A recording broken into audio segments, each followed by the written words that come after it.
Greetings, intrepid listeners. Welcome to an extra special episode of Mormon Civil War, episode 12.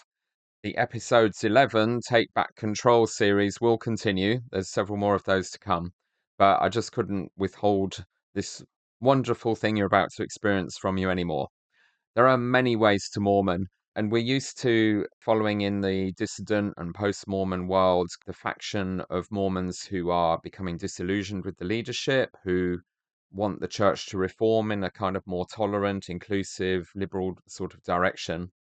And I know some of those words are very charged politically for American listeners, but liberal to us just means being reasonable and balanced, um, not the spawn of Beelzebub, and more LGBTQ friendly, that sort of thing.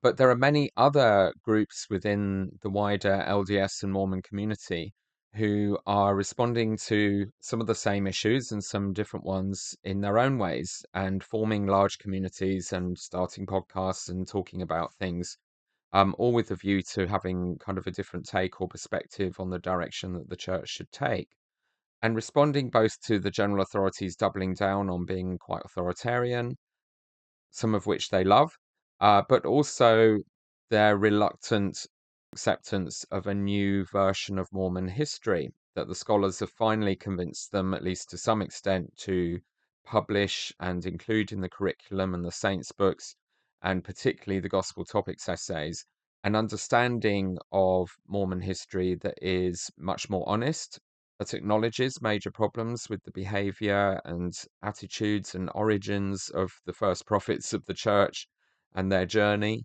and things that happen which don't conform to the rose-tinted McConkie Mormon kind of narrative that my generation certainly grew up on. And there are kind of two factions, particularly, starting to be quite influential within that space. There are the Heartlanders, who are the patriotic Americans who feel very strongly that the events of the Book of Mormon happened in the North American continent, and particularly within the territory of the United States of America as it is today, and looking for evidence to support that. And the rational basis for their movement in particular is the two Cumorah problem, that when scholars in the 1980s in particular started to look very much towards Central and South America as the areas most likely to match the scale of civilization and cities and warfare and all of those things going on as described in the Book of Mormon, and really saying it couldn't be anywhere other than these ancient Maya, Olmec, Toltec sort of civilizations in that zone. But the problem is, the Book of Mormon for the Jaredites and the Nephites focuses very much on the hill Cumorah, this place where they kept having pivotal final battles in both of their civilizations and where records are meant to be buried. And in order to make the Central American model work and have Joseph Smith discovering the Book of Mormon golden plates in very much the northeast of the North American continent in the Great Lakes area, somehow you have to have two Cumorahs, something along the lines of Mormon indeed burying them on the original Cumorah somewhere in Central America, then kind of moving it later, maybe as a resurrected being, to where Joseph Smith was going to come across it. Anyway, this is a major sort of gaping hole in the Mesoamerican argument for the location of the Book of Mormon. So the Heartlanders are responding to that, saying there's more of the animals that are described, the flocks and things in the north, although there's no snow mentioned at all in the Book of Mormon, which you'd think would be there. Um, Mind you, neither of them have got elephants or curiloms, whatever those are. So that's one group, and it becomes enmeshed with a sort of hyper patriotic, socially conservative, QAnon-ish sort of worldview, quite anti-scientific within that community. The other emerging community that's only really becoming quite dominant now is a group of people in the church who are absolutely convinced that Joseph Smith did not practice polygamy, did not teach it, and was nothing to do with it. Now, that's a hard sell. You can understand their discomfort the more that people discover and find out about polygamy and how egregiously bad it was for the women involved in particular, the corruptions involved in practicing it. It's just a big, horrible, embarrassing mess. It has absolutely killed the ability of the church to have become a global religion by now. And certainly, as soon as the church went public about polygamy, the missionary machine here in the UK just collapsed, and I spent my lifetime fighting against that inertia and that reputation of the church as polygamist as we tried to, in the late 20th century, rebuild ourselves from scratch after the disaster of polygamy going public. So the Joseph Smith was not a polygamist group kind of congregate around the Hemlock Knots Facebook group, which is absolutely fascinating. And particularly one of their great cheerleaders is Michelle Stone, who is a mother of 11 surviving children in Utah, who has started an amazing podcast called 132 Problems, Revisiting Mormon Polygamy in reference to section 132. And the basis for their worldview is, again, initially seems quite reasonable that no one talked about polygamy in an official capacity until it was kind of announced later by Brigham Young and Orson Pratt and their generation. And then they reveal Section 132 to the world as a revelation by Joseph Smith. Yet in his lifetime, Joseph Smith publicly denied polygamy, said it wasn't our doctrine.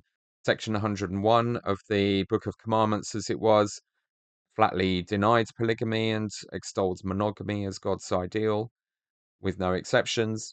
And Section 132 of the Doctrine and Covenants now directly contradicts the Book of Mormon. The Book of Mormon says in Jacob 2 that polygamy and anything like it was an abomination. When King David and King Solomon practiced it, it was in rebellion against God, whereas 132 says that their wives were given to them by God. So that's a blatant, direct contradiction. So the way these people solve it is polygamy was a conspiracy that had its roots with these nasty characters around Joseph Smith in Nauvoo, who kind of started practicing it secretly. And as soon as he was dead, possibly after killing him themselves or engineering his death, they just ran with it and retrofitted the whole religion and then kind of bullied or coerced all these women into making their affidavits and statements that they were indeed sealed to Joseph Smith as his wives. Unfortunately, the totality of the historical evidence and documents clearly points to Joseph Smith being a practicing polygamist and lying about it in public. But if you're trying to preserve the idea that Joseph Smith was this innocent lamb who never did anything wrong and wouldn't dream of lying about such things, all you've got then is to construct an extremely elaborate conspiracy to introduce polygamy into Mormonism as a major thing, to attribute it to Joseph Smith when in fact they claim there is no evidence to support that.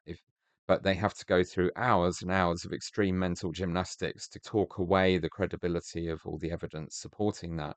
Both of these factions are responding to an epic failure of the general authorities to be assertive and clear enough about these matters, to confront them directly, to understand enough about why these things matter, and to respond to the gaping holes and contradictions going on in the religion that these groups and their thought leaders are trying to resolve, to try and find solutions for. So in this episode, you are going to watch Maven and I kind of having a live discussion while we watch an amazing episode of 132 Problems, in which Brian Hales, who is one of the leading respected authors and alleged experts about Mormon polygamy, and has written a trilogy of books all about it, and who is often referred to as an authority on this matter within the Mormon History Association sort of circles and also the dissident and post-Mormon communities. He agreed to come on her show on the premise that he was meant to be bringing his best evidence to support the idea that Joseph Smith was a polygamist, and she would do her best to refute it. So this was meant to be a really remarkable showdown of the two big beasts within this field, coming from different perspectives, and to perhaps try and resolve who's actually got the strongest case. But what actually plays out was something completely different and extraordinary. You are going to watch Brian Hales lie. He's going to lie about scriptures. He's going to lie about history that he knows better about. He's going to lie about his own ignorance about various topics. And he's going to admit that he intentionally left out of his published research and apparent expert witness about these matters really key significant moments in the history of the development and emergence of polygamy as a major theme within official Mormonism. You are going to watch this big beast in this field absolutely destroy his own credibility. But also, he's going to attempt to silence Michelle. His cliche Mormon apologist inner circle male arrogance is going to come out as he basically tries to shut her down, tell her she has no authority to do what she's doing or to speak publicly about her opinions and interpretations of things, while at the same time constantly referencing his own personal public opinions and interpretations of things, which for some reason it hasn't occurred to him that he should also stop doing because he's usurping general authority. But because he thinks he's in harmony with the general authorities and therefore getting everything right, he has the right to lecture her. I was introduced to this episode by Maven, who actually came to visit Britain. So we sat down together to watch it. Maven is a wonderful woman. She's become the backroom technical support for Mormon discussions. It also helps out in a lot of other podcasts and is becoming a really wonderful voice for post Mormon women. And it was just a privilege to be able to shoot the breeze with her and bounce ideas around. So, in this quite long discussion, do not be intimidated. You can always play these things at a higher speed. I do, if that makes it more fun and gets you through it more quickly. This podcast is available on YouTube and also as an audio podcast, both of which you can speed up the playback time of. But we really didn't want to cut too much out of our conversation that we had because we actually got through loads of different topics. So, in a way, this is a microcosm of the state of Mormonism and critics and different opinions about Mormonism in the world today. We talk about polygamy, we talk about feminism, we talk about revelations, we talk about the problems of the general authorities and prophets claiming to be infallible. We talk about everything that is enmeshed in the church's dysfunctions and inability to save itself from falling off a cliff and just be paralyzed in response to these problems, which is why so many kind of amateur members of the church, like myself and like others, are stepping up to try and find a way through these boundaries, through these barriers, through these problems, through these hemlock knots that need sorting out if the church is to survive, if we are ever to stop fighting each other and to achieve some kind of harmonious consensus about what this religion is, what it should be about, and how it should function. So pop your popcorn, pull up a cozy chair, or go out and do some gardening and have a listen. As for once, we watched the other groups of Mormons fighting each other instead of fighting with us. We had so much fun recording this, and we hope you enjoy it too. The other thing that's really remarkable about this conversation is it's so rare to actually get people from quite opposing camps in the world of academic and apologetic and nuanced Mormonism in a room together to actually bring their best ideas. One of the reasons Maven was so fascinated by this, as you'll hear, is a really prolonged negotiation occurred for Mormon discussions to try and have Michelle come on and bring her best ideas and arguments, and for them to bring the evidence for Joseph Smith being polygamous. And there was such a long, protracted, and in the end, acrimonious pre-show argument between them all, with emails going back and forth and misunderstandings, that it never actually happened. So it's quite wonderful to be able to actually see her in the same space on her podcast with the leading voice of the alternate point of view to the one she's presenting. But it was sabotage. This should have been the moment. We keep wanting these cathartic moments in nuanced and post-Mormonism. We just want the people with the different perspectives to get in the same space together bring their best ideas and hammer it out and see who wins. That shouldn't be so hard. It shouldn't be so hard to be able to get at the truth through that process of testing ideas to destruction and seeing what holds up. And here Brian Hales absolutely missed a trick. This should have been the moment that he wiped out this entire movement within the church membership. This should have been the moment where he confronts the leading voice on the idea that Joseph Smith wasn't behind the polygamy, brought his best evidence, and devastated her. He should have absolutely won this hands down, because all the evidence is on his side, or the vast majority of it. But he blew it because his arrogance and ego got in the way, and he wanted to play general authority, disciplining the dissidents, and being far more fluffy than he actually needed to be, because in this case, the evidence was on his side. Sadly, there's not going to be a sequel. They then got acrimonious after this. And there's been two other incidents of an attempt to do this recently, which are just again crashed and burned, and it's so frustrating because we'd love to see this actually happen.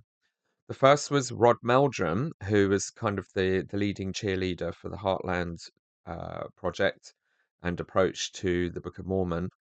And he came on to Mormon Stories. They had an agreement that he'd do 3 episodes.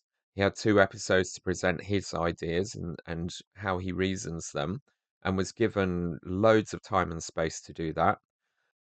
And the third episode was meant to be when they would have some scientists on who are experts in the field that Rod is claiming works for his worldview, who would then devastate him with, basic stuff about science and history and archaeology and all the rest of it. But the third episode never happened. It was quite traumatic for Cara Burrell, who is co-presenting. I think the scientists who were going to go on pulled out, and they never got to that. They were so disgusted with what he was saying in the first 2 episodes that for whatever reason they didn't follow through with the point where you're meant to have the comeuppance, where you're meant to then have your turn to speak. So he got away with it.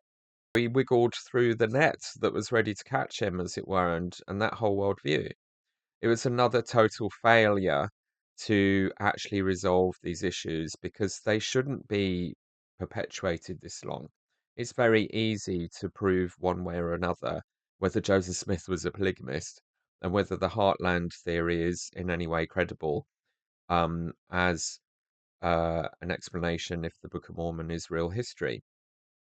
And the third example that has also tried to get people from quite different camps in the same room and crashed and burned was, of course, the news podcast that started with John Dehlin, the leading and most experienced voice in critiquing Mormonism, Patrick Mason, who's the youngish, most energetic and reasonable, you could argue, I think, and persistent voice for Mormon history studies and trying to make it reasonable in the modern age and acknowledging problems and working ways through it.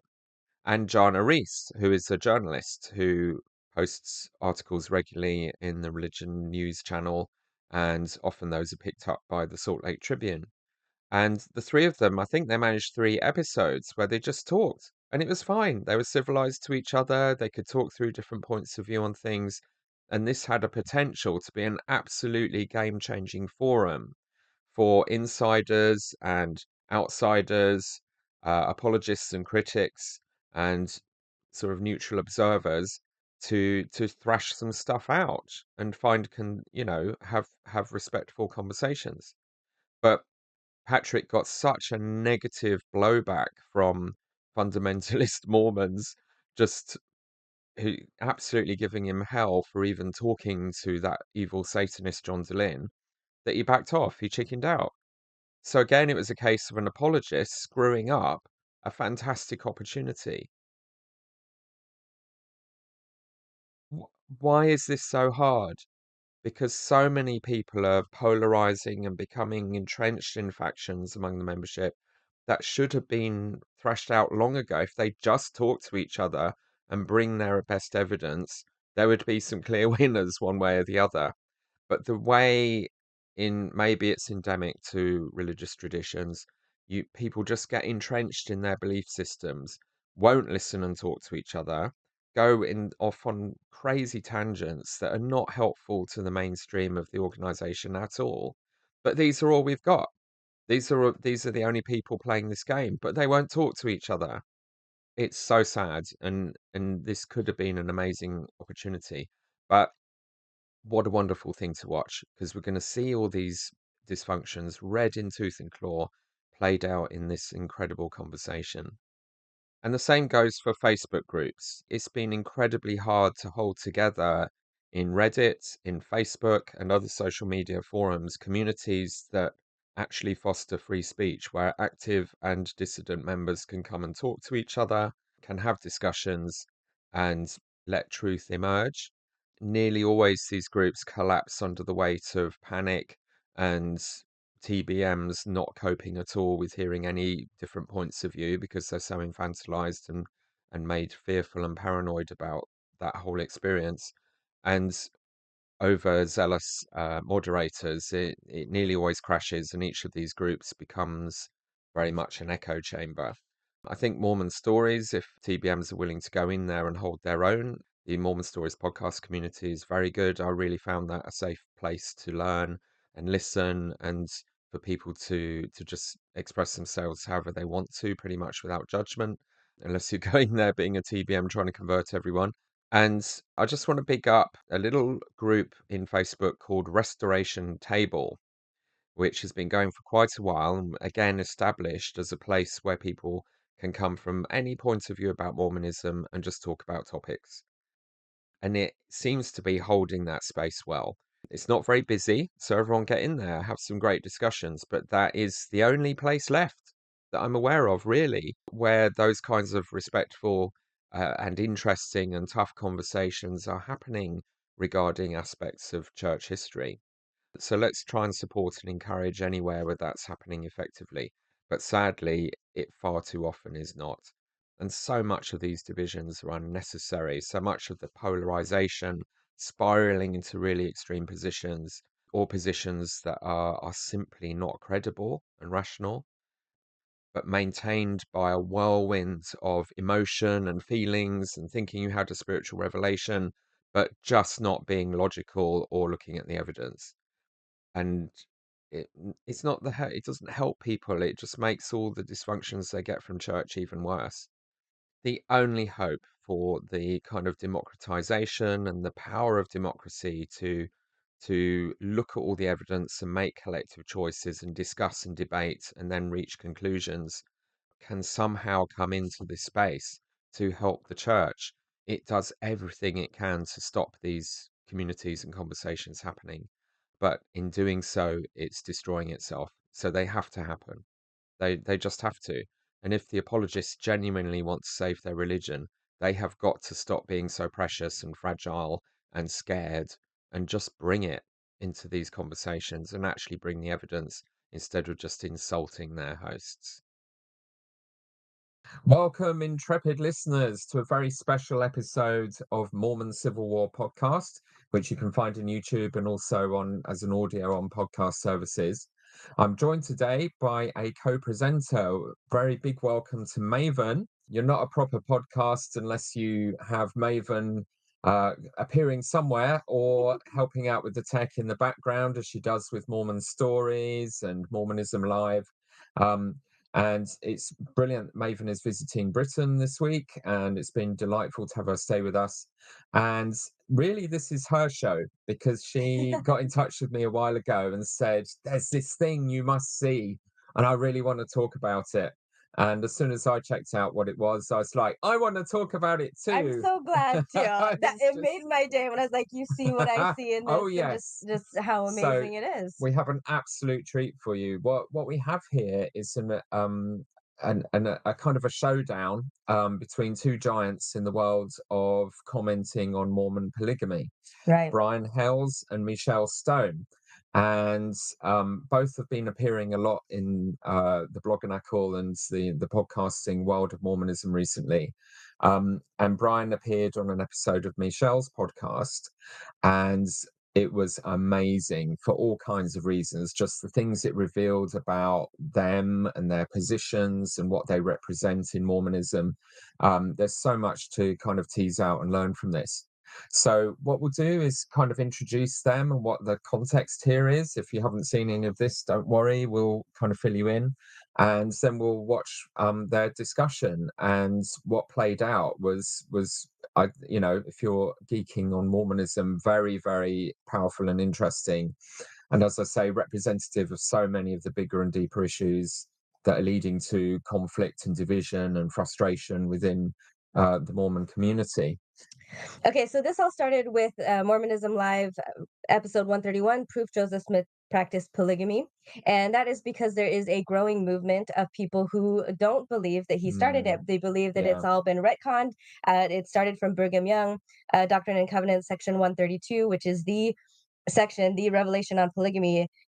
Joseph never got it. Hiram never got it. It's all been retrofitted backwards. So that's the main thing, and it's growing. It's growing and growing, and it makes sense because, as most people know, polygamy was a really awful thing for most people, including the men, but Mm. most definitely the women and children. And so it makes sense that when you want to believe in the restoration and believe Joseph is a prophet, but then have to, wrestle with this polygamy issue, it can be really tough. So Oh, it's it's really painful, understandable. and I Yeah, think, top of the list of reasons people end up asking hard questions about church history and going into researching and end up going down lots of rabbit holes about all kinds of different issues is it often begins with polygamy. Like, what was it's a the big deal with one. this thing?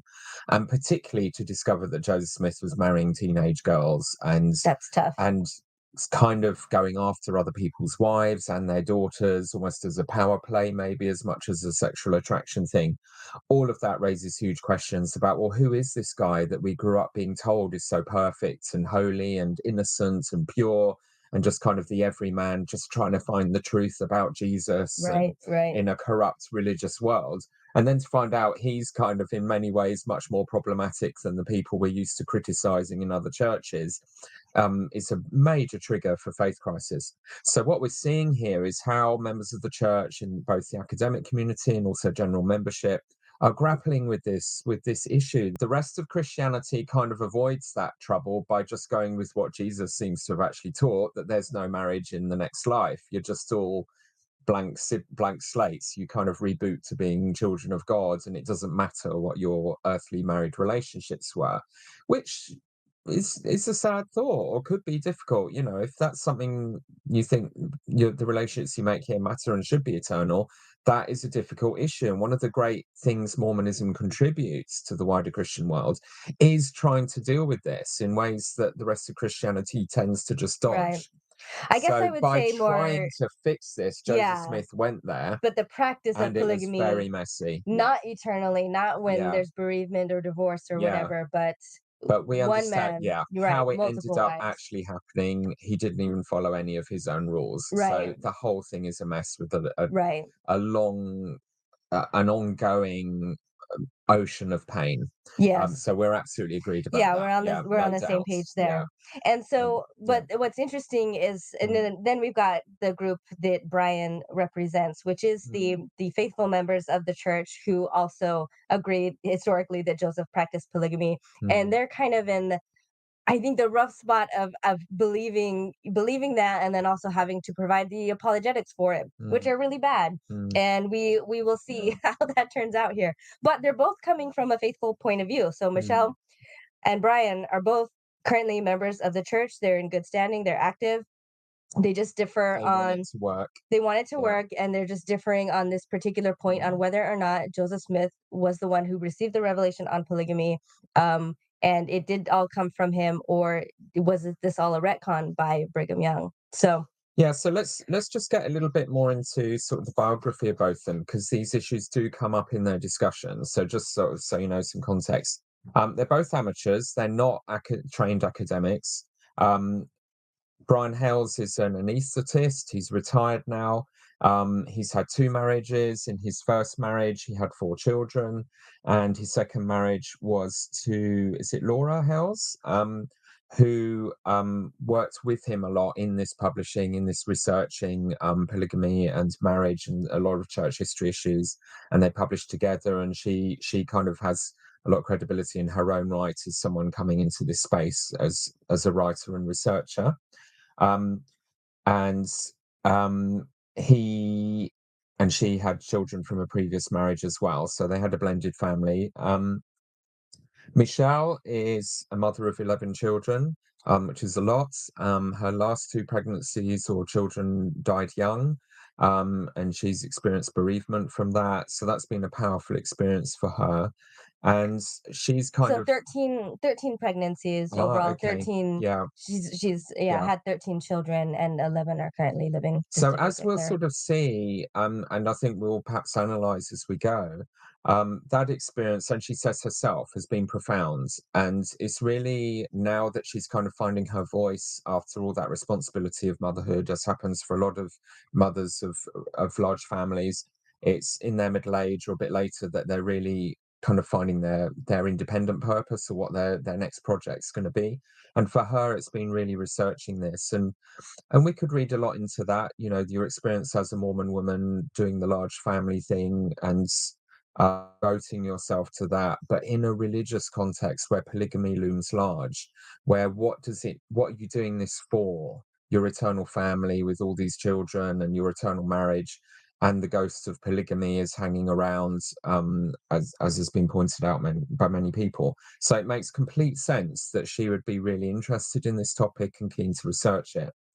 Um, One can get a bit snooty about people being amateurs in this field, and not in a sense they don't have degrees in historiography and so on. I just want to, in a sense, defend the position they're taking. We should all be lifelong learners. I think Mormonism encourages us to be intelligent and passionate if we choose to about our religion and to learn a lot. So I have huge respect for both of them. They have a right to be in this space. But there are perhaps some disadvantages of not being academically trained, that you perhaps feel less obligation to take on board all the evidence and the sources that you're looking at, and maybe less consistent about keeping rational trains of thought or allowing for different evidence to play out in complex ways that perhaps sabotages both of their work, as we'll see and discuss, no Yeah. doubt. But just wanted to kind of give that context here, that while we will be in a way criticizing a lot of what they say, I don't want any of that to come across as disparaging them because they are not professional academics. Right. I think they've earned their space in this. They have a right to They have a have a right to have voice this voice, and a and right to be wrong. yeah, That's yeah, okay. yeah, As we think, yeah. of course, that's our And we're opinion. amateur enthusiasts Yeah. as well. We have a This right is to all be good. wrong also. Yeah, and right. Yeah. So let's dive in. Yeah, so actually I wanted real quick. So Yeah. the purpose of this episode, I guess Mm, we'll see. It was supposed to be about Brian Hales coming on and giving mm, evidence about Joseph practicing polygamy, which is what Bill and RFM actually did end up doing. Brian does not really do that here.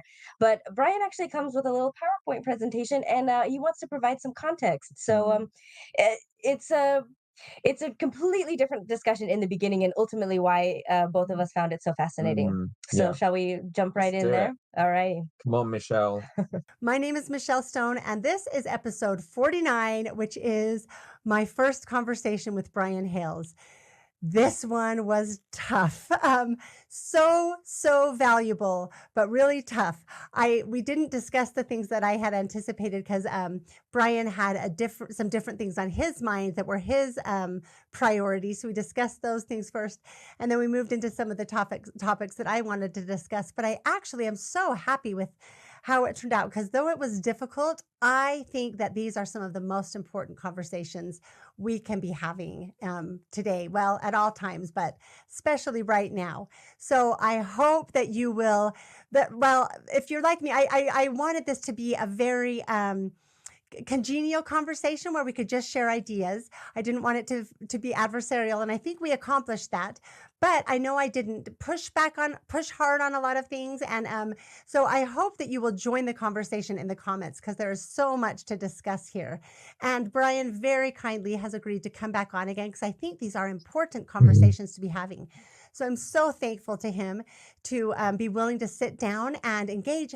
One thing I really value about Brian is that I think he is very transparent and willing to engage in the difficult conversations, even if we don't see eye to eye on things. So buckle up and enjoy this episode of 132 Problems. She gives Brian a lot more credit, I think, than he deserves, really, for how he Definitely. treats her in this. But that's really Yes. great. That's great for on Mm, Michelle. A great look for her. mm. Um, I wanted to say this has been a comment I've heard multiple times from people who have seen this video, and Peter, you kind of jumped in a little bit on this too. I just want to talk about that. There are some people who really dislike the way that Michelle speaks when she's saying like she didn't push back hard enough.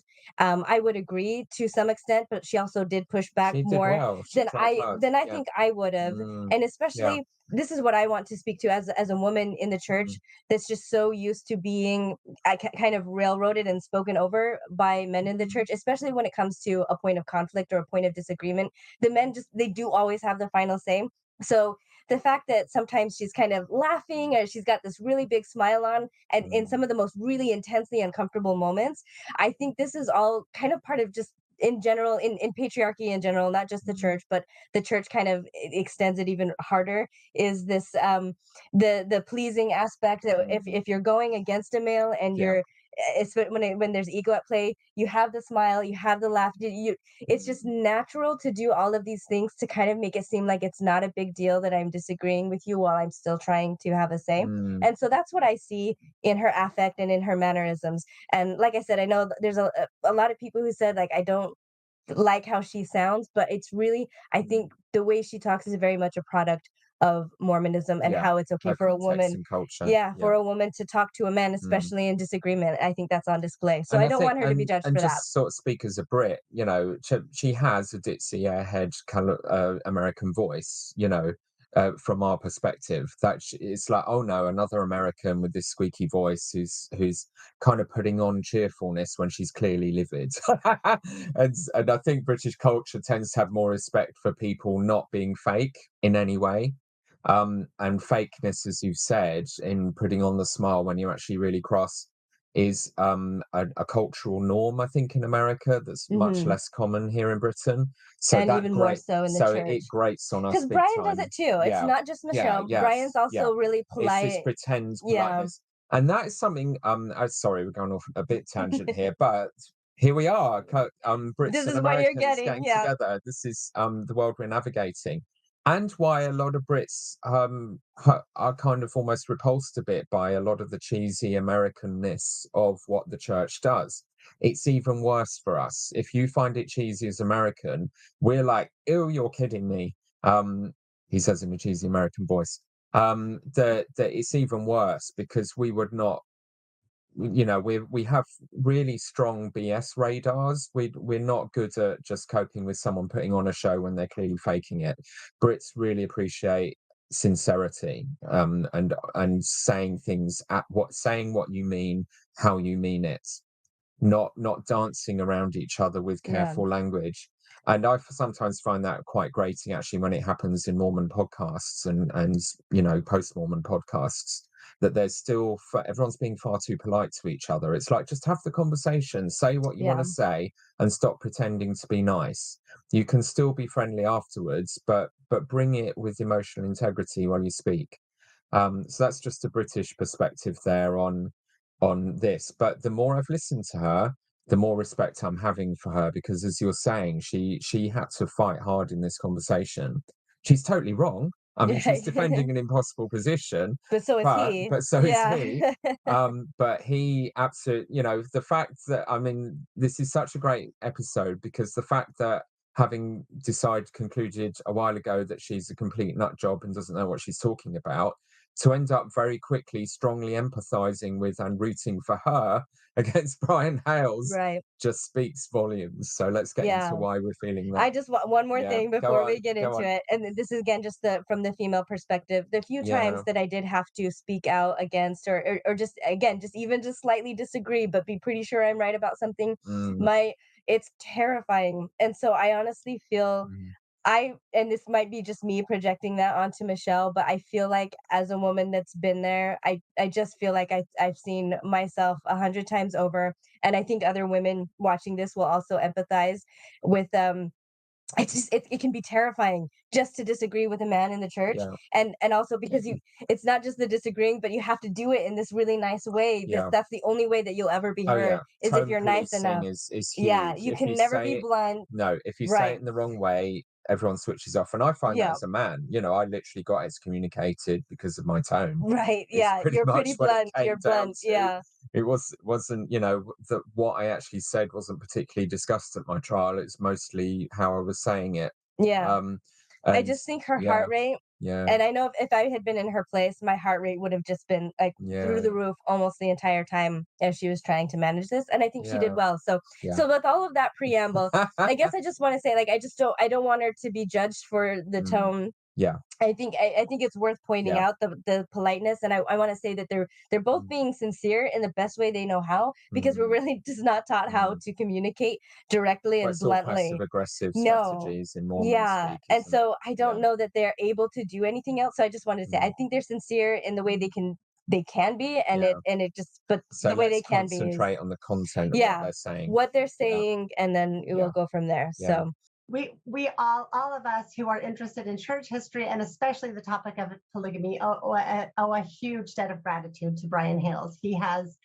funded so much research, made so much information available to all of us. I know I definitely have benefited from what he has done.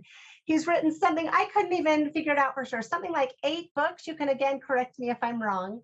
And his biggest work, I think, is Joseph Smith's Polygamy, that large series. And then he has his website, Joseph Smith Polygamy, which he keeps up and keeps so much information available. And I did want to share that I have also really appreciated the work that Laura Hales did, Brian's wife, and so many of her presentations were just very touching to me and very informative and insightful. And just want to express my condolences, Brian, for your loss. She was a gem and a loss to all of us, but I know not to anyone as much as you. So anyway, I'm sure you have much more that you could tell us about yourself, but I did want to start by thanking you for all of the work that you have done on this topic.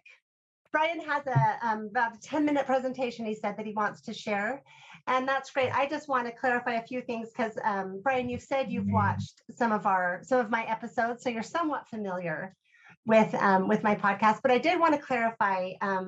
I kind of wanted to, well, we'll see how this discussion goes. My initial plan was to release it in 2 parts, first discussing whether polygamy was of God, and then second discussing whether polygamy originated with Joseph Smith or with other leaders. And I think that for me, that's a very important distinction, because my initial, well, I don't know if you've watched my original stories, but I was a committed believer in polygamy, and that polygamy was of God and was what we would be living in Zion and the celestial kingdom. And I was raised on all of that. I've said several times, my grandmother was the oldest daughter of post-manifesto polygamists in Mexico, and I was raised on all the good stories.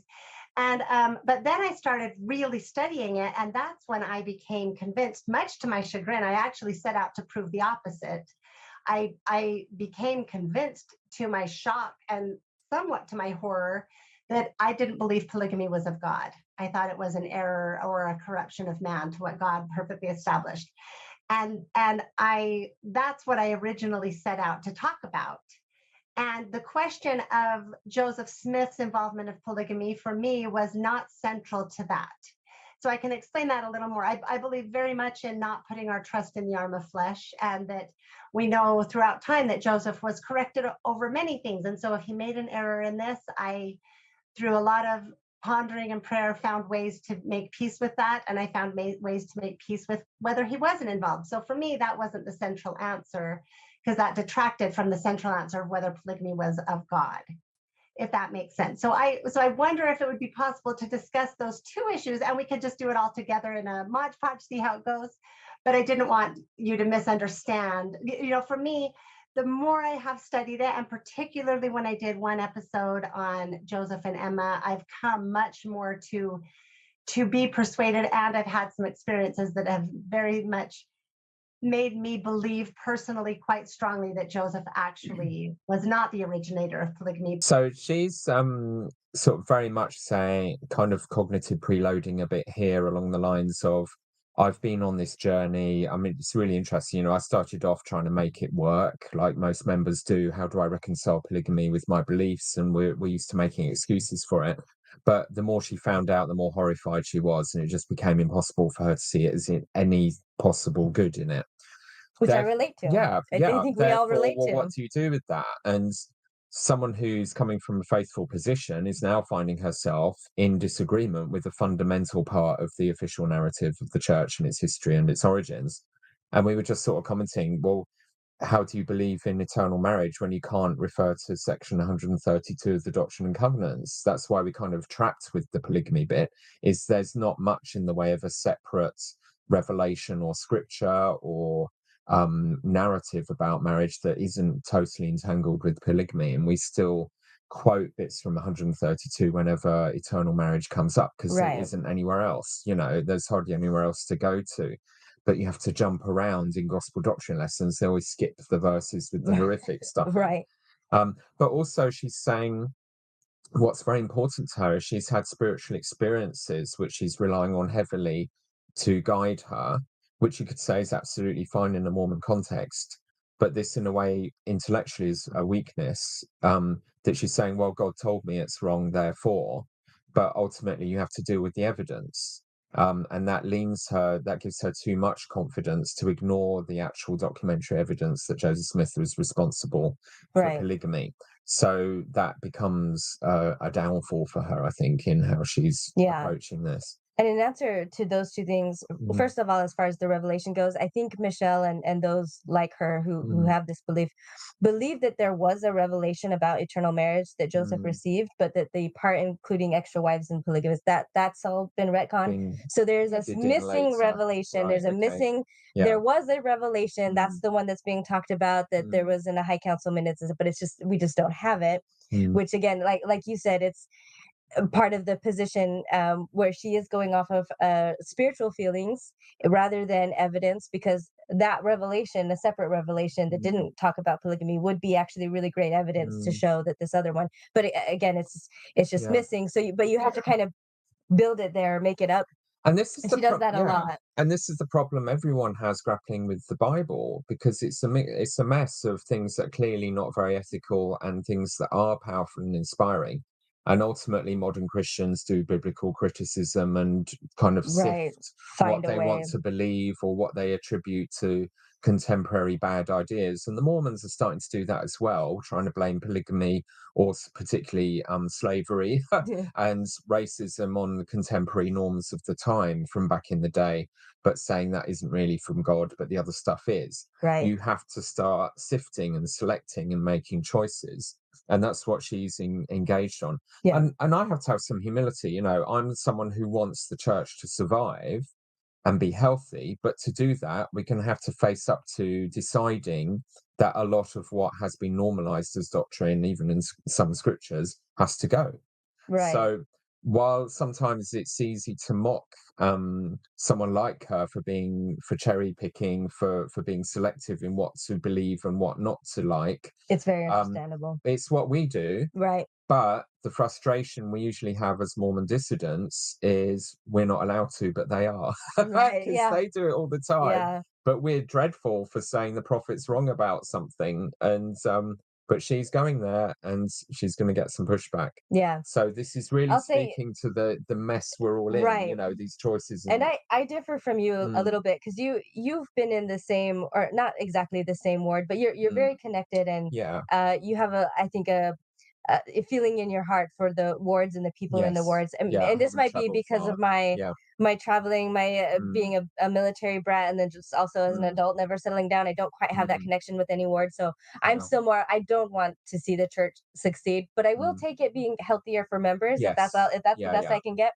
But I don't think it can be what it is and be healthy for members. But that is a difference, and I think that is something that really stood out to me about you when I first, before the excommunication, when you came on the scene, is just how much you really do care. And even now in your podcast, that still comes through very strongly, that you care about the Mormon community here, and you're upset about what's happening to it and it's being destroyed. So anyway, we can keep going.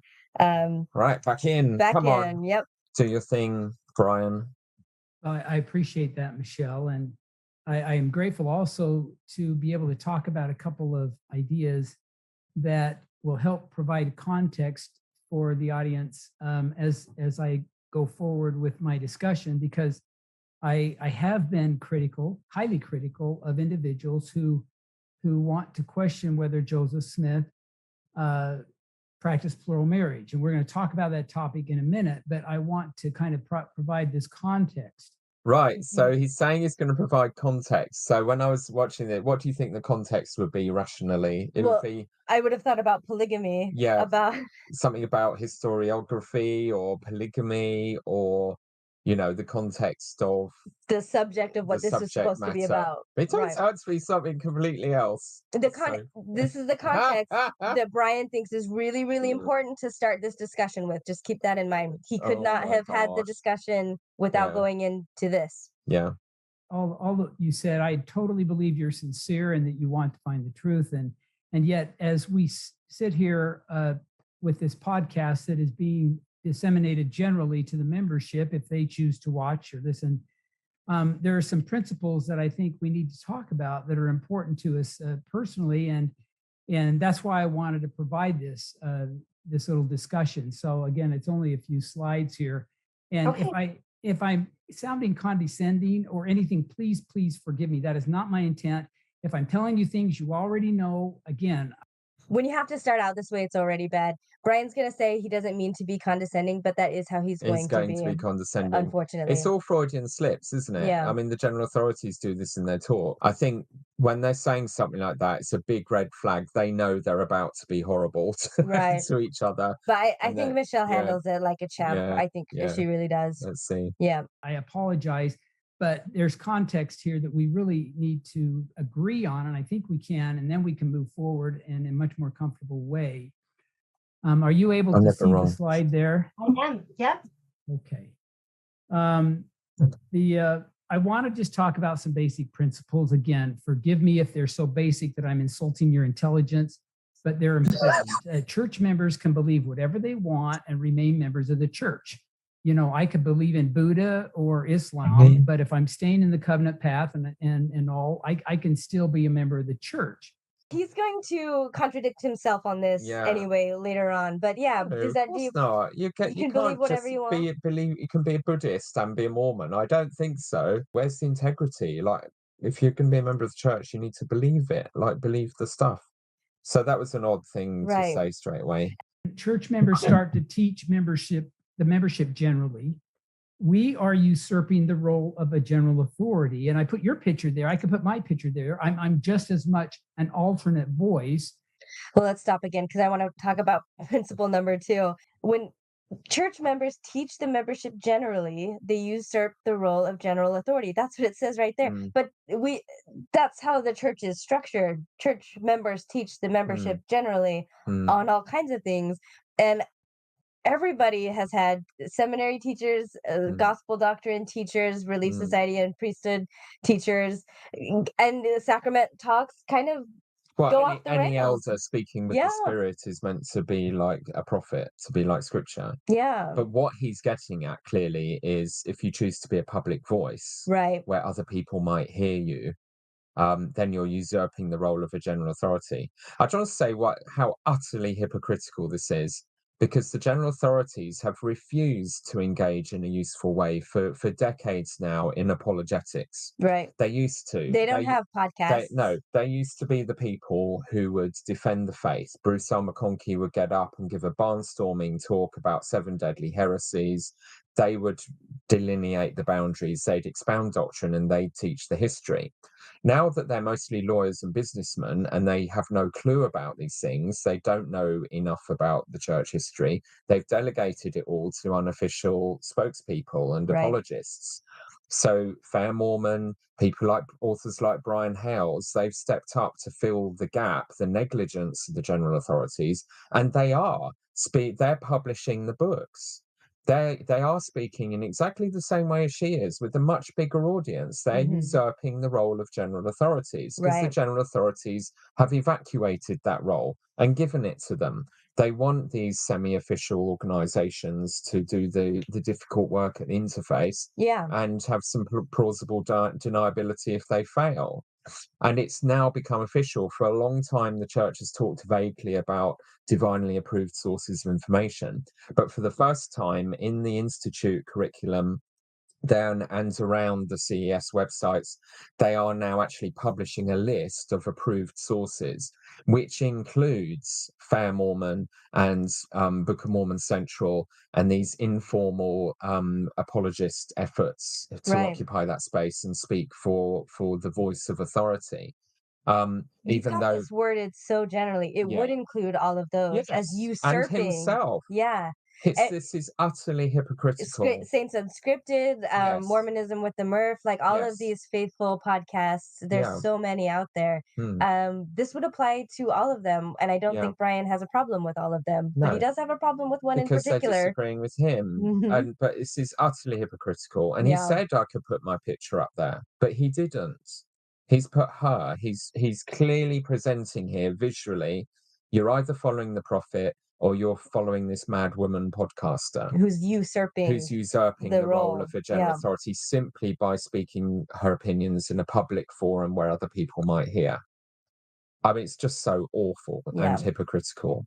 'Cause Bad start. yeah, Bad form. because all these sources they have on their website, we do not speak for the church, even though the church has now officially said, well, these people kind of speak for us. Yeah. Right. They don't care. They're Right. actually not, the church itself is not careful. They don't No. care who, they're making a list, but it's got all kinds of problems built in. And he clearly is occupying this space of, I'm in the establishment, I'm doing the work of the general Right. authorities, I am an avatar This is the for them. context that we have to Yes, set up before we can yes, even talk about yeah, the subject at yeah. hand. It's Yeah. amazing. It's so, anyway, we'll see him in action a bit more. And the reason that becomes important is that we have our canonized teachings and scriptures, but those, I would argue, and maybe we can talk about this if you disagree, but they're not open for public debate. He said, I am an alternate voice as well. Right.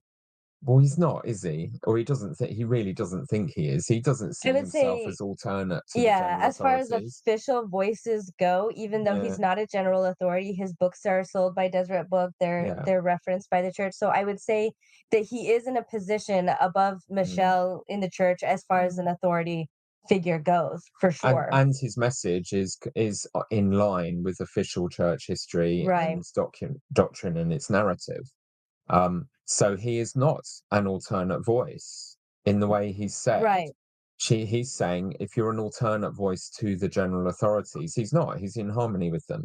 Right. So Right. that was a ridiculous thing to say. He's trying to be chummy with her and say, "Oh, we're in the same boat," but actually, he's really not, and he doesn't hold it for long because he quickly makes clear she's not in his boat at all. Right. Yeah. So that was odd. And then he's talking now. This Just is the idea that these things are not open for public debate. debate when it's like, I mean, I guess technically the church never does or has really opened things up for public debate, but that doesn't, I guess that's a little different than saying that canonized teachings and scriptures have definitely changed in the Yeah, past, yeah. right? So they're not open for debate, but they have changed. I think that's where he's kind of trying to Yeah. like combine these ideas together. The contradiction's going to start coming out, which you Yeah. find all over official Mormonism. Yeah. Right. This is actually an illustration from an article I have coming out in the Interpreter in a few weeks. But what it illustrates is that there are lots of ideas about where the Book of Mormon took place. Where was the Promised Land Book of Mormon? There's the middle of the heartland of the United States. There's Baja. There's Mesoamerica. There's Peru. And you and I and people can just argue all we want. Hopefully, we would do it with charity. And we can be firm on one of these, and yet nothing is going to happen to our church membership. Our bishops are not going to be worried because the church has no official teaching on that topic. I have to pause there because yes, the church doesn't have an official teaching on the topic, but also where the contents of the Book of Mormon happened or didn't happen is also not something that really is causing pain and harm to members of the church. It's not anything that really affects the way that we live our lives, where polygamy very much is. Yeah, Just putting that out. and also just see, he's starting to come in as with the fear mongering. He's starting to talk about you could lose your membership. Our membership is not in danger when we talk about these things. So he's now starting to threaten her. He's coming in with the voice of control-free Korean authority. And you can see on her face she realizes where he's going with this. And which is why she ended up calling this episode something like, "Should I be excommunicated?" Right. Let me give you an example, though. What if a member said that they didn't believe this scripture? It says, this is DNC 27:2, "For I, behold, I say unto you that it mattereth not what we shall eat or what we shall drink when ye partake of the sacrament." We use water now. And yet, what if a member came out and said, "No, I believe it has to be wine," and they publicly started to disagree? Okay, because this is a doctrine of the church, okay, that member is teaching an opposite message as a usurper of a general authority position, and it's contradicting the position of the ordained general authority. And see, that's where problems start to be found. Now, what do we do though? So he's I mean, for a start, that really isn't a doctrinal issue, what you use for the sacrament. He's not really picking on No. something that is doctrinal. It's It's more still not policy and changing your life. practice. It's not, you know, he's not using good examples here. But also, why can't you have that conversation? It has changed over time. They used to use wine, Right. and then they had the revelation that you could use whatever.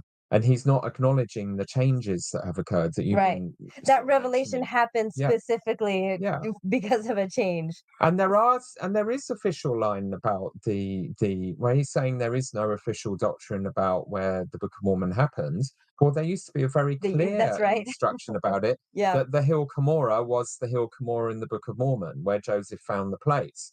That was the doctrine of the church, as much as what you're having for sacrament, you know, food. But then they've had to change that because they started to go with the Mesoamerican model, which means it's highly unlikely that the Hill Cumorah is the real one. Right. And then they start to have this idea of two Cumorahs and tie themselves up in Which knots about Mormonism Live did an episode on, by the way. We And can link that. yeah, and that the Native Americans are the Lamanites are the primary ancestors of the Native Americans. Well, they've just had to literally rewrite the introduction to the Book of Mormon to acknowledge, because of DNA evidence, that that isn't necessarily the case, and they've watered down that claim. So he's actually wrong as well with the he's giving of the church not having doctrines about where the Book of Mormon happens. Right. You know, who are the Lamanites? Are they the North Americans, the Central Americans, the South Americans, Right. the Hawaiians? There's endless Right. stuff about There's this. so many contradictions that I think just the idea that you can't contradict authorities is just it's literally impossible in the Mormonism that we experience these days. There's always something to be said for either side of any debate anywhere. So, and his Mormonism is as fictional or invented as hers, or selective, because he's pretending that these things have never changed. He's pretending there is this clearly defined official doctrine that is official, when all of these issues are hotly debated and are not agreed on by all the general authorities. So he's massively oversimplifying. Right. He's inventing a simplicity and clarity that literally is not there if you go investigating it. Right. About his pet project here, polygamy. And he should know better, I'm sure. I mean, this is why I'm starting to not trust him, because he knows in his own field things are much more complicated than he's making out, and how the doctrines of the church about polygamy have changed regularly over time. Yeah. So this idea that there's this one sacrosanct, obvious to everyone truth that you can't contradict is just simply not real. Right. So what do we do when we disagree? Suppose a corrupt man is presiding in a certain place. His corruptions are soon known. People need not strive to turn good into evil because they think that some man does wrong. They need not turn calumniators or defamers, for all will come right in its turn. Then attend to your own business, work the works of righteousness, sustain the constituted authorities of the church until God removes them, and he will do it in his own time. Bishops be after such men as speak against the Lord's anointed, as speak against. Yeah, huge pause. Wow. What a take, right? Okay, I know we're probably both have like a lot You of say things. your stuff. So what's interesting to me, first of all, is that when he's the example here, when a corrupt man is presiding in a place, like A priesthood leader. right, people need not strive to turn good into evil. You don't need to work to try to fix corruption. You don't need No. to try to change when a 'Cause that bad would man be is in evil. power, right? It's more wrong to point it out. It's more wrong to use your voice and speak up and show that when that. But what you should do is just zip it and tend to your own business and just trust the Lord to take someone who is abusing their power out of a position of power. In 2 short steps, Brian has gone full dictatorship of evil. Like there's no ethical morality here of any kind. It's just entirely about might is right, power is correct. Authority. Bishops go and sort out your leaders who are corrupt, and he's using the word corrupt. Instead, go against the people who are criticizing the corrupt leader because he's the Lord's anointed, because he has priesthood, he's the official guy. Right. And God will remove him somehow. This is an and it won't look like extraordinary people thing to doing come up it. with. Yeah. Just generally, but especially as an attack on Michelle, saying literally there is no circumstance in which it is acceptable to God to speak up against a corrupt leader. As you said, the important thing is that their power and authority is unwavering, even if they're corrupt, which could be child abusing, could be financial corruption, all the things general authorities do. It's just astonishing. This man cannot see how utterly problematical and unethical this is. So he suddenly turned what was meant to be a friendly conversation about the evidence for and against Joseph Smith being polygamous. He is now coming in with, and I've never seen this quote before, and there are similar things that I track a lot in my podcast where this is still being taught in general conference. It's there. Hanubi Eyring saying in The Power of Sustaining Faith in 2019, I think it was, that it is a sin you must repent of to speak or even think of the leaders having human weakness, Right. even though they do acknowledge that they do, but you're not allowed to think or talk about it. And then he quoted George Buchanan that this sort of stuff, it is up to God to decide whether to remove a leader, not you. It's not your place. And this is the complete opposite of what sustaining votes are meant to be about. Doing things by the voice of the people, the common consent concept is meant to be about holding leaders accountable. And we're taught, if you know of a reason why this person is unworthy of that calling, Right. you put your hand up. It's a safeguarding process. But here he is ignoring all of that and going for this quote that's just about authority is everything. Right. Do not allow anyone to criticize the Lord's anointed. And you could say he's sowing this as a seed as well to excuse Joseph Smith's poor behavior in polygamy. Potentially, that you're not, that it certainly perhaps has some overlap there, that this is one of the reasons he likes this quote, because it's saying, okay, these leaders are corrupt, but it's to God to sort it out over time, and it has been sorted out now. Right. We're not doing live polygamy. It's all worked out fine. That some people go where they do believe, where they are able to maintain a belief in the restoration but not in polygamy, is to believe that Joseph was wrong in doing polygamy, and that's why he was killed. I think Michelle said that she had thought that potentially, and then she kind of flipped over to this position. But yeah, this is absolutely the way evil works, and evil wins and rules and wins the day. And then also I think it's so interesting how there's, and I can't remember which episode this is from, and it's a general idea out there though, that there's an internet Mormonism when members of the church are trying to defend the church, and they always are trying to make it sound a lot less controlling, a lot less culty, a lot less, a lot more progressive than it really is, than what you get on the inside. So I feel like if we were in a discussion with Brian Hales about whether or not the church met markers for being a cult, he would absolutely not be bringing up this. No. He would be completely taking the opposite take here. So it's just But look what he's this is what members like Mormons really truly do believe and keep teaching outside of what they try to say out, on and the I would internet. say actually most of them don't. They could see that this is corrupt and wrong, but no one's ever shown them this quote because they think their leaders have always been nice and not these Well, it's only when authoritarian you think they're dictators. corrupt, when you're fine with it, or when you've worked it out and you're okay with what the leaders have done, then you can follow this, but it's only on your own pet things but you disagree with that's okay. I mean, the man is ruthless. This is extraordinary. He's nice little happy, but Brian nice, Hales, soft the voice. mild-mannered, soft-voiced, polite man. He is playing dirty now. He's pulled out a massive gun and he's pointing it at her face. At no point does he say he has authority over her, or does he bring up his priesthood. But the fact that he's doing this again, out of a concern for her welfare, that she's potentially an apostate. Well, that's not for him, though. It would. But he's acting like he is. Yeah, he's the messenger. If she is in a place where she's in trouble, because this is a very male-led patriarchal church, there are males in place to put Michelle in her place, but regardless of all those that exist, none of them are Brian. Brian is not in a place where he actually has, in the Mormon context, any authority to be telling or warning about her own spirituality or membership status, or whether or not she's teaching apostasy. That's for her bishop, that's for her husband, that's for her stake president. These are the people who should have this conversation with her if they feel that she's in this kind of a way. This is not a topic that is up to Brian. It's not his job to be going over with her. So it is like an unrighteous authority he's trying to hold over her. As we both know, because we've had bog standard Mormon male lecture, both of us, at various times, I'm sure, with the voice of authority as if they are general authorities, exactly like he's doing. They think they do. The Mormon culture empowers men to speak like that to anyone who's a dissident, male or female, and certainly to women. So he's absolutely taking on that role. He's saying, I am the voice of authority here, and President John Taylor backs me up on that. Carry on. Against Brigham, speak against Joseph, saying they made mistakes when they didn't in the official view.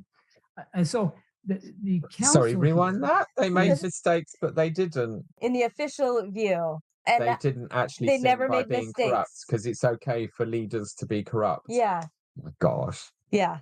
He has no. Does he have a moral compass? It's extraordinary, isn't it? Yeah. To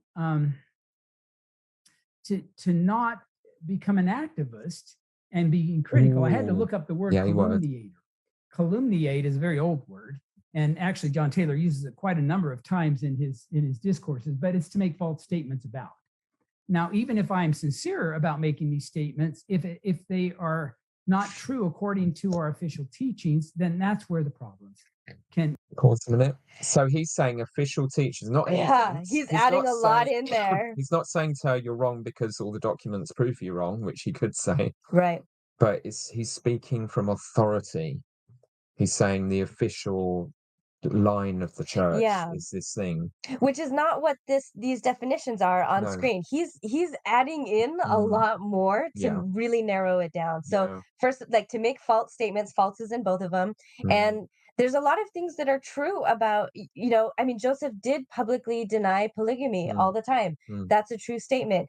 Brigham Young did go back and retrofit and change historical documents. So did Joseph Smith. But these things are true things that you can get to where Michelle is from that. So you don't have to be making false statements. Then he brought up sincerity, and that's a different thing. If you're sincere, then you're not making up false things. You can believe false things and sincerely believe and pass those on. But I just feel like sincere is not the same as true. Right. And then he's like false statements according to official doctrine. I just think that's really so think of all the slimy. language he's saying to her, basically, you're a calumniator, you're a defamer, you're making false and malicious statements in a public forum, you're a usurper, you're usurping the role of general authorities by speaking publicly about your concerns with polygamy and the official narrative about it. And now he's used the A word. You're an activist. You know, Ahmed Corbett has turned that into a slander now. ATC. Activism again towards the church, ATC. The malicious part of it. Yeah. I don't see anything malicious in what Michelle is doing here at all. And I think if anything, again, the whole point of it is one out of care and concern about what happened with women and with children. So even if she's wrong, even if she was knowingly wrong and deliberately wrong, the outcomes of this would still actually be something positive for women. And so, not that that's enough to lie about history. So as much as I wish the church wasn't as misogynistic as it is, and a lot of it has to do with this stuff, I think Michelle's position isn't going to fix the misogyny in the church. But there's nothing malicious about her belief.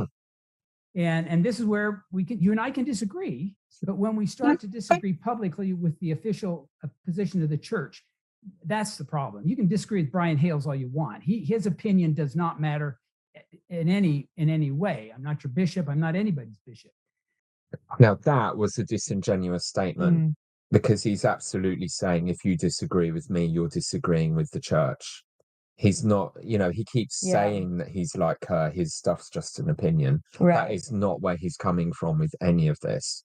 He's making clear that he represents authority, he represents the orthodoxy. What he's saying is in harmony with the official narrative of the church, and he's there to defend it against this upstart who is the activist defamer. Disagreeing with him would automatically mean disagreeing with the brethren. So it's weird that he would try to separate it out here when other places he's clearly making it that they're in alignment. So you can't disagree with him, but also be in agreement with the brethren if they're on the same wavelength. So again, I feel like a lot of times they're just put out to be kind and sound just kind of like, I'm not meaning to be condescending. You can disagree with me, but you can't. That's not what he means. Be honest. And this is the passive aggressive saying the thing, but you clearly don't really mean it. And I think when I hear Michelle talk normally, she's so defensive and she always we're probably doing it now in what we're saying, but she's over contexting everything all the time, because she's constantly anxious. You can see it about what are we really saying to each other? What do we really mean behind these polite words and phrases we keep throwing at each other? We know she knows perfectly well he doesn't mean it. He knows she doesn't mean it, but they're playing this game. This whole thing is so annoying to a British brain. It just makes you want to scream at everyone. It's like, say what you mean. Just say it. Stop dancing around with all this fake niceness. You can still speak to each other robustly and be friends. But American culture doesn't like that. You have to put on the fake.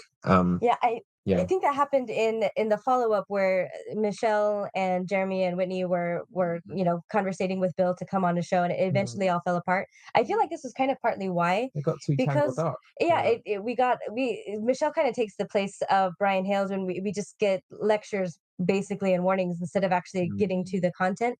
And I feel like because Bill and RFM are more blunt in what they think and what they say, that was offensive. Hey, Karen, it's Karen watching the children pretend fake stuff to each other while punching each other in the face. So we have these verses from D&C 132, and they, if you will read them, they are very clear. And 132 was accepted in 1876 as canonized scripture.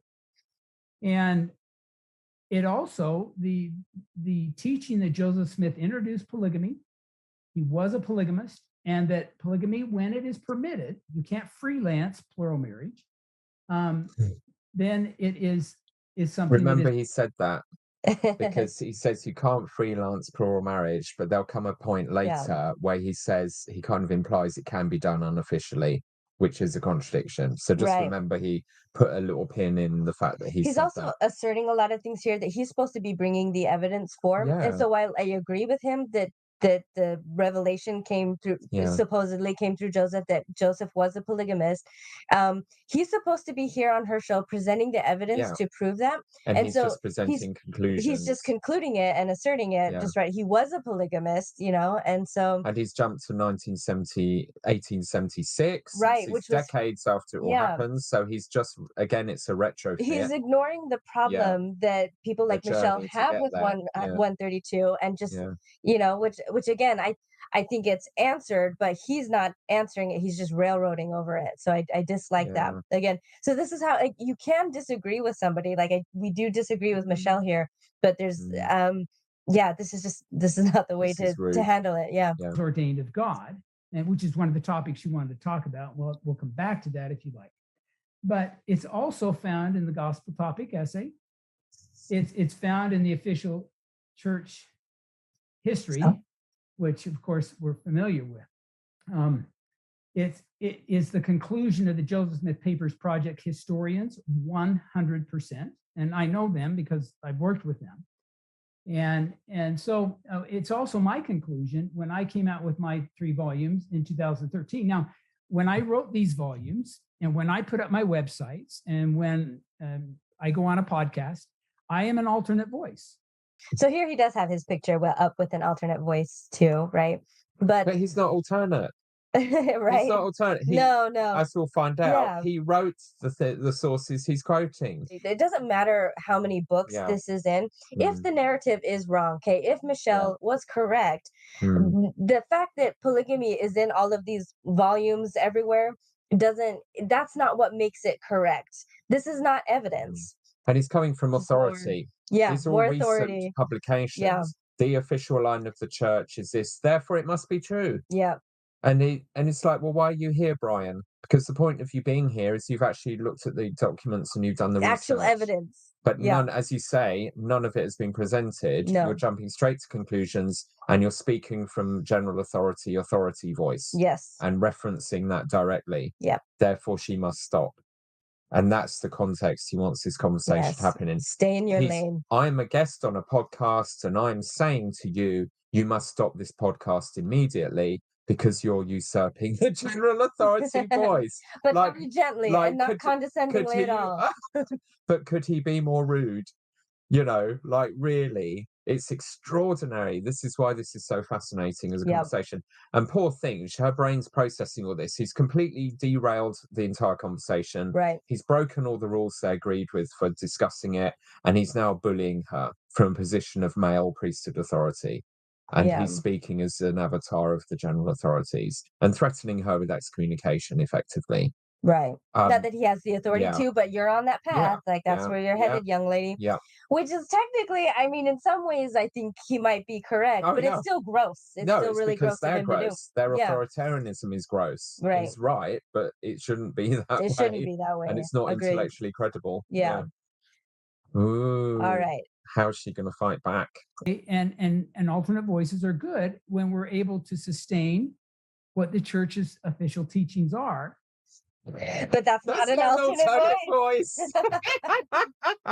What's that? There's a famous quote, like when two people think the same thing, one of them is unnecessary. Yeah. It's like that. Yeah. Fall in line. Do these people even know what words mean? No. I mean, Brian certainly does not. He's talking complete nonsense. Oh my gosh. Here we go.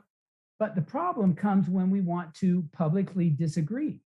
When our general authorities and the official teachings say one thing and an alternate voice says another, church members can become confused. Right. So, I mean, look at the visuals here again. So you've got the prophet of the God at one corner. You've got the dissident activist, apostate at the other. And then these poor innocent church members in between who are being confused because someone is daring to offer an alternate point of view that contradicts the official narrative authorized by the key holder of the priesthood. And he's pretending he's being nice to her. It's just blatant and saying, oh, it could be me. It's not. It's you, love. You know, amazing. When our general authorities and the official teachings say one thing and an alternate voice says another, church members can become confused. Okay, so what are the church leaders supposed to do about that? Well, I think you can imagine. Now, the other part of it is looking at it from the position of the church leadership. I think Joseph Smith, and this quote is in the video, you've seen it, but it teaches a very important principle, important to me and important to you. It says, this is Joseph Smith, I will inform you that it is contrary to the economy of God for any member of the church or anyone to receive instructions for those in authority higher than themselves. Therefore, you will see the impropriety of giving heed to them.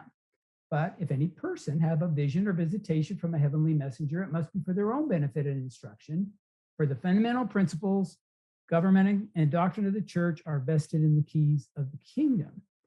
Okay, so if Brian Hales comes out and I disagree with the official position, am I inspired by, God? According to Joseph's teachings, I couldn't be, because God wouldn't tell Brian Hales that I'm supposed to go out and disagree with Russell Nelson or with anything that is an official position publicly. I can believe whatever I want privately, but when we publicly disagree, that's where the problems occur. There's only one model in Mormonism whereby you would ever be in a situation of disagreeing with the leader. They don't allow for people to just have intellectual questions. He's mentioned earlier, what are the members to do when they hear alternate voices? Well, be adults. Listen to the alternate voices and decide which you think are true with your God-given brain and make a choice. Cope like we do in every other area of life. This is the infantilization that is normalized in a high-demand fundamentalist religious system or a cult. Right. That the members are children. You can't endanger them by having them hear or experience anything outside your bubble. It's just the idea that there isn't something possibly to be gained no shades of gray from somebody else other than who's in the leadership. They already know, they already have it, they already have all they need. But the presumption of that worldview is they are infallible, and they've already said everything God once said about everything, which they of course contradict themselves. If you actually listen to them, this isn't what they teach themselves, though they sometimes claim that. And even with false spirits, he's blaming it on false spirit. Even Joseph Smith himself said that he's been deceived by false spirits. Yes, that's true. So, it's just the only narrative whereby you could disagree with the leaders, and this comes up again and again in the general authority talks that I sort of analyze in my podcast, is you must be deceived by Satan. You have to be deceived. There's a spiritual component here. It can't be rational, because there are no rational bases on which to disagree with this week's version of the church's official line about something, even though it changed 7 times in the last 10 years. It's always got to be full on. Lucifer has called you as a false prophet to the world. And that's what, again, he's labeling Michelle as. He's saying you are a false prophet. You're trying to start a false religion. You're going to lead these people away. You shouldn't even have this conversation publicly, because it unsettles the minions. It unsettles our followers. And means that, they get confused and they have to think for themselves. Oh dear, poor children. It's so insulting. The baseline of this is such patronizing, insulting, low level of respect and esteem for the basic intelligence of every member of the church is where he's coming from with this nonsense he's saying, which is exactly the mindset the general authorities have to the members when they've withheld so much information, because they wouldn't trust us with it. It might be confusing. We can't be confused. Oh dear. Amazing, isn't it? It is. Joseph Smith said there are many spirits, which are false spirits, which have gone forth in the earth, deceiving the world. These, again, are slides from the video. And nothing is of greater injury to the children of men to be under the influence of a false spirit when they think they have the Spirit of God. The problem is, over and over, the influence of a false spirit versus the Spirit of God. If you look at humanity as a whole, these two ideas are indistinguishable from each other. Even for Joseph Smith, they were indistinguishable. And he's straight out of the gate with all this nonsense, which is brilliant, because it shows what they really think. This is where they're coming from. This is the avatar of that consciousness within what has become Mormon culture that's killing it. And anyone with common sense is running away from it as fast as they can get, because it's so awful. And it is literally what we're taught Lucifer's plan was. But he's sitting here finding quotes of Lucifer's plan from the prophets and laying it all on for us Michelle, to eat popcorn and enjoy. Right. Amazing. And so that's kind of the context and why I have expressed such concern. And you've been very gracious, Michelle, in our private messages back and forth on Facebook to listen what I say to what I've said. And I guess I'd love to hear your response to these ideas. It might help me going forward to know how I can be of most use in our conversation. I have an idea. Told him. Yeah, Brian, I am maybe what Bill and RFM did, which was to bring evidence that Joseph Smith practiced polygamy rather than a lecture. Maybe? Is that crazy? There you go. Maybe is that a way to minister to somebody who's wrong? Could that be what Michelle already invited him to do? Perhaps? Oh yeah, that one. Before going into all this nonsense. But he's so patronizing. He's now like, how can I help you now? How do I help you to repent? You activists. What are all the terms? Yeah. Calumnating, defamer, whore of Babylon, false spirits, all this, opponent of all that is good and true. Unbelievable. And look at her face, bless her. She's just taking all this abuse from him, and she does push back. We haven't. She does. We haven't let her do it, but she will. Yeah, she'll get there. Bless her heart. And I can't believe I'm saying that because she's totally wrong about everything, and she's one of the most annoying human beings on earth.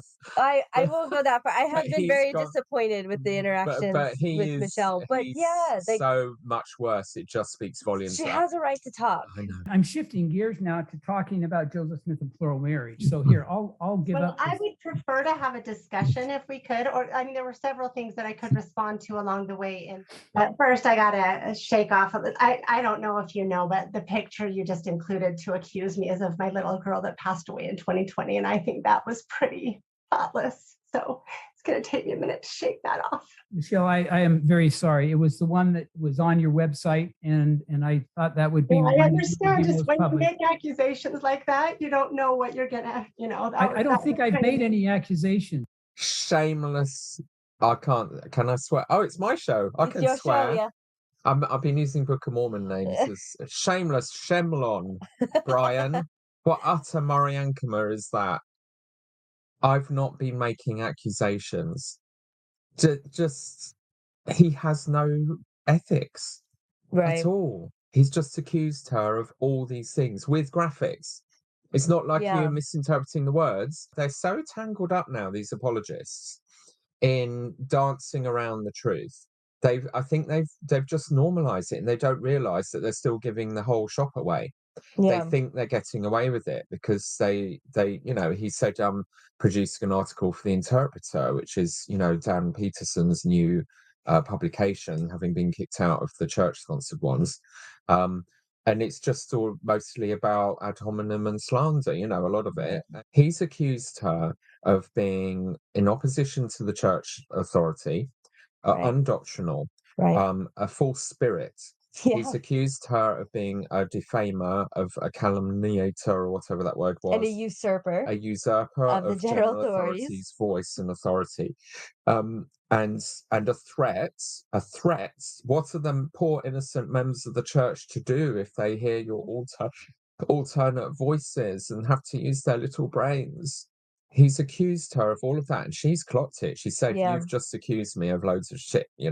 From the beginning of our messages, I invited you onto the podcast and said I would love to let you present your ideas and your beliefs and your evidence, because my goal has been to present as much information as possible so that I can let my listeners make up their own minds and seek their own inspiration. That's I believe the best pathway to truth. I like being able to do that. So particularly with the question of Joseph Smith's polygamy, since I for so long was just undecided and that wasn't my central question, I had wanted to bring people on from both sides, because there are people who are very committed to their beliefs on either side of that. So I think it's worthwhile to let people hear both sides and make up their mind. I love what she said there. She's absolutely right. The way to resolve these things is to have everyone in the same room, bring your best evidence. And Hugh B. Brown gave us a talk in which he talked about how what the students at BYU are learning is going to have to survive in the marketplace of ideas. They have to win the argument. They can't just appeal to authority. And one of the reasons Doctrine and Covenants 121 is one of my favorite scriptures is it's so clear about that. It says, no power or influence can or ought to be maintained by reference to authority, because the person speaking is ordained. And it then sort of carries on, and it's basically saying all you've got is sincere, gentle persuasion. Right. Gentle persuasion means you're winning an argument, you're persuasive with truth, and you're making sense to people, and you're coming from a place of integrity and compassion. Yeah. And that's so clear there that that's how power should work in the church. I've often said, if I'm ever going to actually give up on Mormonism, the last thing you prize from my cold dead hands is section 121, because I think it was a moment of extreme insight and wisdom and humility for Joseph after he felt he was the victim of abuses of power. But now I'm watching the whole system, the general authorities and their cheerleader apologists, completely ignore every principle in that seminary scripture, and it's all about appeals to authority. Entirely, to the point where even if those people are wrong and corrupt and unrighteously dominating, it's okay. You're the bad person if you disagree with them or object or challenge their narrative. And interestingly, this kind of gets flipped when it was again. This goes back to the emails between Michelle and the other, what we call polygamy deniers, Joseph Smith polygamy deniers. So this idea where both sides bring what they have to the table and let other people think and decide for themselves, that was what we were trying to do with the show.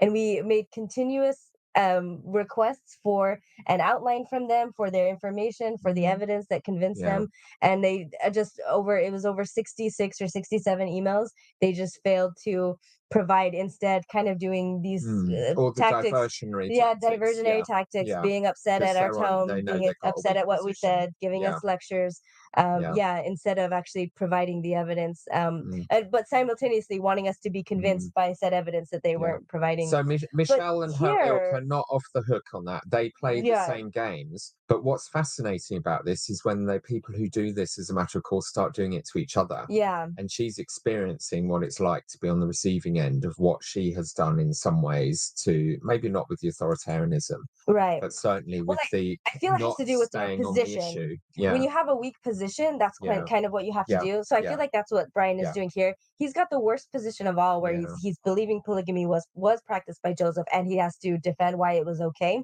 Whereas we're not bound by that at all. We do not have to justify that at all. So we believe that Joseph practiced polygamy, but we also believe polygamy is bad. So Brian's really, out of the three different camps, I think he's got the worst position. And so Michelle does have the upper hand. And then that's why I feel like, because she has the upper hand and she's able to refute just almost everything he says, then she doesn't have to fall back on those tactics that he's falling back on here. Whereas when it came to us, she just couldn't bring it to our table. It was interesting to me. And maybe you can help me understand this, because from my very first message to you this last little while, your response every single time has kind of been about how people like me, or people who believe something different than the church currently has in a gospel topics essay, which is a rather remote reference. It's not, but anyway, that we need to face church discipline if we speak publicly. And that's really surprised me, because I thought, oh, could we have a conversation without threatening one another's church membership? That's been confusing to me. And so, but I will go ahead. And I mean, maybe you could help me understand why that's so important to you. And then I'll go ahead and respond. Like for me, the truth will win. And so if we allow voices to speak, particularly sincere people who are seeking truth, that's how we believe that everybody has the gift of the Holy Ghost, and that we can seek the gift of discernment. So to me, the best thing we can do is let the voices and the ideas be spoken, and then let people discern the truth for themselves. So I'm curious to know why that seems objectionable to you. I love everything she said there. There's nothing wrong with it. I mean, she'll lose if that actually happens. If the voices do speak and look at the evidence, she's from a losing position. But bless her for, in a sense, having this naive belief in what Mormonism is meant to be. We're meant to be able to have those conversations. Truth will prevail. We've been given intelligence and lives to talk things through. Yeah. Like, wrong ideas shouldn't be scary or dangerous. No. Because they can be proven wrong. Exactly. Win the arguments. Win the argument. And she's saying that. She's saying this is really simple. But he's a twit. Instead of coming in and winning and destroying her with the evidence, he's come in as a misogynist authoritarian. It's amazing. Yeah, he's telling her it's not that this is how you are wrong, but you're wrong to even be saying this or asking the question or talking about it. Yeah. And that's what The I whole really was podcast just is wrong. so gross about the whole thing was that you're wrong to have a voice is what I got from it, that you shouldn't be talking. And I have my own interpersonal things with Michelle directly, but she has the right to talk, and I would never call me out if I ever tell Michelle that she should not be speaking and that she doesn't have a right to. I think that's really disgusting. And if somebody is embracing a false teaching, and let me just teach generally, okay, don't take this personally. And I mean, anybody can take it personally, but a person who embraces a false teaching, especially when your pictures in the is on the pathway that will lead them out of the church eventually. And it usually comes from deadening. They embrace that with gusto, and over time it can't sustain their faith, and their faith wanes. So fascinating. So you can't just believe whatever you want, because it leads you out of like we talked about, it leads to apostasy. So now it is a problem. She is seeing now the raw abuse of power that's going on in this oligarchy, in this culture running the church, and how they go in hard and brutal to any dissenting voices about anything whatsoever. The crime is dissenting, not that you are right or wrong. So it doesn't have ethical integrity. Right. So she will eventually become disillusioned. She will no longer be able to see those people as mouthpieces of God.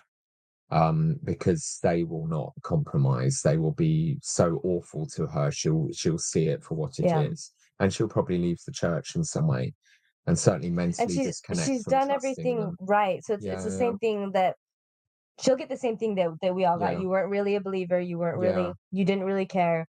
You really cared. I really cared. I quit caring a lot quicker than you still haven't quit caring, and I think the same is with her. I think she would. I think she'll follow your kind of path. She'll still continue to care about this, and I do. That's why I'm still here. That's why I'm in the ex-Mormon space. I do care what's happening to members of the church, but look at her. Like she is the quintessential Mormon woman. She's a mother. She's had many children, but with her one disagreement here, this will be enough for people like Brian and potentially her leadership to really cast her off and oust her from this thing that she's devoted her whole life to, and she's been perfect in everything else in. So, which reveals the problem, the corruption, the sin is with the leaders and their apologists, not the people. So this is why I talk now about the church in exile, that like almost the real Mormon Christians are not in the church anymore. They've been marginalized. You know, they're the primos, they're the whatever. The people who really care about this stuff, who really believe it or believed, who believe these values that Mormonism taught them of being rational, having a rational faith. You know, so the people who kind of have fully embodied these values, a large percentage of them have had to leave because they held on to those values. Right. They did what was right and let the consequence follow. Whereas these people say don't have any ethics, don't have values, don't care. Yeah. Because all that's required is you are silent and obedient. And that's what he's brought. That's the context. Shush and obey. Yeah.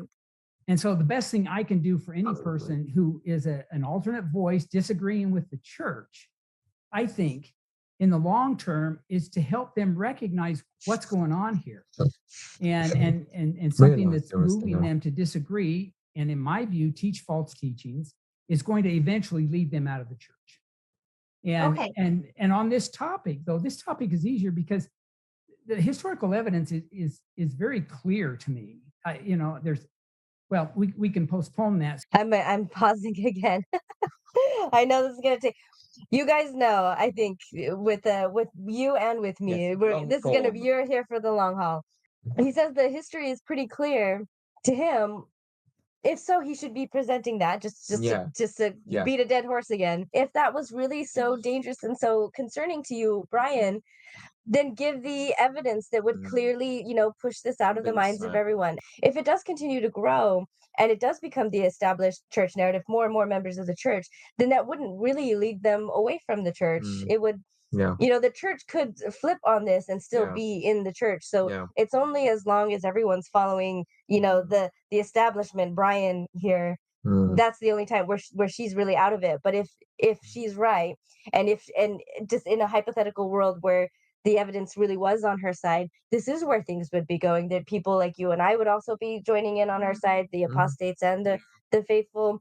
And this is something that could again change as narratives have in the past. Well, this So is a place where I don't know what the right word for it, but TBM, true blue faithful members and the dissidents who understand that stuff went wrong with how polygamy was handled, that we can absolutely come together on that. You see, the Holy Ghost doesn't tell people different messages. And so that's only it does. It's kind of got not a really great track record, Brian. She's going to push back well on this in a minute. The Holy Ghost is meant to be your safety net, your warning of danger. It speaks of truth, and it also warns you when lies are being told.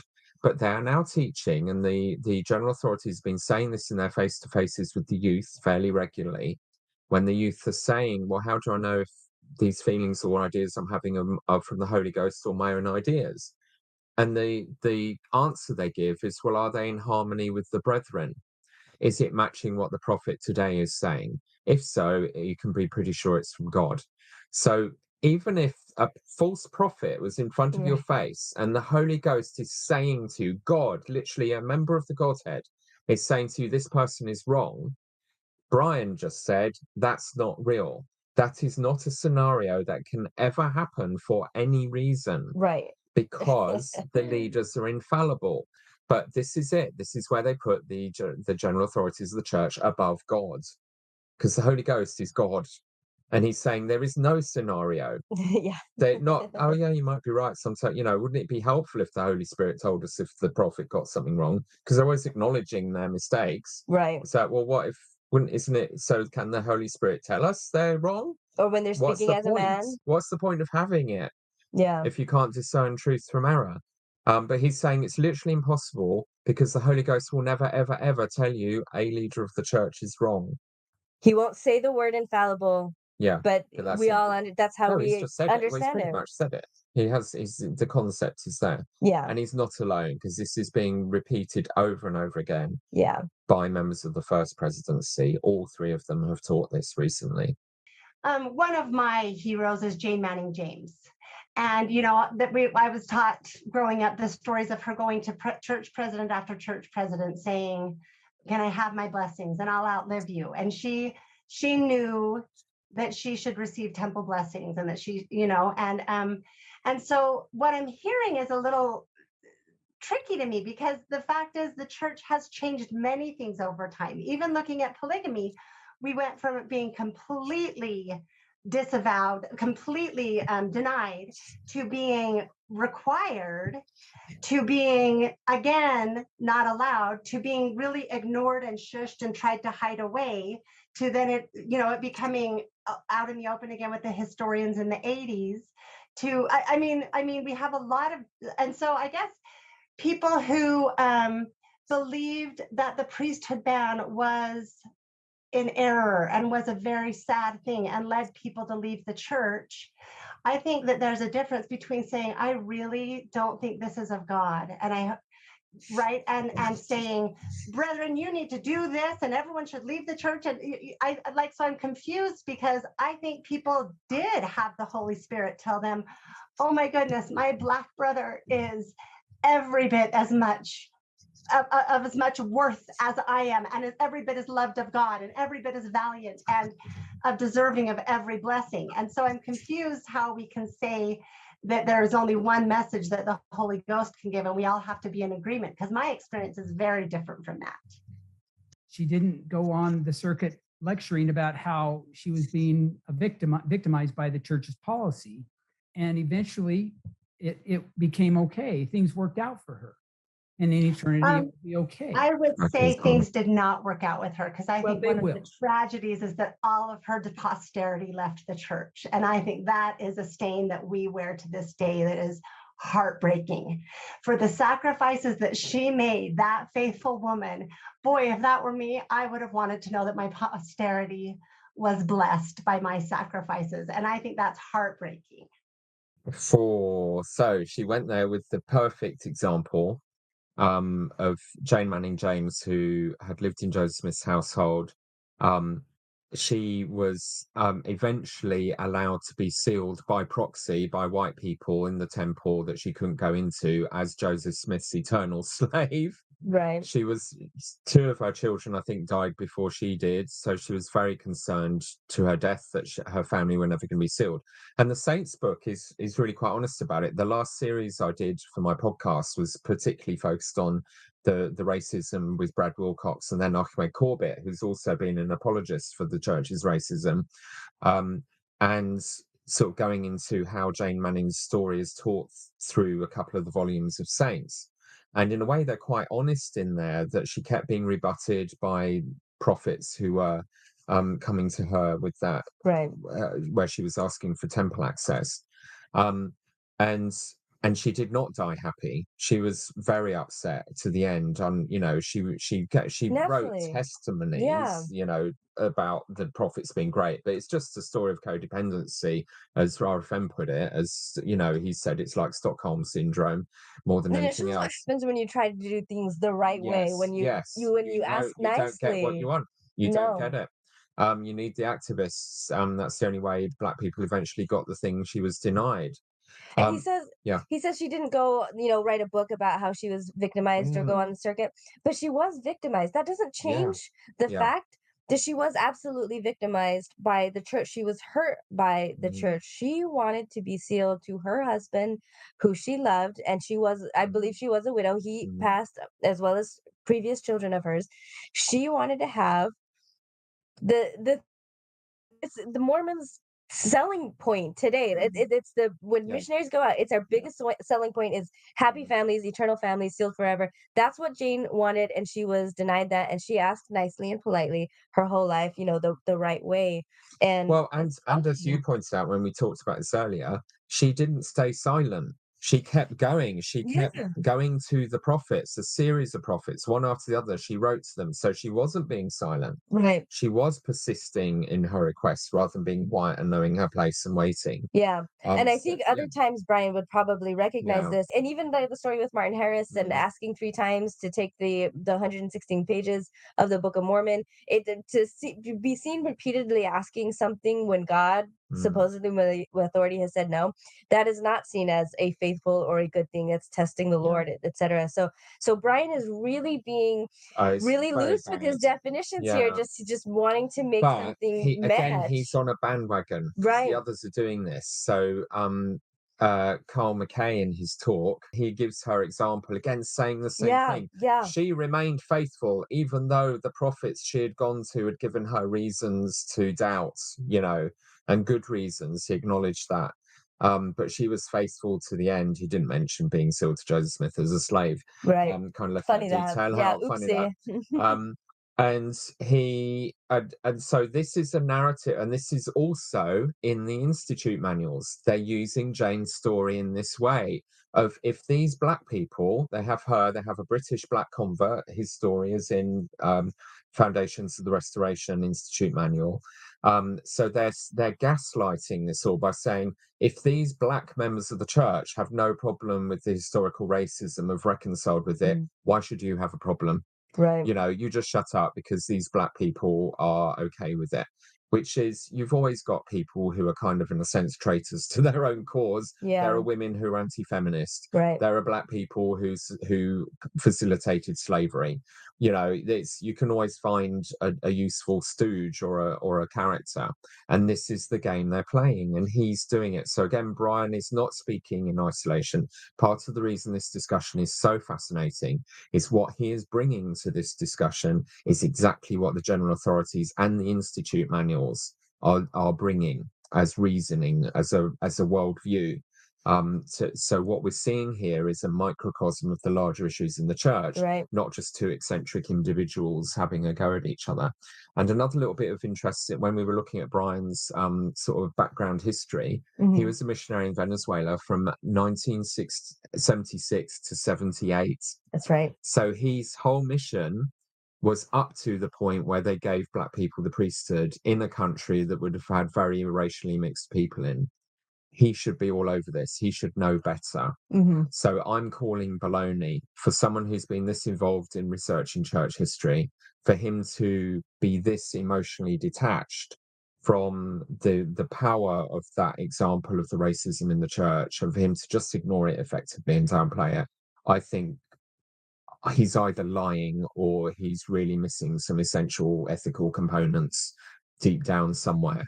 You know, he has not got compassion for the situations he's dismissing. He's being the cliche male robotic, I can rationalize myself out of this, I don't need to feel the impact of it, and I will mansplain this to you lady people. Right.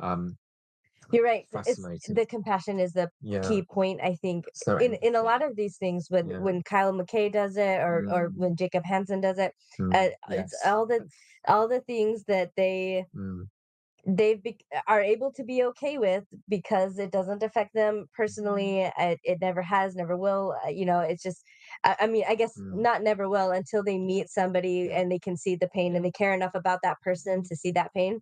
It's a position of privilege for them to not feel what's happening, to not have that empathy. And with that, when you don't have that empathy, then you can be cold. You can kind of look at it just through this cold historical lens. But I would go further. I'm going to accuse Brian of being intellectually dishonest because he knows more than enough about church history to understand she had a case there. And he's going to start using a tactic, or, you know, look out for it, everybody, where he starts to say, well, I don't know enough about that.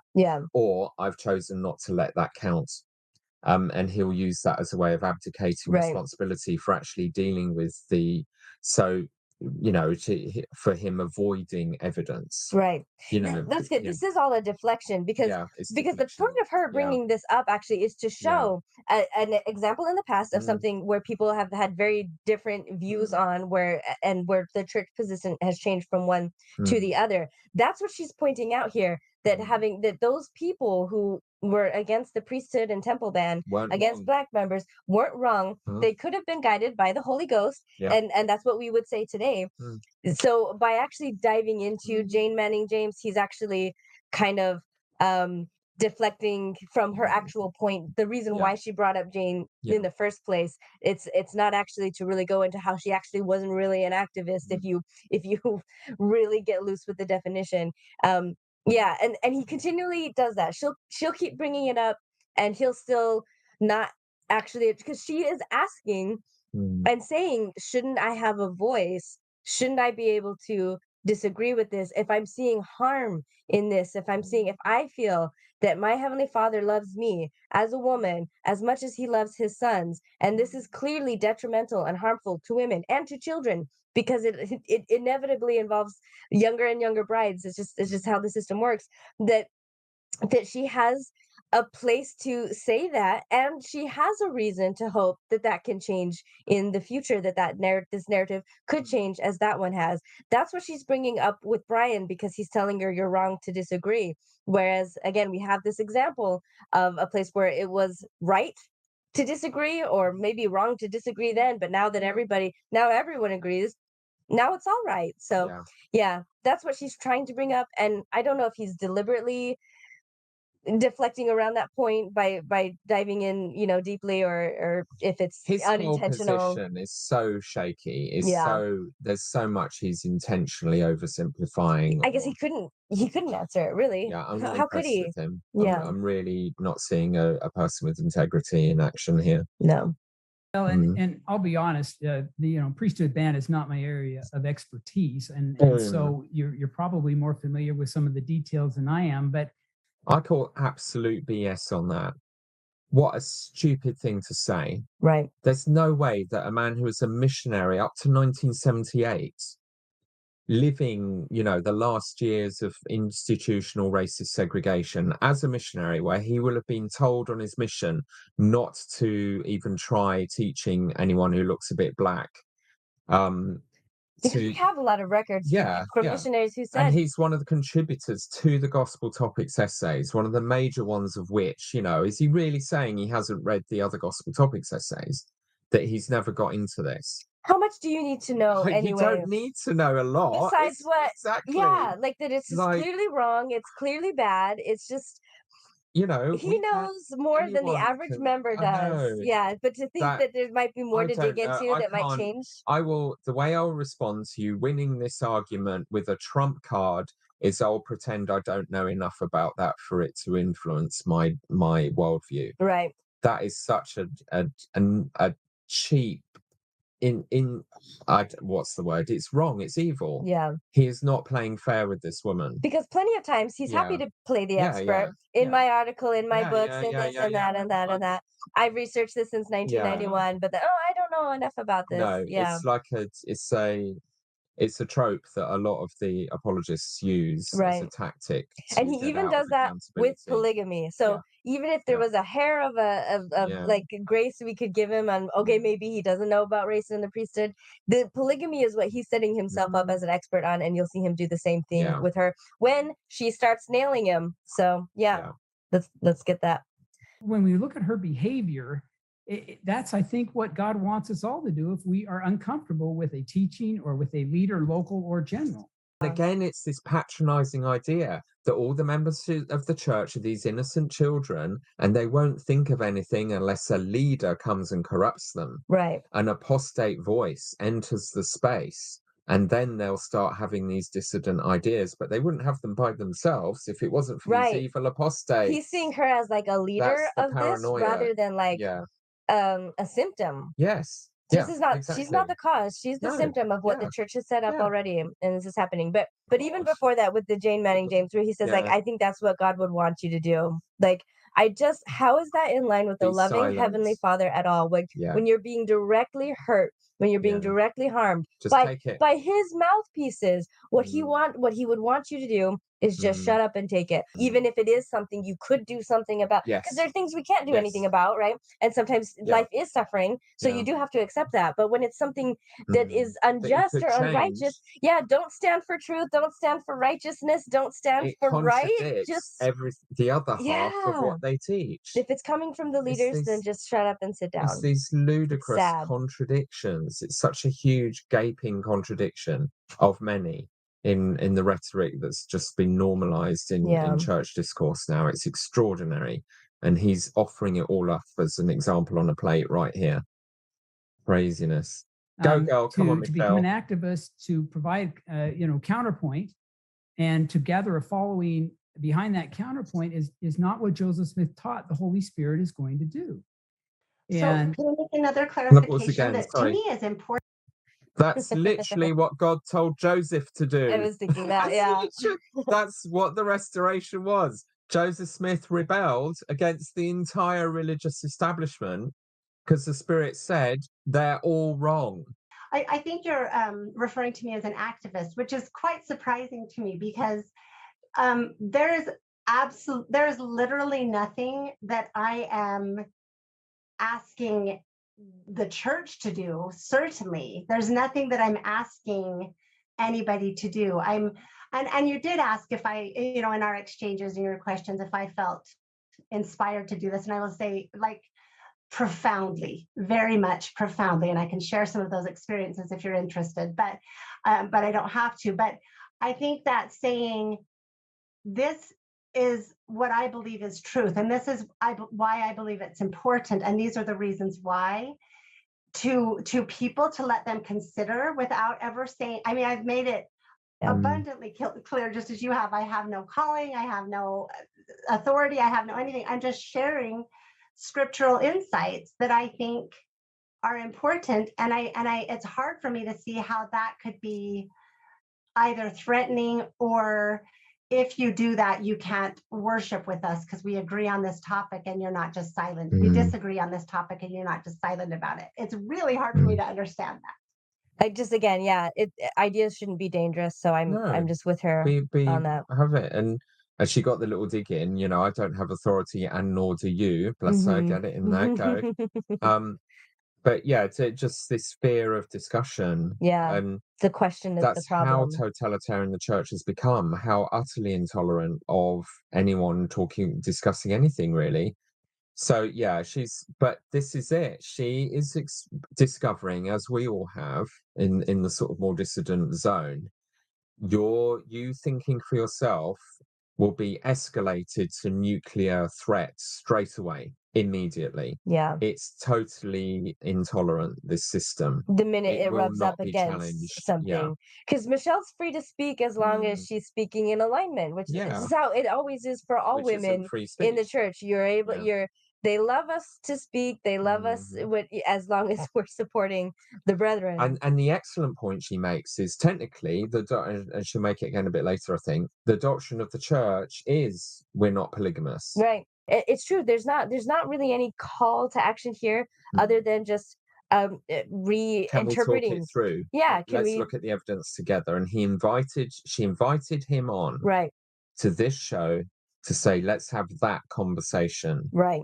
Let's have the conversation where you bring your best evidence, I bring mine, and we'll let truth prevail. Yeah. And he's not playing ball. It's just fascinating to me that, because I do think this is where the evidence is, that Brian never brings it. This whole thing. Bill and RFM brought it way better. And even she admitted it in her response video to us. Like, if Brian has it, why doesn't he bring it? It's not the fact that she's got the history wrong that's the problem. It's the fact that she is as a woman, as a just a normal member without any kind of authority at all, she is disagreeing, and that's the problem. There's a woman out there on the internet who is wrong, and I have to correct her. That's how this is, because if it really was about the actual issue, he would have brought it. So that's really what's happening here. So you're saying he's not showing respect for her as an equal because he didn't bring the evidence. He's just put her in a place with authoritarianism. He's not responding to her, the fact that she's wrong about the history. What he's responding to is the fact that she's wrong to disagree and to be this voice at all. Anything. Right. I guess it's really, really coming in now that when Brian is hearing her say, I don't think Joseph practiced polygamy, what he's actually hearing is, I am disagreeing with you. I'm disagreeing with the brethren. That's why, I guess, I was wondering, like, that's so weird. Why does he keep coming back with this?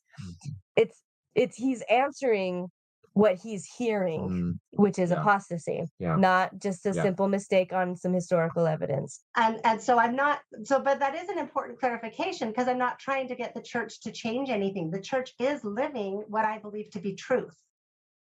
Well, what if somebody thought women should be ordained? I mean, is there any... Oh no. Okay, yeah. This one, I just, Quelle horreur. like, it's just funny because he's casting out for, like, what's the worst thing? Where's the end of the line? What's the worst thing that can happen? That this would be women having impossible. authority? Like, where does the line stop with you, Michelle? And it's just, and again he's got this given that everyone should understand that's completely impossible. Right. Why would God's authority, really like his true color show, to seal families together, to perform saving ordinances essential to salvation, this wonderful, amazing gift that he has given to humankind and has allowed men to have, what could be worse than allowing more people to also be able to do those kinds of things? Women having the priesthood, how far does this go? I guess would be crazy, right? But oh no, Brian, that's horrible. What I'm honestly much more concerned about is that we excommunicate. Well, like you sent me the scripture about wolves among the sheep, and that's so strange when people Of course he would. Of course he would send her that scripture. That did not surprise me at all. Yeah. call me a wolf in sheep's clothing or say I'm a wolf when I'm very open and clear with what I believe, and I'm not. I think the wolves are men in leadership who take advantage of young girls or young boys and do horrible things and are allowed to stay in the church. Those are things that I think that's speaking toward much more. But we have an example in my ward recently of an excommunication that came decades after the thing occurred, and it's all hard. And so I think, yes, there is a place for excommunication when there are people who actually present a danger to people who are not empowered to protect themselves. Absolutely, I'm 100% for it in those cases when we need to actually protect people. It's hard for me to relate that to myself. And I just want to say here, this is more of the heart that for Mormonism Live viewers and fans of RFM and whatnot, that if all they've seen of Michelle is just from the responses back and forth, I think they do miss a lot of this heart, which I really appreciate and care and concern. And I agree with her 100%. And I guess, because you've been through the process of excommunication for your voice, and which is what she is being threatened with, as much as Brian would like to say that's not what he's doing. And I guess and even though I haven't been excommunicated, I've still been kind of treated this way, where just having a voice, just even online, pointing out things that are wrong with the church, ways that it harms and hurts people, puts you in this wolf in sheep's clothing camp. You're Satanist, or you're following Satan. Whereas this point, she's a really good point, that people who are actually like pedophiles in the church, who are actually abusing and harming children, or keep ending up back in their callings, not being forgiven very quickly. Or the man that killed his whole family, and I want to say it was in Enoch, Utah, the Hate family. He was considered a good Mormon man, and so I very much, I just felt a lot of heart with Michelle for this part, that people in power abusing those who are vulnerable, that's what excommunication should be for, not people pointing out the problem. And she's starting to realize she cannot think freely in this church. She's having that epiphany. You're now living in a church where you cannot disagree about anything whatsoever. There is nothing at all. No dissent at all is tolerated. And the punishment is so intense that it's saying it's mandatory that because of apostasy being a threat to other people, again, this contagion fear that we've talked about, that ideas are bad, that all of these people around you can't think for themselves. They've never worked this out. So you, as a voice saying, oh, there's a problem with this policy, doctrine, or leader, you're introducing the contagion, and it must be cut out like a cancer, or it will spread, rather than you're representing a concern most of your peers have, which is what's really going on with the dissidents in the church. They're speaking for people who've already worked these concerns out themselves. All insecure, fragile dictatorships stop trusting their people. The people become the enemy, and they become infantilized. They are children that you must protect, and have to be protected from the truth, especially the truth about you, the leaders. They must never know. But it's for the people's good, not for your wealth and power and status. It's to protect them.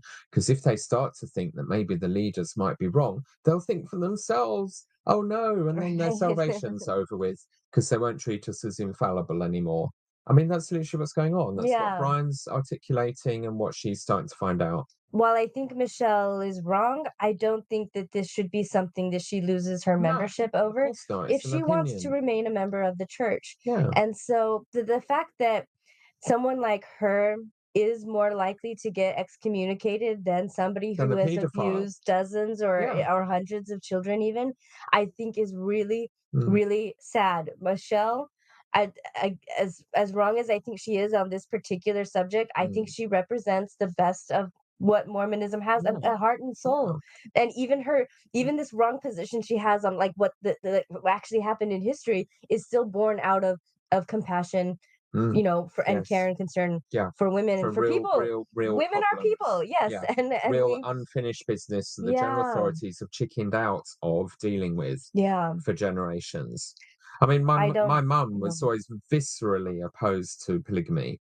Like, she would get fiery about it, and she'd say horrible things about Joseph Smith, you know, being and how he thought, you know, she had no time at all for how he treated Emma, and she was very conscious of women's place in the church. She was often served as a state relief society president and ward, and most of her church service was kind of battling the patriarchy as best she could, and bringing her training and the presentations she gave at ward conferences were always about empowering women and listening to women and telling and she eventually became one of the church sort of family services team counselors, and she was training the bishops to stop thinking they could fix women's problems and hand over to professionals. But she, you know, this is the pain that she's experiencing is absolutely what my mother lived with all the time, and most of the other women in the church is being treated as not having your issues taken seriously. Right. The men patronizing you, the men ignoring it, not feeling the pain of it's causing, making oversimplistic excuses for Yeah. the inexcusable. Any Yeah, pain we feel yeah, is from the selfishness of yeah, having feelings and yeah, existing yeah. as human beings. We shouldn't feel that way. We should just be taking Do everything as the you're men told. Be do robots like and the be happy boys. about it. Yeah. Yeah, Come it's on, sad. girl. I would never stand and say, everyone has gotten this wrong but me. But I do think that it's valuable for me to be able to say, hey, here's an interpretation that has served me well if anyone else would like to look at it. I don't think that means I need to be kicked out of the church. Well, I think we need to drill down a little bit on what maybe I need to drill down. Believing differently, as I said in the number one principle, is not the problem. The problem is when we Except when it is, except Seven, when he says it is a problem, but now he wants to go back to it's not a problem. Sorry. But again, how have they ethically, these apologists, how have they ethically normalized the idea that it's fine for you to believe completely false beliefs, to have no, in a sense, real integrity with your professed testimony of Mormonism, as long as you don't tell anyone, Yeah. as long as you can If keep it it secret, goes against the it brethren, doesn't matter. you can be wrong silently, quietly Yes. by yourself. Yeah. But if the brethren are teaching wrong things, it really seems like he is saying confusion is worse than believing the wrong Yes. thing when it's Yeah. coming from the brethren. Yeah. And that is his position. Yeah. teach It's just a mess. contrary to the accepted scriptures and doctrines of the church, and we do it publicly. You can stay home and discuss with your family anything you want, and it won't be a problem. So But can when I you come out, yeah. Can I stop you there? Because you've said the doctrines and the scriptures and doctrines. And what's interesting there is actually, I think I'm in perfect alignment with the scriptures. That's what my whole podcast has been dedicated to. And also, polygamy isn't a doctrine. I can't find scripturally where it's called a doctrine. And actually, President Hinckley, even on a worldwide stage, said it was not doctrinal. So again, that's interesting to be accused of opposing scriptures and doctrine when I feel like I'm doing exactly the opposite. I feel like I'm. Yeah, she's being this is where she's starting to show her true colors, though, that she also contradicts herself and says things that there's that section 132 is scripture, and it clearly doctrinally justifies polygamy. But obviously in her head she's decided section 132 isn't scripture, so it doesn't have to count. But that was, I just want to point out, she is now talking nonsense as well. We're watching two people talking nonsense at each other. Mhm. But again, it's also, though, it's this social media space. If it's so, he's saying it's okay to have a chat amongst your family at home as long as it's not public. Right. But well, what about your Facebook friends? What about a friendship group? Can you talk to them? At what point do Right. you cross the line? Just in the walls of Yeah. your own home. And for me, I was excommunicated for what I was posting in Facebook. You know, my podcast, I think, had just about started when I got exed, but only just. It was mainly the content of the points I was making as Facebook posts, not to my Facebook friends. not in a public forum, Yeah. although I contributed to general discussions in nuanced Mormon groups and so on. But I was being judged for what I was sharing with my friends who bought into being friends with me in Facebook, which is in a sense a semi-private environment. Yeah. I wasn't getting up at church and saying these things, certainly not the more controversial stuff. I think when Brian says Yeah. in your home, I think he means actually just even in your In own your own mind. heads, yeah. Because I don't think he would actually be okay with her teaching, all her of her children. children, that this is what it should be, because Yeah. then they'll be going on, it still spreads. So yeah. But this is where the social media space has blurred these boundaries, because you can't, What's it's different, private. because some of it is larger private groups, but you are reaching a larger audience. And the church is not coping well with that, and they will police you on what you post in your private Facebook, which proves that you're being spied upon. Yeah. And the SCMC It's symposium. in your own mind. That's the only place where you can be a dissenter and not spread it. The idea of that I'm talking just about your references to polygamy as a non-doctrine or whatever isn't what I'm talking about. I'm talking about what you've told me you believe, that polygamy was a mistake of men. That goes contrary to the official narrative of the church, which is that Joseph was commanded. I've written an article. I compiled 9 individuals who all knew Joseph personally. They all left accounts later of him telling them, and there's 22 now on my list. The article only had 20, I think, but that would have been evidence to have started with. Yeah. Now he's bringing it, but it's a bit late. But he's actually not going to get into it. I wrote an article. Go read it. Yeah. That they all reported Joseph saying an angel commanded him to establish the practice of polygamy. Now that's the official narrative.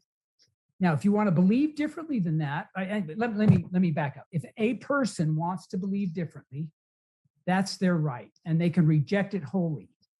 But if they want to try to convince other people or to cast doubt on the official position by saying that it's open for debate, I think that's where the problem comes. Again, if they want to talk about where the promised land is, that's not a problem, because there is no official teaching. But we have Joseph Smith quoted by 9 individuals over 20 times saying an angel commanded it. And then we have another voice saying, no, it was a mistake of men. Do you see a contradiction and a potential problem there? Oh, I see a contradiction. Absolutely. Of course, we all do. I don't see a potential problem in terms of, I guess I do have confidence in what I believe the Book of Mormon repeatedly teaches, which is the way to discern truth and error. And it's not about what voices are kicked out by the community and what voices are allowed, or by the institution. It's by what the Lord inspires us to believe is true. If we want to apply what I'm hearing to be your standard, and I know we can talk about this because the church at different times, but if we are going to say the church of the day gets to decide who can and cannot be heard and who can and cannot speak truth, well then no biblical or Book of Mormon prophet or even Joseph Smith would survive. We would certainly. I think she's got a brilliant point there. I think a solid point. All of these prophets, even Joseph Smith, they've all been dissenting voices in their own day. Yeah. And so, it's a completely flipping of the script for Brian to be taking on like the establishment chooses. Yeah. Because if that had been the way, then what Catholicism is the establishment and has been the longest one, they would have the rule of say. So, and that's something I say over and over again in my podcast, that Jesus was the rebel. Jesus rebelled against the authoritarian control freaks, the Pharisees and Sadducees, and their against the establishment, the system. So, but being Christ-like can be doing the same, especially if you're right or you've got truth on your side.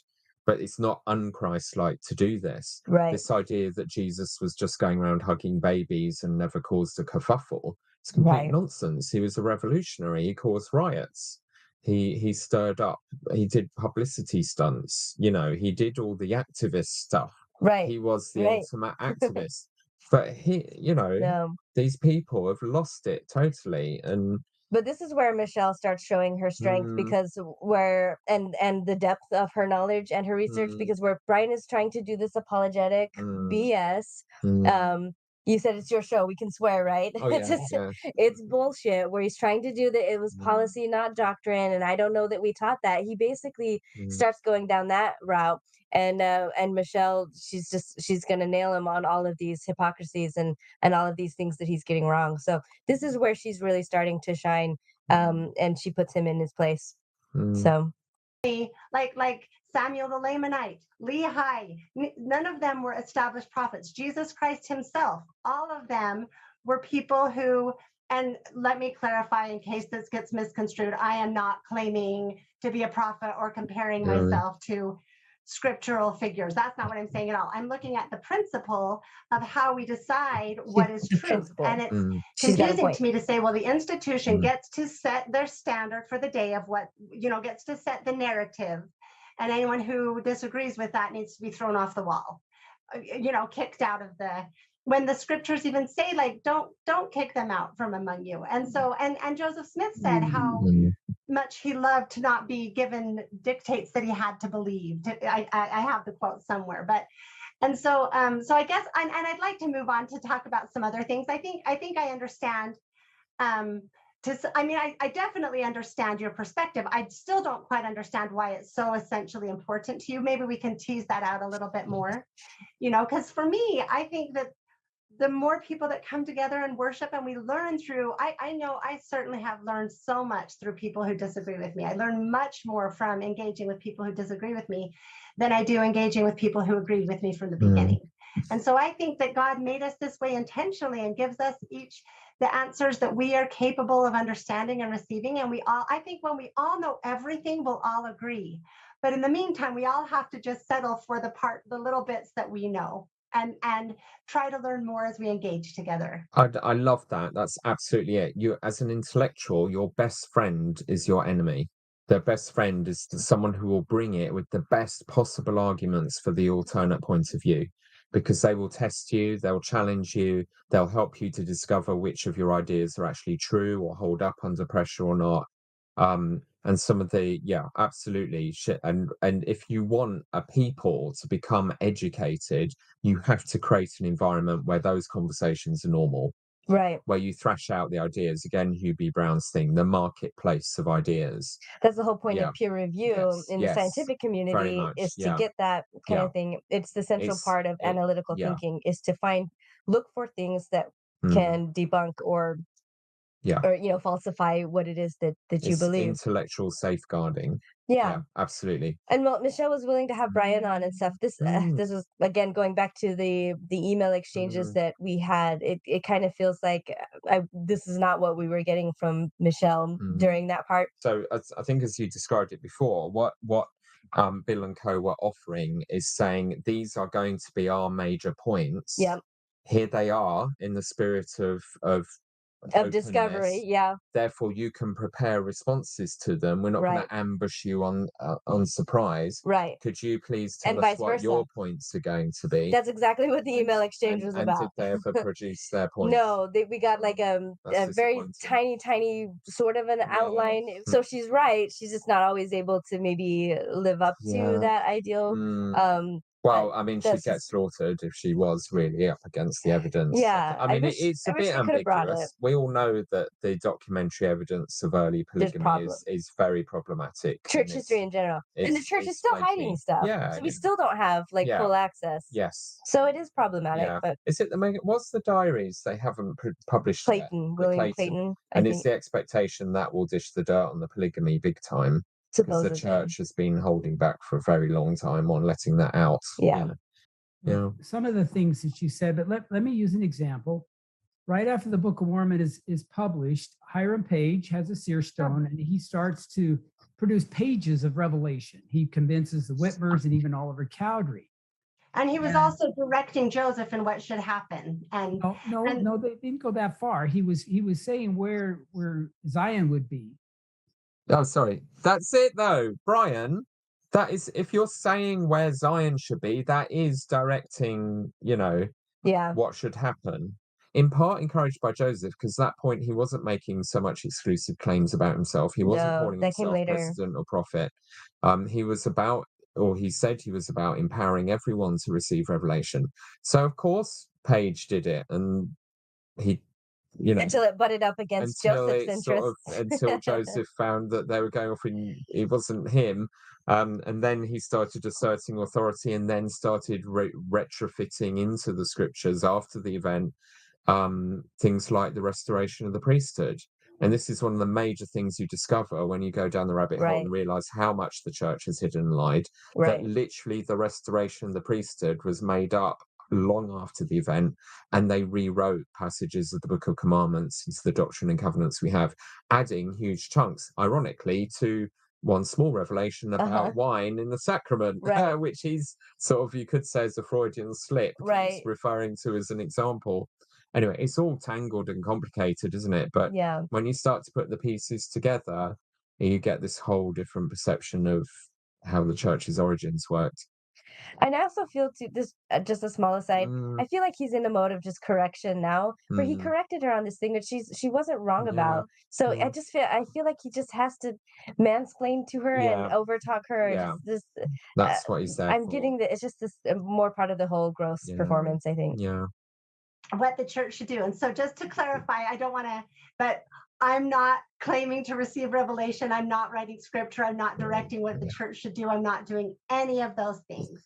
I'm like if someone were to say, well, the church now with the gospel topic essay has definitely opened the door to say the priesthood ban, you can interpret it to say it was an error of men. It was due to prejudice.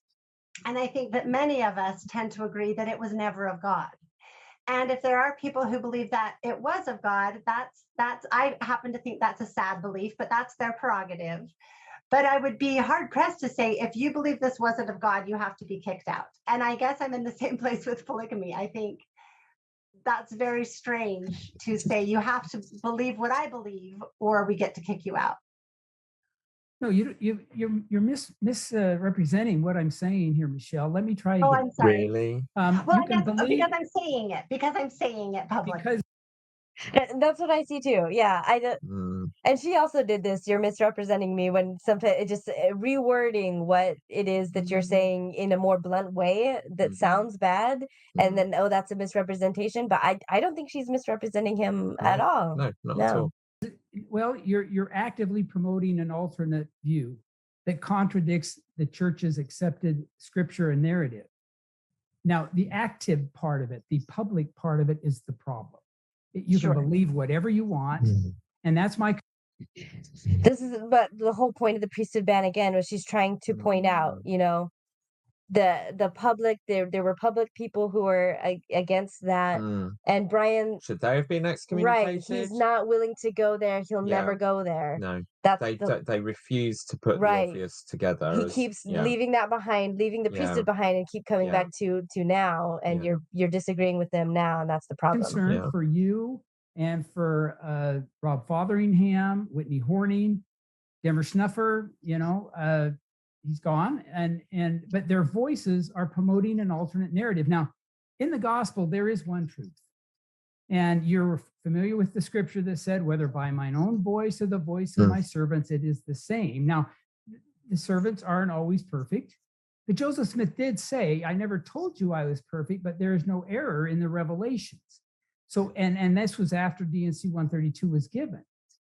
This was a lot of flip-flopping right away, because he's trying to say you have to believe them because the scripture, whether by mine own voice or the voice of my servant, is the same. Now and then he immediately walks that back by being like, but they aren't perfect. They have made mistakes, right? So he knows, and then he walks it back, position. By saying Joseph said that there's not a problem in the revelation. So it's just some absolute flip-flop. Absolutely. And again, Brian Hales, in this space as an apologist and dealing with controversial church history, he should know perfectly well that things have been declared to be revelations. So he knows he's being disingenuous here. I'm calling him out again. He is being a deceptive liar in the arguments he's bringing to this conversation. And he's given it away, as you pointed out already, with his Freudian. Well, no, he knows he has to caveat with, while they do make mistakes, but they sometimes speak as men, but they will still have to listen. They will never fill it through. Well, do you mean privately or ex cathedra, from the throne, from the bishop's throne, from the throne of authority? And they will never, ever have the conversation about which bits that they claimed was revelation from God and official doctrine was wrong. They just use Yeah. this vague term of making mistakes, by which they mean they sometimes got a temper on while doing the washing up. They don't mean that they said something wrong as an authority figure. And he's already asserted that anything they've said officially, where the apostles agreed, is infallible. And it is speaking from the mouth of God, as he's quoting here. Yeah. But He's just trying to speak out of both sides of his mouth. So he's contradicting himself, and he's oversimplifying when he knows it isn't that clear cut.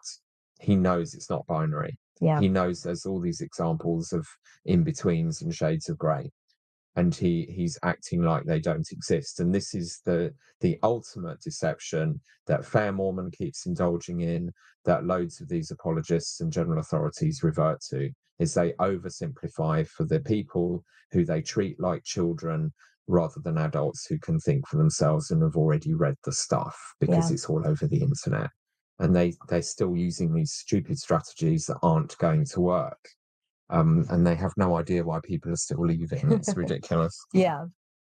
Okay, that's up for debate, but okay. No, it isn't up for debate. Look at the timeline. Okay. Well, look at William Clayton's claims. I'm so glad she pushed back there. Yeah. Because it is up for debate. This was a point. This made me really hot when she said it's debatable, and he just comes right in. No, it's not up for debate.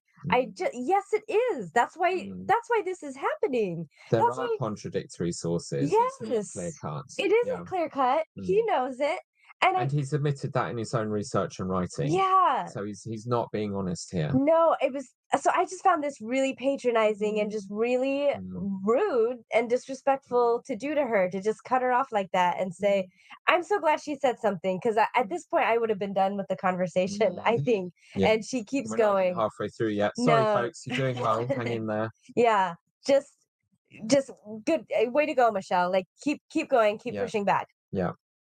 So I think there's a process here where very sincere people who are doing very religious things, who have very strong feelings that they're being guided by God, can be deceived. And that's why I wonder about when you said, if I understood you correctly, that we can have all kinds of opinions. Well, yes, we can, on things that aren't orthodox or scriptural. But I disagree that lots of opinions are healthy for the church or for the cause of truth, if in fact truth does exist. If you believe that the brethren are generally guided, that the scriptures are canonized and should be followed. So he just conflates truth there with general authorities and scriptures. You know, it's these assumptions. This is why these apologists keep failing, particularly with sort of critics of the church, is they just think it's a given that our prophets are infallible and are the mouthpiece of God. Therefore, that is truth. Why would you not think that? And it's like, guys, you're not even dealing with like a rational, neutral starting point here. She's careful, I think, not to admit how dissident she is. She must know she's basically saying these scriptures are wrong, that the church is canonized. Yeah. And well, the church even canonized a different this section CI. The earlier revelation was a monogamy revelation. Yeah.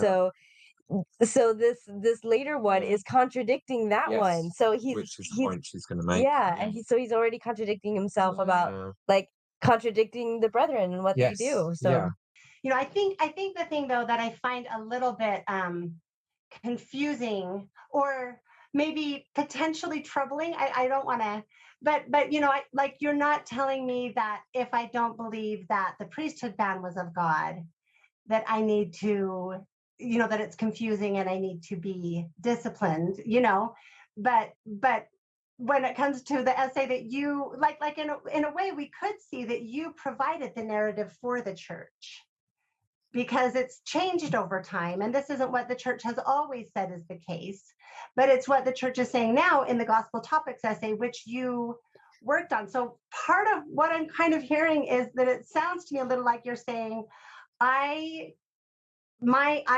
helped determine what the church's narrative is. And if you publicly disagree with it, then you can't be in the church.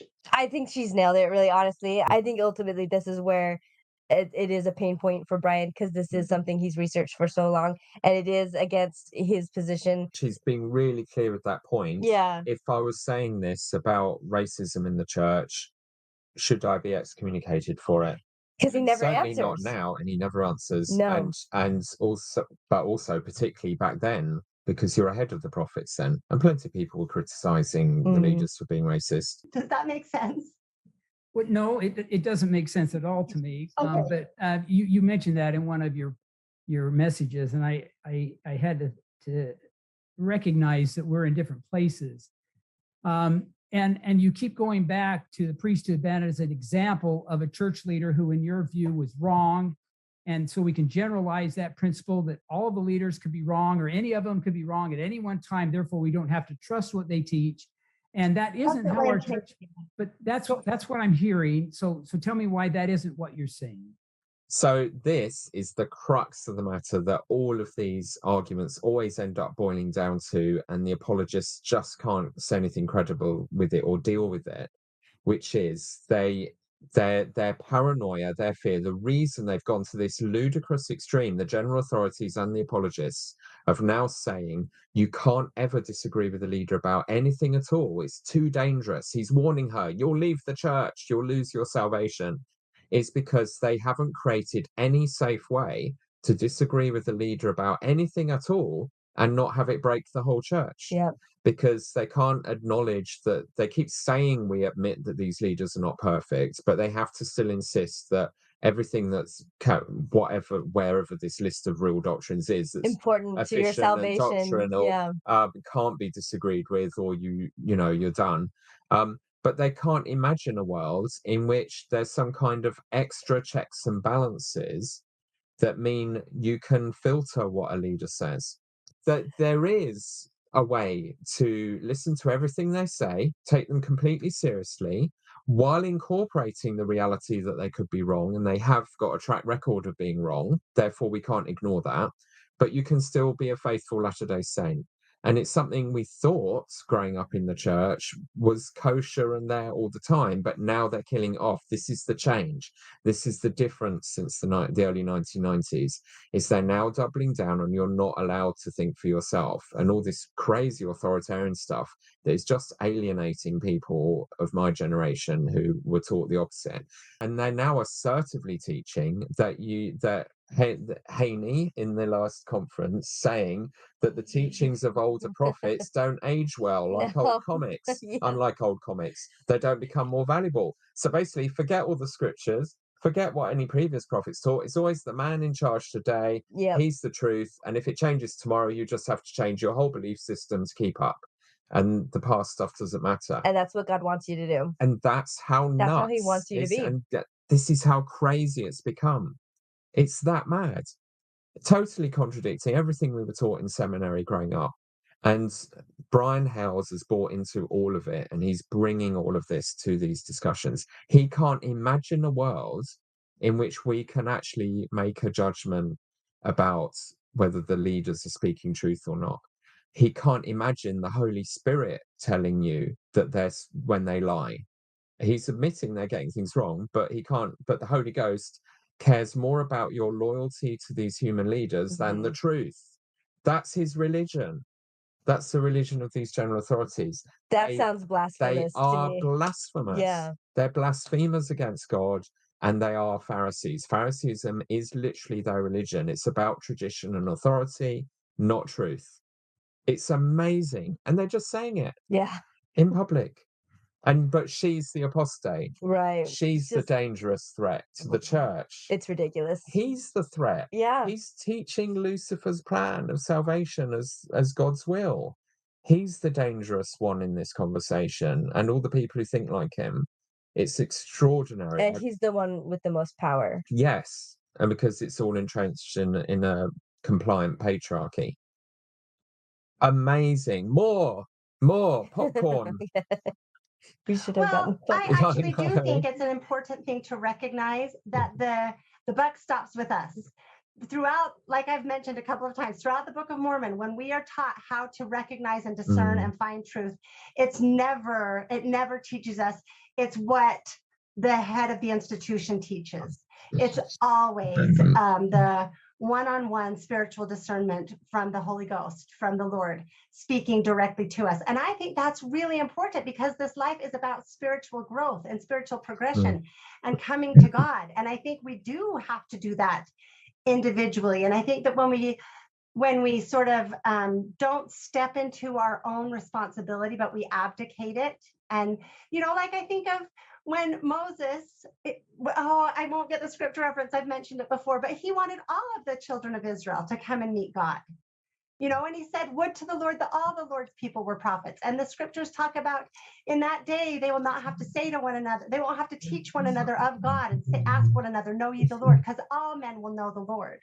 So I do think that this individual responsibility that we are given as children of God is important. And I have a lot of respect for that. I do too. No, you don't. Yeah, right. I think where there's a slight weakness in what she's saying is she's only talking about spiritual knowledge, where it's all, the supernatural. And this is partly where she's fallen down. She is convinced she has had some personal revelations telling her that her crusade is correct. Total respect to that. And that, there's no possible way polygamy could have ever been of God. And she's relying heavily on that. And she's deploying that as a trump card, as if that gives her authority. Right. And in other conversations where she's debated this, she keeps saying, yes, but God told me this is, therefore. And we get the same from the general authorities and their wives, particularly. Wendy Nelson said this a lot. On her world tour, I have had two powerful spiritual experiences. I could get up and testify in any court of law in the world that I know that President Nelson is my husband. She always says is a prophet, but I can't tell you. It's too sacred, which is completely patronizing and elitist and useless. Like, well, either bring it or don't. Don't just tell us you got this thing if you're not going to tell us what it is. Yep. But it's this idea of appealing to a personal revelation for authority that can go too far, and that's what she's saying. I would just add to what she said, absolutely spiritual instincts and revelation and so on, but also intellectual. I have rationally thought this through, and it's literally incompatible with gospel principles how polygamy played out. It doesn't, there are ambiguities in the historical sources. It is not clear cuts. So I would just sort of suggest that if she carries on making these points, she needs to not just make it about the spiritual, because there's a rational argument to be made as well. Right. And she does push back against that. Again, it says there's some hypocrisy here, because when it came to talking about the evidence, she and the others would insist we have evidence to back this up in places like this, where she does bring it about a spiritual thing. She's not saying, the evidence and the records and the history that we have is what's convinced me that Joseph did not practice polygamy. I'm convinced that it's not from God. And that was when RFM did a follow-up and going into a lot of the comments, and she shredded RFM for it. She totally went on the whole, like, these apostates, these anti-Mormons, they hate anything that's faith-based. So again, it's when it's convenient for her, she wants to say that it's evidence-based and it's strong, and that she can leave that out. But then when she wants to be upset at RFM or whatever for pointing out when it's faith-based, or that people think, are pulling God into it, then she wants to be offended at that also. And that is her making the same mistake of an appeal to authority. Yeah. Rather than dealing with the evidence and rational analysis. Right. Because he's saying the authority is their ordination. She's saying my authority is the revelation I had. From God. So in effect, she is setting herself up in that role as an alternate prophetic voice. She's saying this represents a collective, and there are other people talking about the same stuff. But also, like, it's not owning her own sense of morality, which is good. It is good positive. Morality, and I'm just sad that she has to get it from God first for her to feel okay. Because what if the revelation she got was from God, was that I did do it? Then what? then what? How does that play into your feelings of just how awfully this has turned out for women, and just how unequal it is, and how women it has made women to be objects and property, and prizes and trophies for faithful men, honestly. So if the revelation she felt she got was that it was from God, would she be supporting this? What I think we would agree now together is a horrific practice. Yeah, but so what you're saying in effect is she's using that language of I had a revelation, but it's in a way more perhaps an expression of her basic human morality. Yeah, She can sense this is wrong, it is as wrong. anyone can. Right, Yeah. anyone can sense that it's Yeah. wrong, And I but think there's that, in a sense, you don't need to use the Mormon jargon and over spiritualize. You can yeah, just say on evidentially this is really problematic and it hurts people. You don't yeah, even need to bring the supernatural in. Just not at all. And I mean, yeah, that's my position yeah, exactly. Is I yeah, don't believe it in God, yeah. and I It's don't unethical. have to bring in the Mm, supernatural for me to believe that mm, it's unethical and unfair and mm, and harmful. And so mm, I'm just sad for Michelle that she has to that she's not allowed to trust her own voice in this mm, regard. That it has to be applied to God, or she mm, to have permission to feel that way. She's got to feel that God feels that way as well yeah. for her to be okay Mm, to recognize that. That's the mm, sad thing about Mormonism, I think. mm, But in the church, and Joseph Smith referred to this on that quote that I mentioned, there are two pathways to God in our church. Not one, there's two. One of them comes through the ordinances, through the priesthood, and through the leadership. And that scripture says, whether by mine own voice or the voice of my servants, it is the same. God is telling us truth can come through our leaders. And then, of course, we have a direct path to go. Now, false spirits can influence leaders, but the fact that we have a quorums that What? have to be Yeah. So Really? false Hang on a spirits minute. can influence leaders, so they can be wrong. Oh, he's going to caveat it though with the numbers game. As long It's as they're all united, then the back and forth and the back and Yeah. forth. unanimous on the big decisions. That helps us have confidence that our leaders are not being led 100% by a false spirit. But individuals are very easy to fool. What he is not getting in his head is that she represents a huge percentage of women in the church who are deeply uncomfortable with polygamy and are trying to work out how it can be reconciled. And there's no way. If you really think it through, either you have to cope with prophets being complete monsters, and that's acceptable, which he's tried to teach her, that they can, with that quote from John Taylor, that they can be as evil as they want and corrupt. You can't murmur against them at all, Right. which is crazy evil level dictatorship, whatever, totalitarian. And he's already introduced that into this conversation. Or you've got to acknowledge that they can make mistakes and deal with that. And he's again oversimplifying. Yeah. And I gotta say, out of those two scenarios, one to me is clearly the lesser of the two evils. So like Mm, I just on the one hand you have following a dictatorship, even when a man starts marrying 14-year-old girls and you mm, say nothing, or on this hand you say, okay, well, maybe that was wrong and maybe he made a mistake and maybe we can talk about that and not do that. That's the bad option. That's the one that's clearly worse yeah, for him. yeah. It's astounding. And so when the two disagree, can you understand why I think I would put my money with our leaders? And maybe Brigham was wrong. I mean, you overread, I think, what the gospel topic essay is saying. I mean, it could leave the door open for that interpretation, but it does not say that Brigham was wrong. No, I said it. I think it could be. Oh, the opening salvo in the Gospel Topics essay about race and the priesthood is it is conceptually impossible for God to favor one race more than another. And it says that something similar again along the way. So this idea that the essay could be interpreted as it's still God's will is complete nonsense. If you read the essay, it is so clear that it was wrong. And and they just went for Brigham Young was a product of his time and bought into contemporary racism in America, ignoring as well the fact that there were huge emancipationist movements, Right. secular and religious, Right. in across the Western world at that time. They're implying everyone was buying into slavery. They absolutely were not.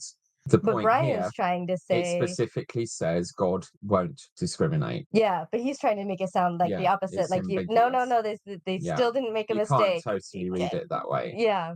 And just today we disavow it. Well, disavow, what the hell does disavow even mean? You know, Yeah. dude, what? Come on. And so this is, Maybe that's why he never actually really answers yeah. the priesthood ban, because maybe he's one of the ones that really thinks that was Oh, also yeah, of God. So, absolutely. but he's just not willing Yeah. to say that. And I have a personal experience with this. Sort of my first real, as a questioning dissident, my first real encounter with the church authority came a bit before the process of being excommunicated by my stake president. The previous stake president, it was at the time of the of the policy of exclusion, Mm. and I was asked, do I sustain the leaders? I said, well, yeah, where they're speaking for God, but sometimes they get things wrong, such as the policy of exclusion. I don't agree with that. I don't think that's of God. Um, but that's okay, because the church's gospel topics essay admits that the leaders were very wrong about institutional racism for so long and the priesthood ban. Therefore, it's okay to have this kind of level of nuance. Right. I was literally doing what she's doing, Michelle's arguing, is, well, we can question what they're doing now because they've clearly proven their fallibility in the past, and the church has acknowledged this.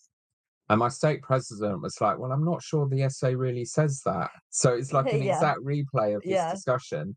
And he withheld my temple recommend. He said, oh, I'll have to think about that, and then didn't. And then about 3 months later, he did the usual power play that GAs and leaders do of, oh, you need to be in the temple, Peter. Here's your temple recommend. How And it's so benevolent. Yeah. patronizing. I'll avoid the issue that you're probably right about, and I'll do it as my sort of ministerial authoritarian priesthood kindness to let you in. So I got my temple recommend back for the Yeah. last time. But absolutely, there's people who are not reading the words. They don't know what words mean. No. It says disavow. No. It says that it was Yeah. wrong. It says that God cannot discriminate, which is also rubbish because it clearly is in their scriptures. And President Nelson's tried similar things with his recent talks against discrimination and prejudice, completely ignoring his own scriptures and things he's said, to pretend that it's all was It's never a always thing. been It's always fine. been fine. It's always been fine. God was never prejudiced. Just, it's a joke. Yeah. But this is the world he's inhabiting. He's part of these people trying to still preserve the idea that the leaders are infallible. And if you hold on to that position, you have to then believe ludicrous stuff and ignore evidence, even while you're claiming to be an expert in historical evidence. And that's the torment we're seeing Brian Hales trapped in, and why it's making a nice person do horrible and say awful things to this woman is because of trying to hold that impossible position. Yeah. It makes you into a monster. More. Interpret it either way. I think the church is trying to allow room for people to believe it either way. Is how I read that. But if you are saying that there's enough fallibility in our leaders that the doctrines that we have accepted, particularly on the teachings of Joseph Smith and plural marriage, that those can be dismissed because maybe all of the people who say that it's true are wrong. I think that's extreme, if not highly problematic. Okay. It's exactly what happened with the priesthood ban. Yeah. Okay. And it is problematic, but it's problematic for his worldview where they're infallible. That's where the problem is. Yeah. It's not problematic if you actually genuinely believe these people are human beings doing their best and can make mistakes. But you can't imagine a world where you trust the checks and balances, the other quorums, and the voting of the people, and what she is arguing for, the ability of people to reason it through and think and pray for themselves. He's erasing all of that as an option. Therefore, it's Yeah. problematic And he's erasing because he can't the cope. There's no way for his system to yeah, survive well, the without fact those that things. the doctrine is problematic. So the racist Yeah. doctrine was problematic. Yeah. The polygamy doctrine is misogynist, is problematic in that way. So he's happy with to sit with all of those problems, but he can't handle the problem of a little bit of confusion. Yeah. But the rampant misogyny that Yeah. still carries on through to Just live with today, it. it's Yeah, it's fine. not a problem. That's so let me ask you a question, because you have spoken about disagreeing with scripture, and I think I actually do believe that 132 is problematic. You know, my title is 132 problems. But what's interesting to me is that Section 101, the original Section 101 in the 1835 and 1844 Doctrine and Covenants, the article on marriage, very strongly, and with no wiggle room, said marriage between one man and one woman was God's law and was all that is acceptable in the church. So it's been really interesting to me to know that was included in the Doctrine and Covenants up until 1876. And so for all of that time, the leaders of the church were teaching in opposition to their canonized and accepted scriptures. I find that to be really interesting. Like, how do you think about that? It's not interesting. It's a blatant contradiction. Use the term, but they can't. You have to couch him. Isn't it interesting? Neutral term, not. It's clearly a contradiction. Will you deal with it, please? Right. And they just leave it hanging in the air. So she does bring it up. Yeah. And I think it's a good point. Absolutely. And I'm glad she does. But this is just my frustration with the style of how Americans are talking to each other in these situations. Yeah. They both know what each other means. Yeah. But they're playing this game, which is annoying because when you're watching it, you're having to translate the whole time. Right, what does she really mean? What does he really mean? And it's not even subtle. It's like, we know they don't mean interesting. Right. This is wrong, deal with it, sucker. What's your position on this? Anyway, sorry, go on. You're way over reading section CI 101 of the 1835 Doctrine and Covenants. So to say that it's an ironclad one man, one woman declaration is not it. I don't think Joseph intentionally created that language with the loophole there, but he was, I believe he was inspired, and he may have known the future. So maybe that's why the ambiguity is there. But again, I don't read it to say, and neither did Joseph F. Smith, what you are interpreting it to have said. That is mental gymnastics right there, isn't it? That's amazing. He contradicts himself, because first he says, I don't think Joseph Smith intended ambiguity. She's saying there's no ambiguity. But then he's coming back to saying, I don't think it says what you think. He's saying there is ambiguity. Yeah. And after saying that he didn't think Joseph Smith intended ambiguity. But Joseph Smith wrote But he was inspired.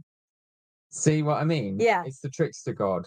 Yeah. Therefore, I'm choosing, for my convenience, to go with the trickster God over Joseph. Joseph may not have realized he was opening the door. And he's trying to dismantle this first revelation, which is for her a stronger indication of the fact that 132 could have been plagiarized. If you trust Joseph, that's the scripture he put out, not Brigham Young. That was the first one. Right. Yeah. That's Joseph's statement on marriage as a prophet, seer, and revelator is section 101 or C1.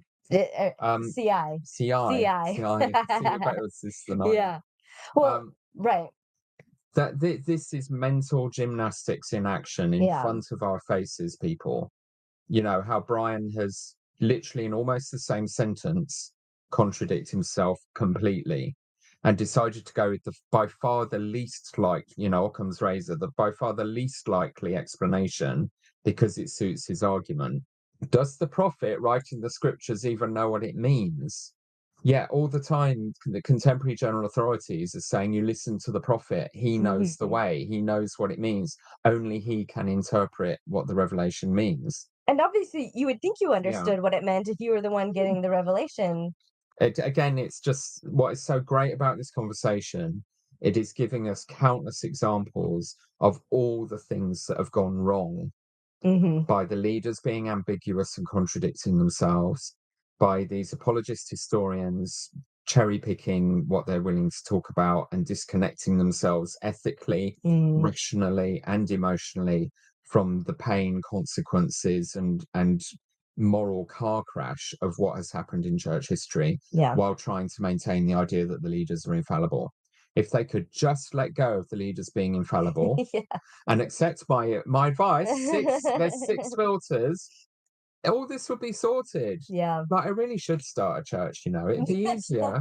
And I'd only charge 1% tithing. There you go. Just have, 1 billion.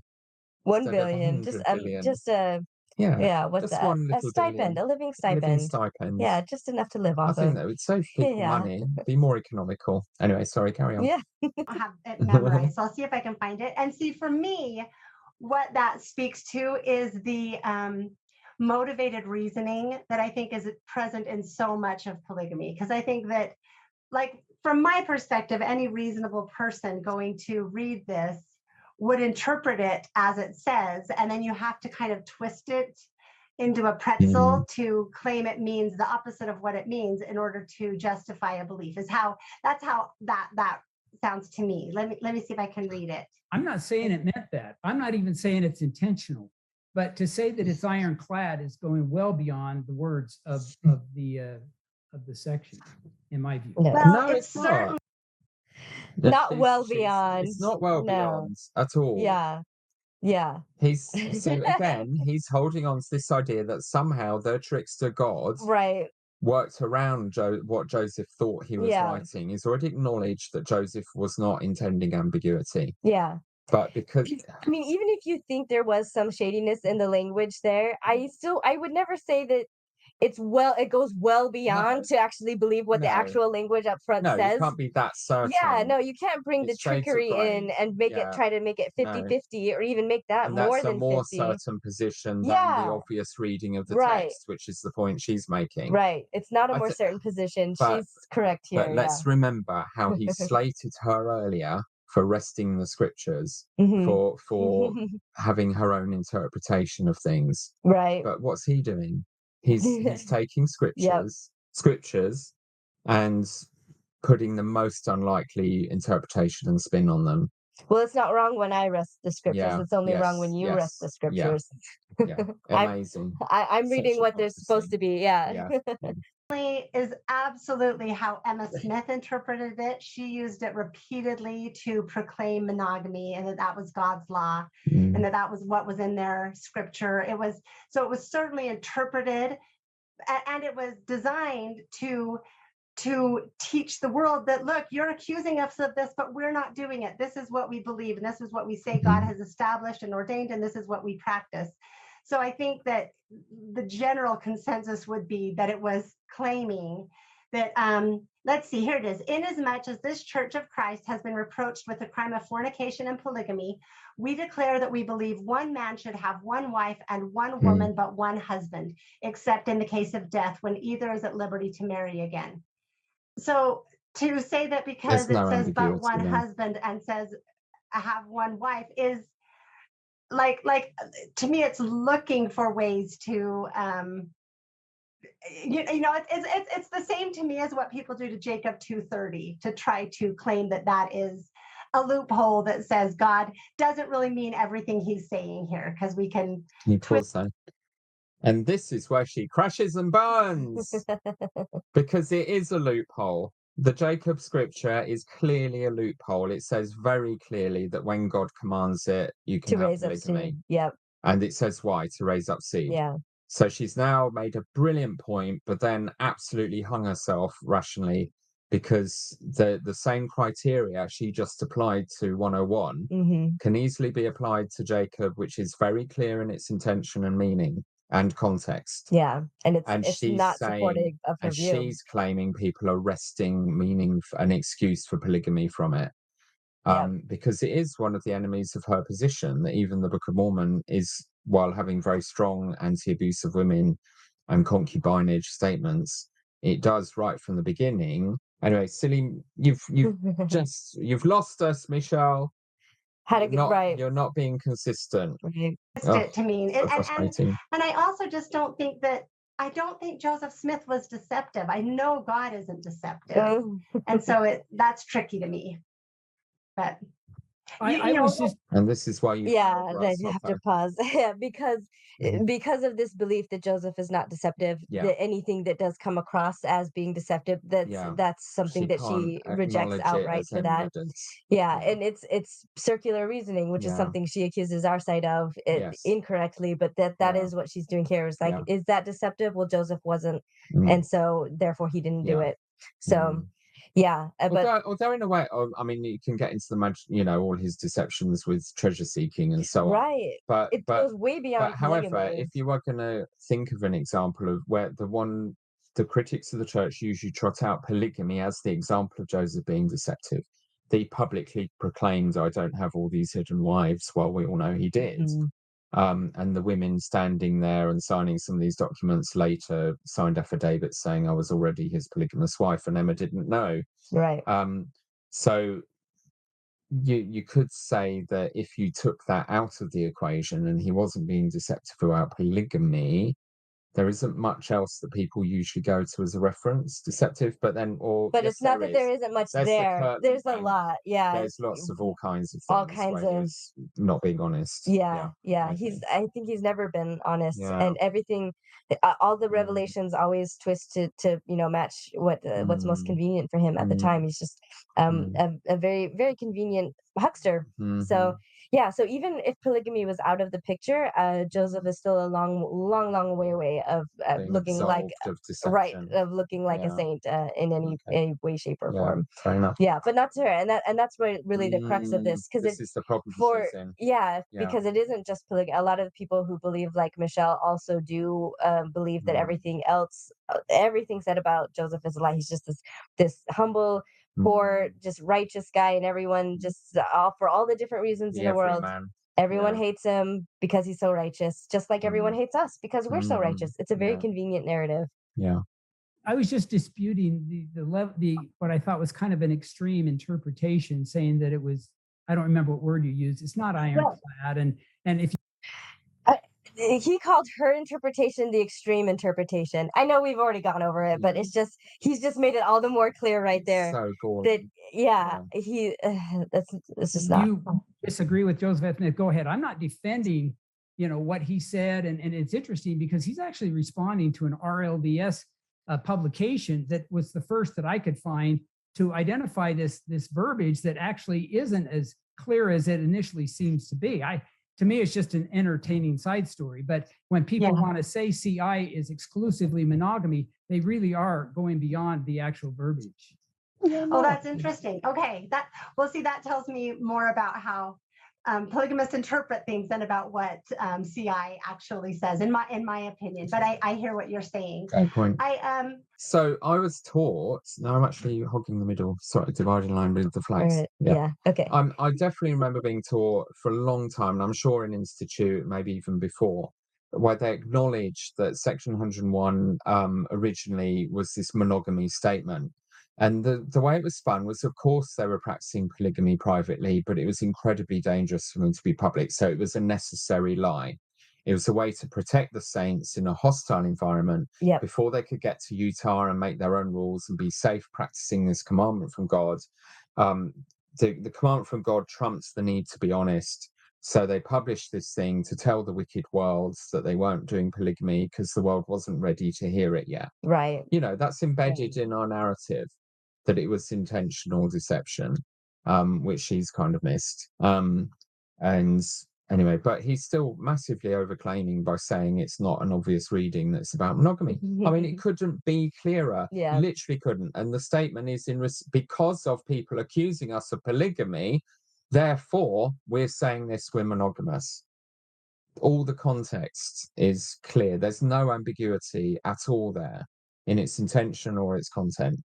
One of the things that I have come to appreciate and love, and has been an additional testimony for me about the Book of Mormon, even more as I've been studying this. I've studied polygamy for many years, but most intensely this last year, as I've been doing this podcast, has been that in my not even in my estimation, the Book of Mormon is the strongest book of scripture in its prohibition of polygamy of all scriptures. Like it very strongly condemns and forbids polygamy more than any other book of scripture does.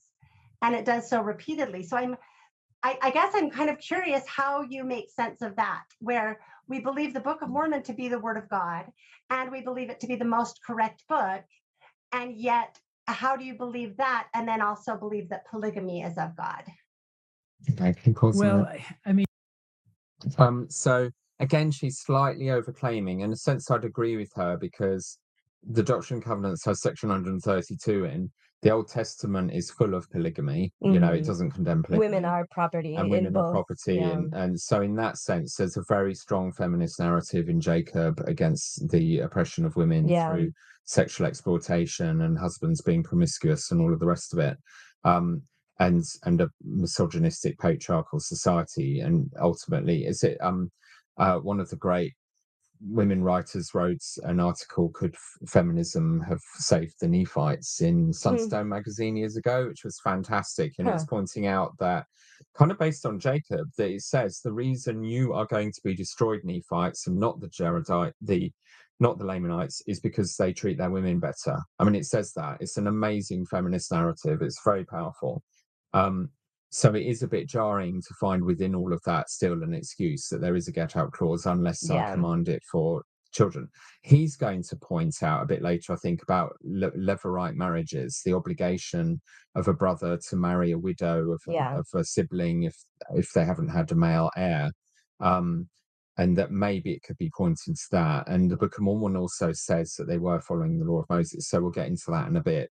But I think she's just slightly overclaiming there in the sense that it's not watertight, it's not absolute. There is that caveat, and she shouldn't ignore that.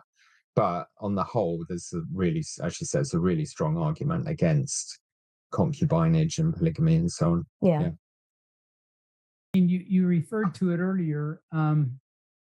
You know, there's the levirate law. Let me talk about that for a second, because the verbiage could be important. In the Old Testament, under the law of Moses, if a man dies, his brother is to marry the widow if they don't have any male offspring already. Now, if the brother is already married, the widow becomes his second wife. That's polygamy. It was acknowledged to be something that could be practiced in Christ's time. I don't know that we have any examples of it, but to say that Christ was against polygamy is not exactly supported, because he acknowledged this dynamic which could create polygamy, at least a bigamy with one extra wife. But the language of that, and I can't bring up the scripture, I can look it up. But it's that the brother marries the widow to raise up seed to the deceased. Mm-hmm. That language is the same language we find in Jacob 2:30. And you said it's not a loophole. I think it absolutely isn't a loophole, and I will probably just have to agree to disagree. But I don't know what else it could possibly be referring to. But you're absolutely right. There is no authorized polygamy within the Book of Mormon. But I read that statement to raise up seed to be the same application that we see in the levirate law, and that God was reserving that possibility, that he could command it, which he I believe he did through Joseph. I have to pause it there because to raise up seed is something that modern day Mormons have used a lot as an excuse, and it definitely was not in this context of the levirate law to raise up seed to a deceased man. Yeah, it's although interestingly, when we're all looking for when are the gospel topics essays going to actually appear in the Sunday school curriculum, because they kept saying they would be, and they just weren't. Year after year, they didn't appear in the mainstream curriculum, and everyone in the sort of distant world was when are they going to go mainstream with this stuff? And then finally we got to the church history year, and they had the lesson on polygamy. And the way they spun it was so shameless, is they only talked about Hiram Smith's marriage, which was an offense. Yeah, And because Levirate won, because yeah, he married the widow of his brother or something like that. And so they tried to spin it, not as how Joseph Smith taught right, because polygamy he did not do and what it was all anything for. like No. that. No. But they took this one example that would match the Old Testament version and tried to spin it as kind of following in that tradition. Wow. Completely, and that was never taught to in Joseph Smith's time or anything, that was an obligation. But they spun it that way in the gospel doctrine curriculum. I mean, my jaw dropped. I was just flabbergasted at how shameless it was. I missed They that. still just Yeah. couldn't say it how it was.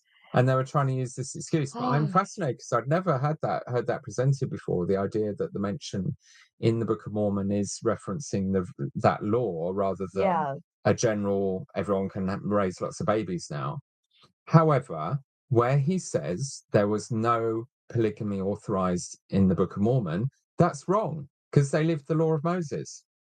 It keeps emphasizing it yeah. until Christ came. These people lived the law of Moses. They were doing sacrifices.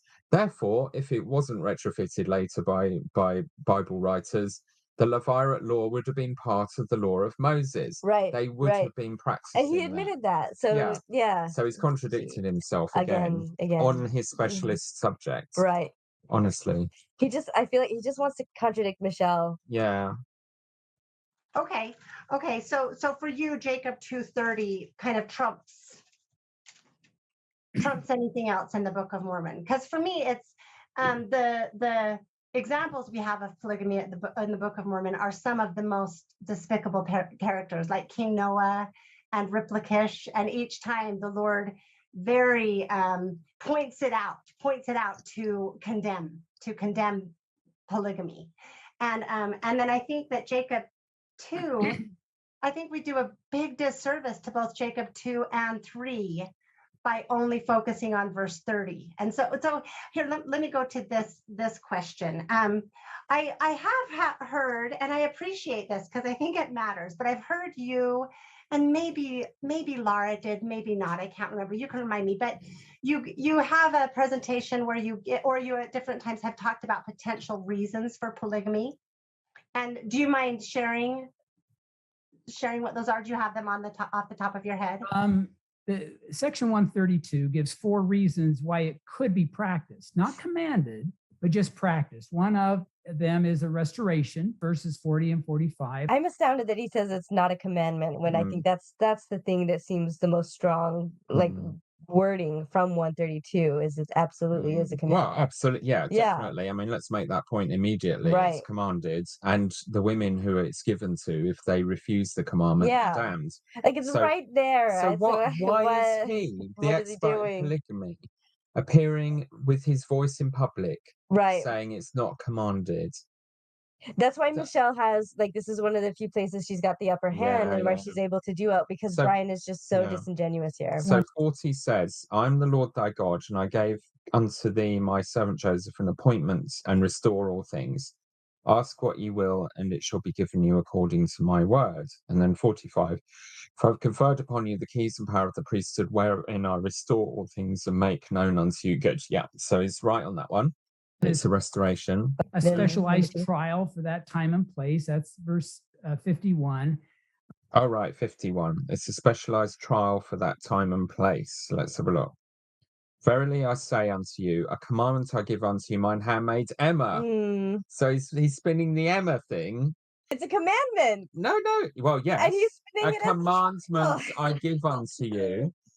So he's saying it's a trial for a particular time and place. That's his way of reframing God commanding Emma to put up with her husband's adultery.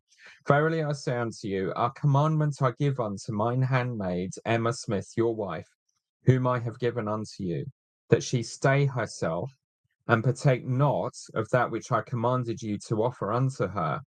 Now, the background here is he said she could take some husbands, he could have some extra lovers. So now it's like, oh, you get to have your way, Joseph, but she doesn't get to have her side of the bargain. Just a test. Abrahamic test. Yeah, okay.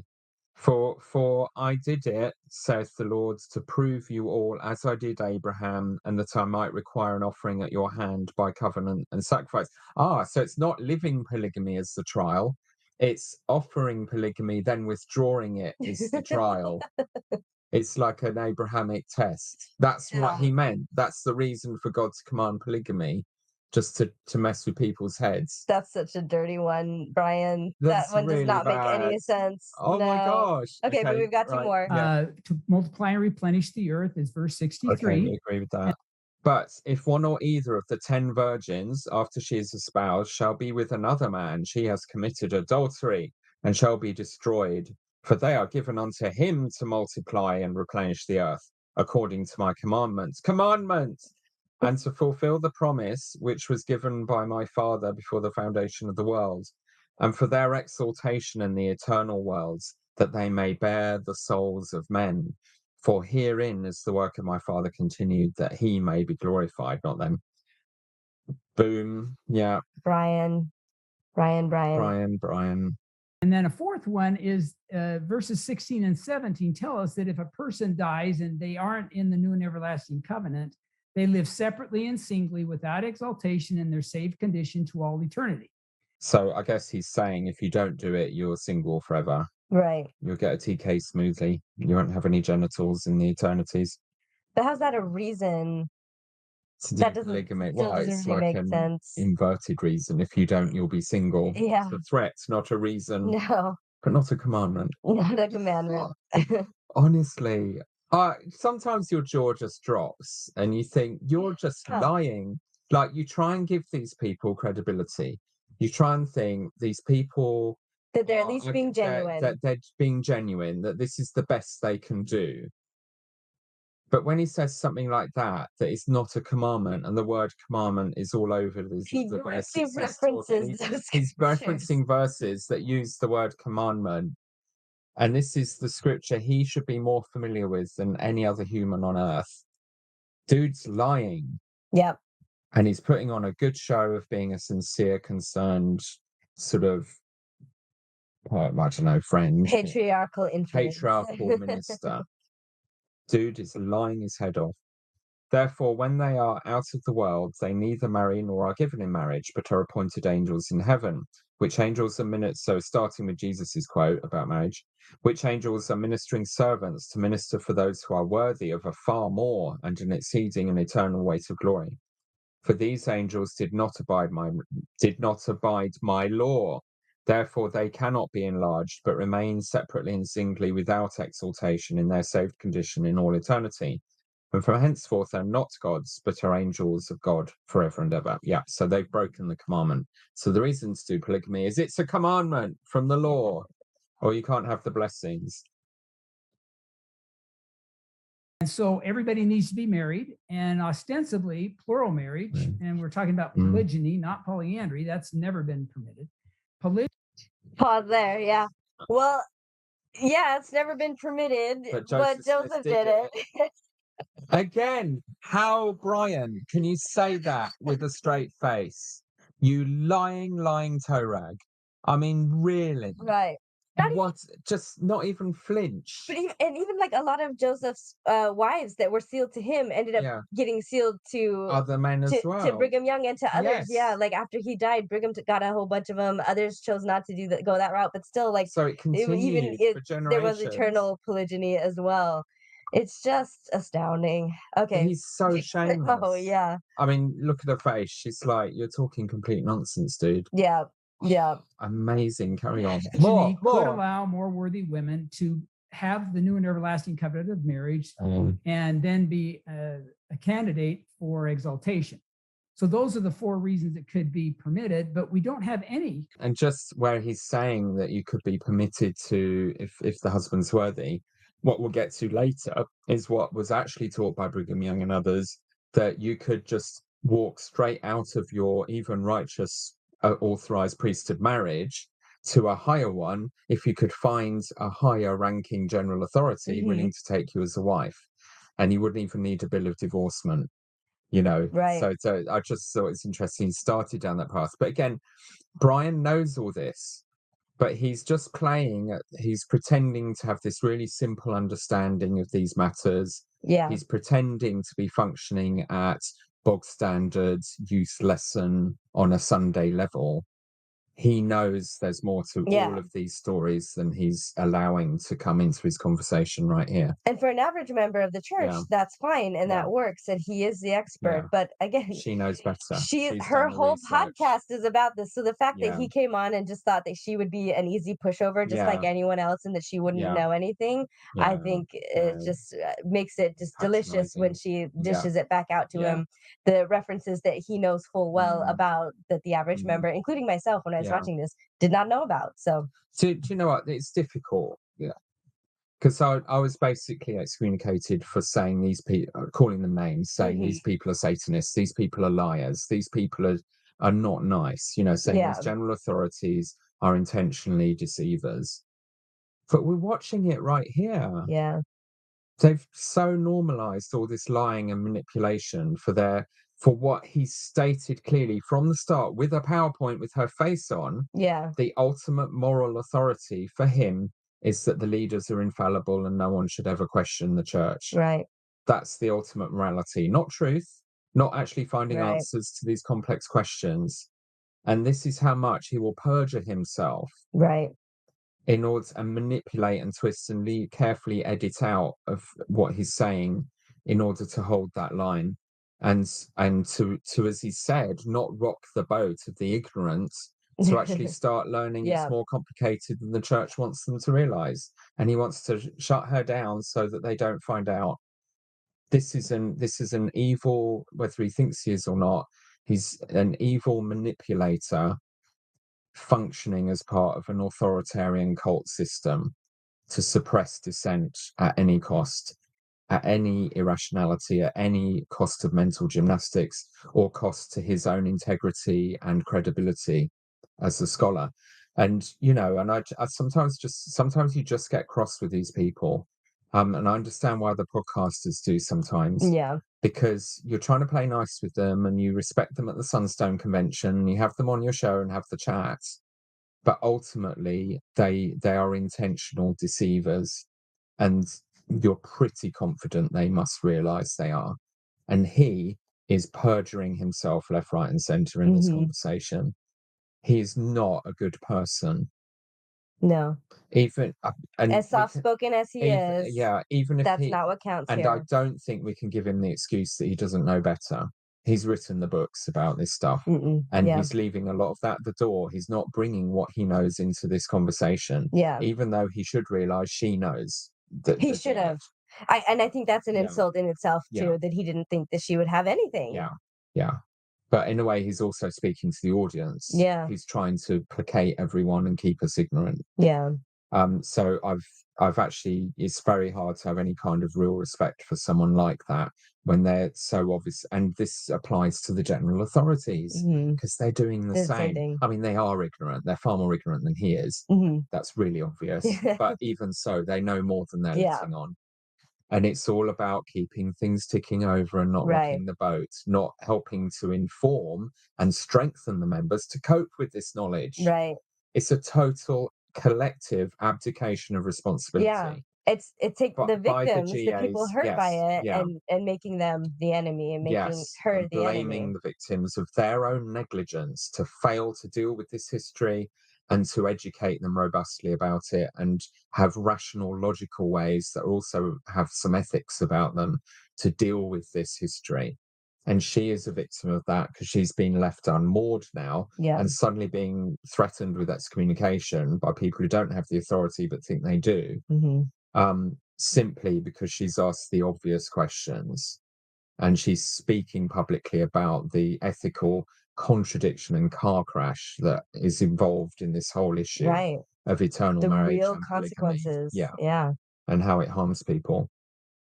So just really quickly, I believe that Jacob 2:31 gives us a very clear reason of why polygamy is forbidden, and it's stated in other places as well. But it's it's sad to me that we always ignore this, that we just read 30 and it says, for behold, I, the Lord, have seen the sorrow and heard the mourning of the daughters of my people in the land of Jerusalem, yea, and in all the lands of my people, because of the wickedness and abominations of their husband. Continuing on to 32.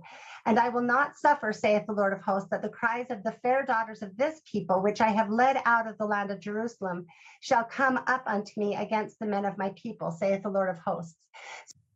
I'm pausing here because if there's anyone that's listening to this podcast and isn't seeing what's on screen, Brian Hales was looking off to the side for that whole part.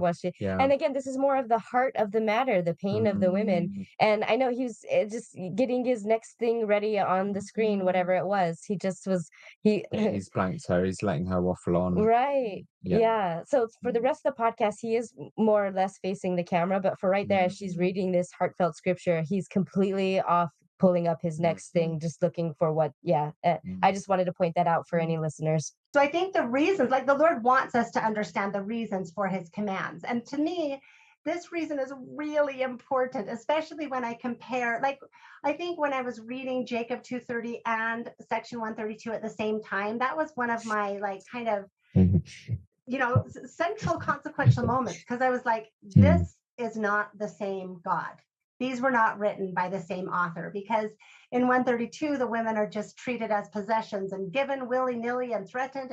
And here God is saying, I see women and I care about their experiences. And that's really important to me, This connects to me as well, because just as a woman in the church, we're taught that we're, valued and elevated, and we are, separate but equal, those problematic phrases. But and you want to believe it so much so that you repeat it. I professed it to people who would try to point out that the church was really sexist.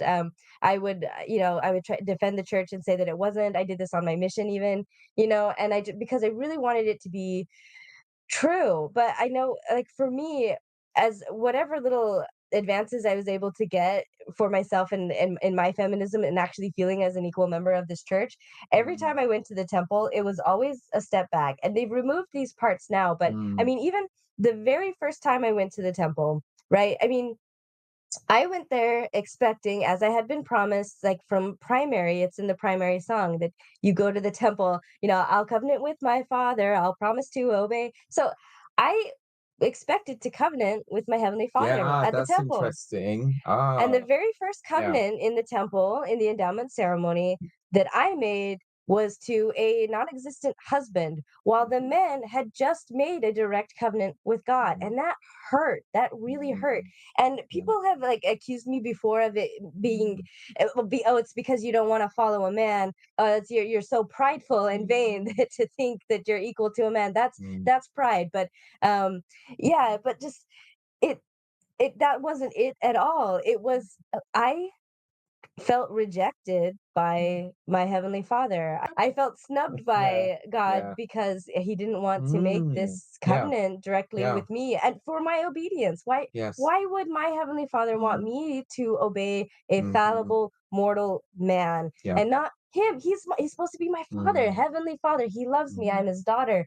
And just in young women, I recited that every week. We're daughters of a heavenly father who loves us, and we love him. And I didn't feel that when I went to the temple. And every time I went to the temple, I had to wrestle so much with this, because it just it really did clearly put me in a lesser position as and something attached to an appendage to a man, and not my own person, not that that God would want a relationship with. It hurts. So I feel for Michelle here in the reasons, like, why this means so much is because, like, she wants and I wanted a God that loved us.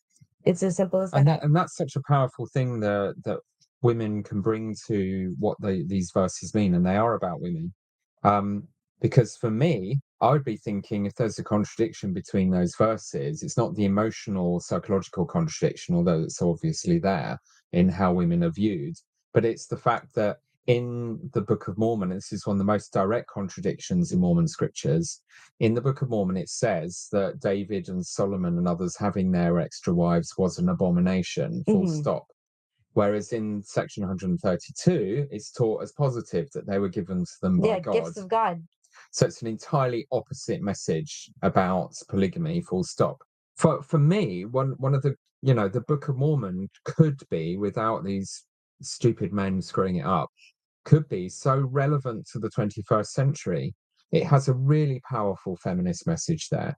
It literally says the reason that the Nephites lost the whole narrative of this 1,000 years of history, the reason they lost the promised land was because of the way they treated women. Yeah. You literally couldn't have a more feminist scripture. I never than thought that of if that. You tried. I never thought of the Book of Mormon as such a feminist. powerful feminist message. Yeah. And also even an anti-racist message, because it begins with a narrative of Black people being inferior to the white and cursed and that hostility. But then you have a civil rights movement. You have a complete change of heart. You have the sons of Mosiah give up their throne to go and reach out to the race of people that they've grown up hating and being told are the worst. And they convert in droves. Using civil rights language, these are our brothers, the brotherhood of man. Going out, the Lamanites become the heroes of the story. They become these great. You've got pacifism in there as well as just war, with the both personified by the Lamanites themselves. And in the long run, they inherit the promises of the promised land. And it's such a powerful message against white supremacism. And the message, that could feminism have saved the Nephites? The idea that if the Nephites would have kept their kingdom if they hadn't. What does that say about a society that is sexist and racist? Right. It's a real huge criticism of conservative patriarchy, isn't it? It's saying that is a clear scripture that says God is saying, I see women and I care about their feelings, whereas everything else doesn't. Doctrine and Covenants section 132 doesn't. And Brigham Young has some interesting quotes about women's feelings about polygamy, which shows they also clearly don't matter. So and a big thing in sort of modern wokeness, you could say, is intersectionality, how these people's interests overlap. And it's you have a whole culture that discriminates against LGBTQ people, women and Black people. Right. And that therefore their cause is the same. It's the similar roots to those problems. And the Book of Mormon teaches that. It teaches that a whole civilization will destroy itself if it focuses on men and their selfish needs, treats women as property, is racist. They will become a warlike society, and they will fight until the last man is dead, and they'll destroy themselves physically as well as spiritually. That is a really modern message, but we've got this unreconstructed, racist, misogynist, patriarchal nincompoops from back in the day filtering all of this, so it's been completely wasted as the message of God to the 21st century. I feel like there's very little of the Book of Mormon that's actually in Mormonism today, and that's why Steve Pinecker with Mormon Book Reviews, he really loves the Book of Mormon, and he finds it a very evangelical text. And so I think it does probably he relates to the Book of Mormon more than probably modern There's Mormons so much potential there that this is why is a lot. You kind of wonder why I still care about Mormonism. That's why, because it's got that in it, and it's got section 121, which is a complete deconstruction of traditional male patriarchal power. Right. But it just gets ignored. But the tragic irony is the institution that's been gifted this book and is meant to be giving it to the world is literally doing everything it forbids. And that's the Civil War. That's the irony, it is literally a Greek sort of tragedy. The hubris and leading to the downfall of the people who could have been the heroes. And that's the mess she's navigating right now with Brian. My gosh, it's amazing. I love it. More. Reread Orson Pratt's speech from the 1852 special conference they had where they revealed what became section 132. And in that he does outline reasons. And so I guess what I'm finding, these are the things that I find so problematic or confusing, because his reasons are so different from any reasons we would recognize or give today. I don't quote them. I don't know if you want to push back against Orson Pratt, go ahead, but I'm not going to defend him. So I don't quote him in my trilogy. I think some of those ideas are ridiculous and they're pretty bad. Yeah. And I mean, this whole time he's been building up the authority and that you follow the authority, which Orson Pratt is. he is the authority in the fact that he's revealing this, right? But it's amazing to me. I don't quote him. I've decided to ignore it. Like it, that's problematic. I agree. So I just don't include that in my research. So I leave out the stuff that I don't like. Orson was now a convert to polygamy, and he was put up front and center to publicly announce it. So a special conference of the elders was held in 1852, and Orson gave this huge, long, rambling speech justifying polygamy and giving all the reasons for it. So this is what they're both talking about here. Yeah, I'm going to put it up on the screen.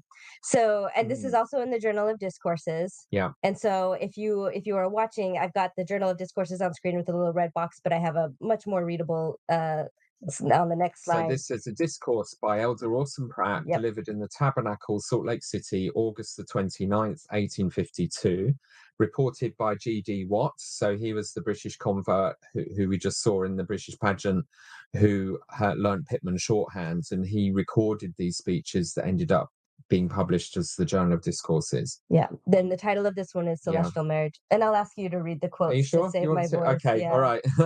Maven has been here for British summertime, so of course we've given her a cough and a cold, as we do. I had mine earlier in the summer. All right. We shall endeavour to set forth before this enlightened assembly some of the causes why the Almighty has revealed such a doctrine, and why it is considered a part and portion of our religious faith. And inasmuch as we have proved that the marriage ordinance was eternal in its nature, previous to the fall, if we are restored back to what was lost by the fall, we are restored for the purpose of carrying out the commandments given before the fall, namely, to multiply and replenish the earth. So one of the purposes he's giving for polygamy is to have children, like a restoration. Yes, restoration. Sort of, all things, right? Yes. And then the multiply and replenish. Yeah. So I think Michelle is wrong, or at least she's maybe forgotten. So we think we know what she was referring to, the really problematic stuff, yes, and we'll definitely get to it. Yeah. But when she says the reasons given are unheard of or unlike anything we would say today, the reasons themselves are not actually all that different. Off. They're really they're really familiar. But the length that he goes to describe that's problematic. We're just picking out highlights. Yeah. So and this is that's right. We're not going through the whole thing. It's very, very long. So if you want to find it, then we will provide resources for that. So these are just some snippets. Mm-hmm. So, did you? I read that. Okay, and then next one we have a bunch here. Okay. Quote, we read that those who do the works of Abraham are to be blessed with the blessing of Abraham. Have you not, in the ordinances of this last dispensation, had the blessings of Abraham pronounced upon your heads? How did Abraham manage to get a foundation laid for this mighty kingdom? Was he to accomplish it all through one wife? No. I think there is only about 1/5 of the population of the globe that believe in the one-wife system. The other 4/5 believe in the doctrine of a plurality of wives.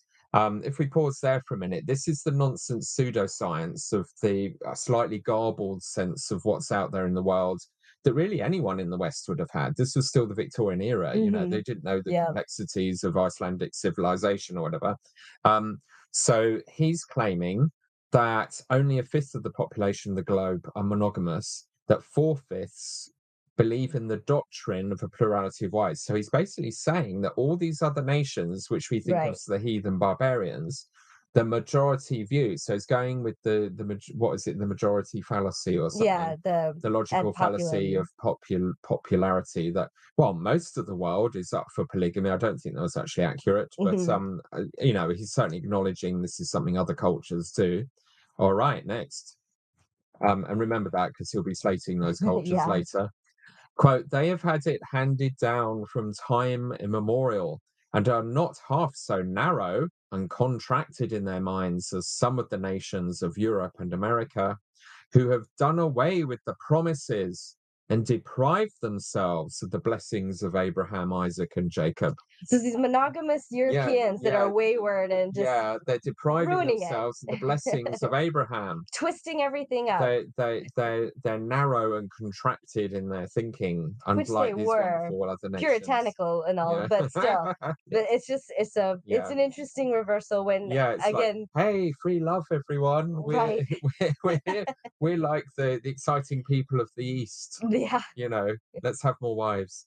Quote, it matters not to them how corrupt they are in female prostitution if they are lawfully married to only one wife, but it would be considered an awful thing by them to raise up a posterity from more than one wife. This would be wrong indeed, but to go into a brothel and there debauch themselves in the lowest haunts of degradation all the days of their lives, they consider only a trifling thing. Nay, they can even license such institutions in Christian nations, and it all passes off very well. He's going to claim that they've got a better thing going on. Right. But the basis of it is the assumption that men have to have more than one sexual partner. Mm-hmm. They can't contain themselves. So either you can have polygamy where they can marry all the women they want and satiate themselves that way, or they will have a monogamous marriage, but then they have to share all the rest of their needs through prostitution with all its consequences, hypocrisies. Whoredom, adultery, and fornication have cursed the nations of the earth for many generations and are increasing fearfully upon the community. But they must be entirely done away from those who call themselves the people of God. If they are not, woe, woe be unto them. If they are not, as in if you don't do away with these prostitution habits, woe, woe be unto them. We've got to find a different way or we'll end up like these corrupt Western cities. How is this to be prevented? For we have got a fallen nature to grapple with. I think maybe there is acknowledging male sexual desire or something in his. It is to be prevented in the way the Lord devised in ancient times. That is, by giving to his faithful servants a plurality of wives, by which a numerous and faithful posterity can be raised up and taught in the principles of righteousness and truth.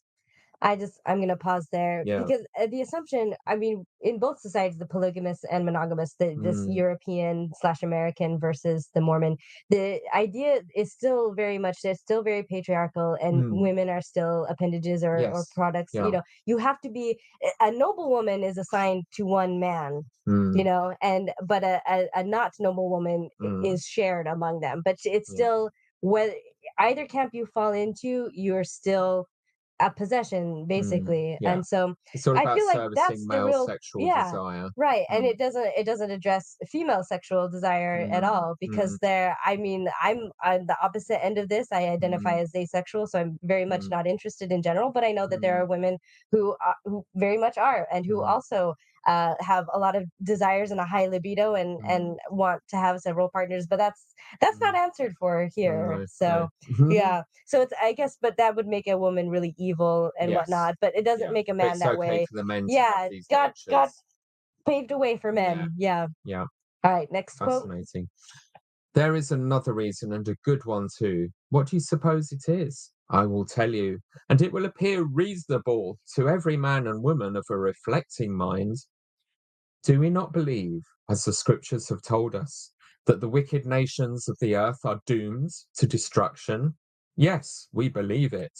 What else do we believe? We believe that God is gathering out from among these nations those who will hearken to his voice and receive the proclamation of the gospel, to establish them as a people alone by themselves, where they can be instructed in the right way and brought to the knowledge of the truth.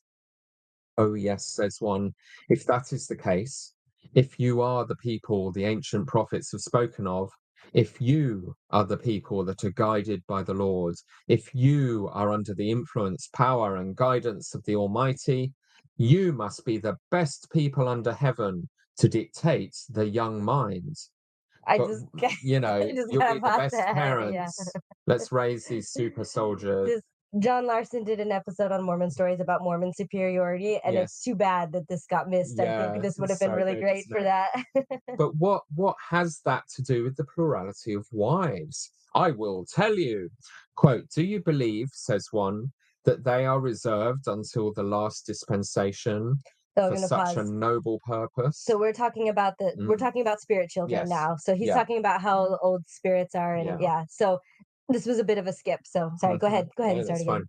For not such a noble purpose, yes. And among the so he's already said the world's about to end, everyone's in trouble, but Yes. we've got all these babies to be born yet. So who's going to have the babies? For such a noble purpose, yes. And among the saints is the most likely place for these spirits to take their tabernacles through a just and righteous parentage. They are to be sent to that people that are the most righteous of any other people upon the The earth. most righteous of any other people on the earth. There It's the to Mormons. be trained up properly according to their nobility and intelligence, and according to the laws which the Lord ordained before they were born. This is the reason why the Lord is sending them here. The Lord has not kept them in store for 5,000 or 6,000 years Big past, young earth creationism, and kept them waiting for their bodies all this time to send them among the Hottentots, the African Negroes, the idolatrous Hindus, or any other of the fallen nations that dwell upon this earth. So this is hysterical because earlier he was saying these people, Right. the Hottentots, the African Negroes, the Hindus, all these other cultures are actually Participating in are blessings of getting it right. Abraham. They're participating in the blessings of Abraham by being polygamous, but now they're uncivilized barbarians you would not want to be born into. They are not kept in reserve in order to come forth to receive such a degraded parentage upon the earth. No, which is interesting coming from Orson, because he argued against Brigham Young's racism, but he's clearly quite racist here. Yeah. No, the Lord is not such a being. His justice, his justice, goodness, and mercy will be magnified towards those who were chosen before they were born, and they long to come, and they will come among the saints of the living God. This would be their highest pleasure and joy, to know that they could have the privilege of being born of such noble parentage. I'm ready to have lots of babies. How about you, Maven? Let's No, I'm keep still going. not. What? Well, and this I just How want to can you point not be out persuaded by this. this? His reasoning is aligning a lot with Michelle's, and this is the problem when you're looking for God to define what's just and moral, because this is what he's saying here. This is Michelle is saying, and I have to say I agree with her, that she struggles to see a loving God as someone who would treat women this way with polygamy. Well, Orson Pratt struggles to see how a loving God, a just, good, and merciful God, would send his great spirits to these other people. So just because you feel really strongly that a loving God would or would not do this thing, I think this shows how that can be problematic. So the merits of your morality should be able to be argued alone without needing a God, because he appeals to God here for why the best spirits are sent to white families in Mormondom. Yeah. And this is why it's embarrassing. Yeah. This is why both Michelle and Brian want to ignore these But things. they're still teaching it. Dallin Oates, in his recent address to all the young adults of the church, absolutely nailing this, that you need to start having babies quickly. And obviously we were growing up. Yeah, we the thought faithful they saints. backed off, but it's all back. This is, and it's just the same idea. It's been all along. Yeah, even though every Latter-day Saint woman would have to have about 2,000 babies each to, to really have make the babies be born Mormon. Yeah. I think that was. Right. Oh no, There's still more. some more. Let's see. So far we've had justifications: multiply and replenish. Yeah. Full restoration, Abrahamic blessings. Yeah. Avoid prostitution. Yeah. Give the men enough wives to satiate themselves sexually. We've got here, we want the kids to be born Mormon, not Hottentot, which is still a Negro, somewhat a current teaching. Yeah. Okay, and then now, because time is short, the end is nigh. Yeah. So, but there's all these spirits being saved to the last, the most valiant. We got to breed like bunnies, or we won't have an army of Jesus for the last days. And then I guess Jesus can't win. Yeah. That's the implication. Wow, pressure. Yeah. Yeah, they should have had more babies. And then this next quote is just where he really does put it on Joseph Smith. Yeah, if you want to read that. Okay, so this is the big reveal of section 108 and 132. Yeah. Because most of the members of the church have never heard of it up to this point. But, says one, how have you obtained this information? By new revelation.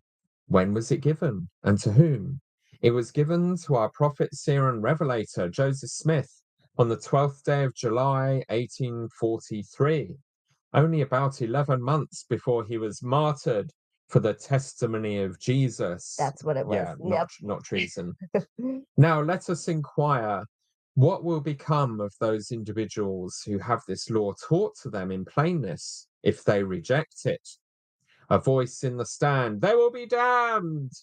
I will tell you, they will be damned, saith the Lord Almighty, Lord God Almighty, in the revelation he has given. So they've got the general gist of 132. You're going to do this or be damned.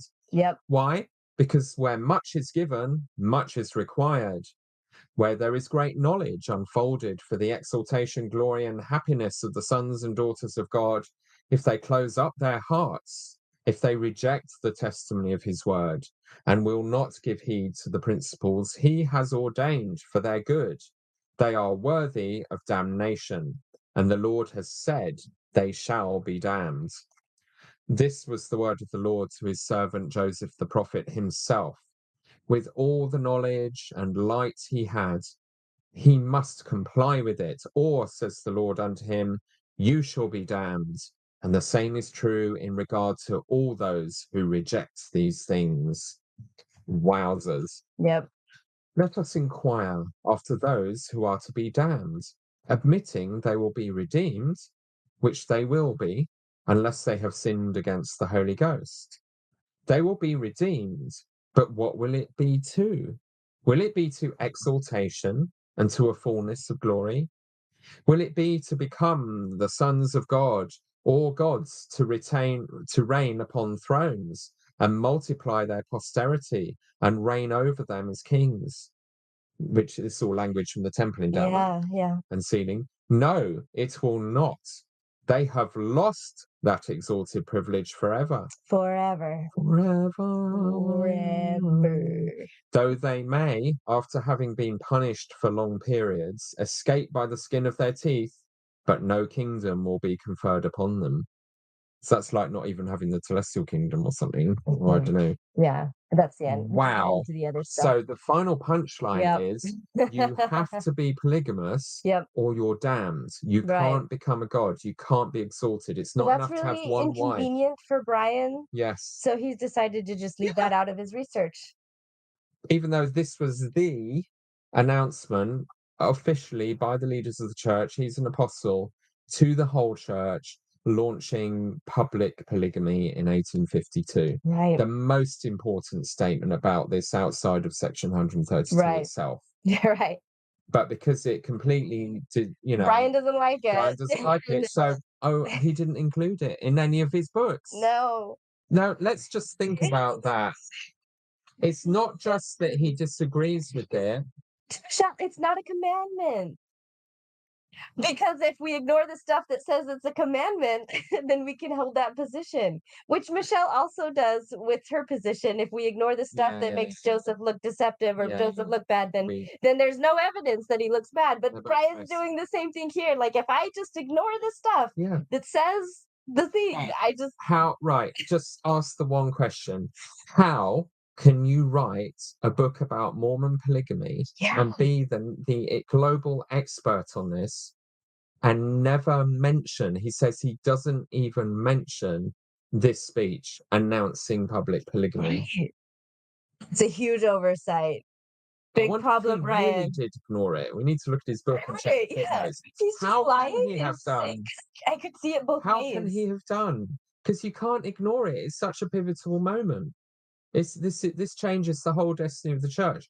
The nanosecond they went, we've just had the British pageant here, which where the Brit Vengers cheekily sort of renames Sex Trafficking the musical, because literally everyone who's real in the book either dies really quickly or enters a polygamous family, like all of them.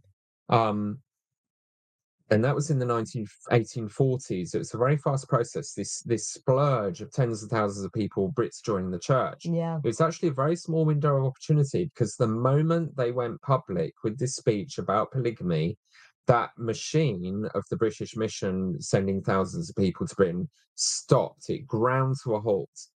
And up to that point, they were lying to these women. They were already practicing polygamy and divvying the women up, the converts up amongst themselves. And Heber C. Kimball was complaining that the missionaries were snaffling up the beautiful ones before he got a chance to add them to his harem of 42 wives. And after he served his mission there and gave a blessing to a baby that he later married when she was 19. Ew. Yeah. So we discussed that. Cradle robbing, almost quite literally. Go to Nemo the Mormon's channel for our discussion about that, which will be back up now. We've removed the clips from the play so that they're okay with that. But this is the thing, they were lied to. But the second it went public, it crashed. You know, the multitudes joined the church in Britain no more. And we've been struggling ever since. All along the way. I had my times, I remember, as a missionary with the polygamy, just wondering, like, if the restoration was so important to God, and just and knowing that this would happen, knowing that this would be such a huge stumbling block to people coming to the truth. Prevented millions of people joining the church. Like, I would question, and of course I would immediately feel bad for questioning God, but it just seemed to me like a really bad way to go about it. So Michelle's on something. This was an epic disaster for the church. It's the biggest self-sabotaging foolishness. But Brian, the expert on polygamy, has written 3 huge volumes on it and never mentioned this speech. If he's telling the truth about If he's telling the truth. He's just, I mean, either way, he's lying his head off. Yeah. He is leaving out crucial history. Right. I think people need to stop pandering to him as this great expert. No. Because in the post-Mormon community, people are very respectful to Brian's research, mainly because it's validating, against the nutters that polygamy did happen, and he provids a lot of evidence. But if he's genuine, listening to the guy, if he's leaving stuff if he's out, gaslighting it this way and being disingenuous in his research, so call him out. He's a deceptive propagandist. He is not a historian. Right. He's not a like we credible pointed out, historian. he's had access to records that other people haven't had. Yeah. And he's gatekeeping the information according to what feels good to him. Because you can't have anyone question the system. Yeah. Come on, Michelle. Being offended by some of those ideas. They weren't kind to women, I think.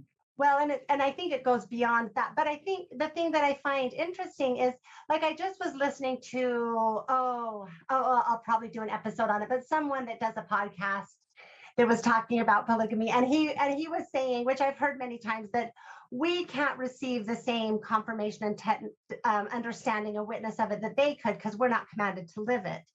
But so then I find this, and I think how strange that we think that we understand the reasons better than the original leaders who we claim were commanded to live it and who were charged to teach it.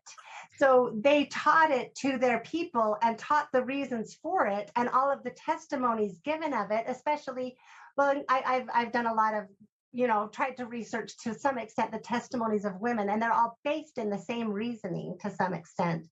So it's strange to me that we believe their testimonies of it and their reasons for it.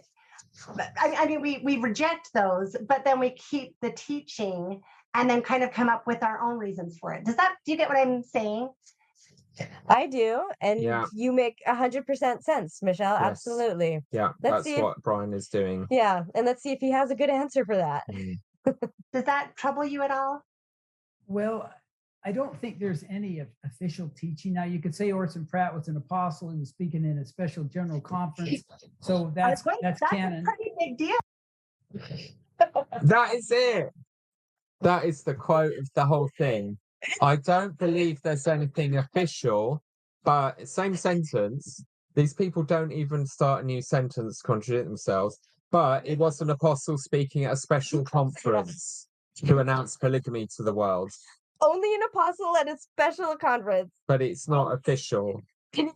So you could say it's canon, but I'm still just gonna take this and just check it over my shoulder because I don't like it. What do words mean, Brian? You could, I mean, honestly, listen to yourself. This is embarrassing. Yeah. And hilarious. Yeah, that's canonized scripture. But if you look at what's that's canonized scripture, authoritative teachings in the church, it really it's not falls authoritative down. teaching. Yeah. Well, because Brian doesn't like it. Because it's Okay. not repeated, Sorry. certainly not in our day. I think it was repeated often in that day. Many of those sentiments. Yeah, but that's what we are talking about is like you're saying to me that I can't disagree publicly with the current teachings of the church, but I think that recognizing that current teachings of the church change while we have an unchanging God with unchanging commandments and doctrines, I think that's important to recognize. I'm sorry, I interrupted you though. And I'm glad So she you did. should. Yes, He's yes. talking bollocks. Yes. Oh my God. Well, I mean, Not that she actually has an answer to the problem either, but it's still, she's at least willing to bring it up and say the words, which he just can't. Listen to what he's doing. He's using all these cliches of the apologists. Right. Of just, he's trying to make it look it was just they Orson only said Pratt. it. I mean, he's speaking like Dan Peterson. He's speaking like Fair Mormon, where they're like, oh, yes, it did say this.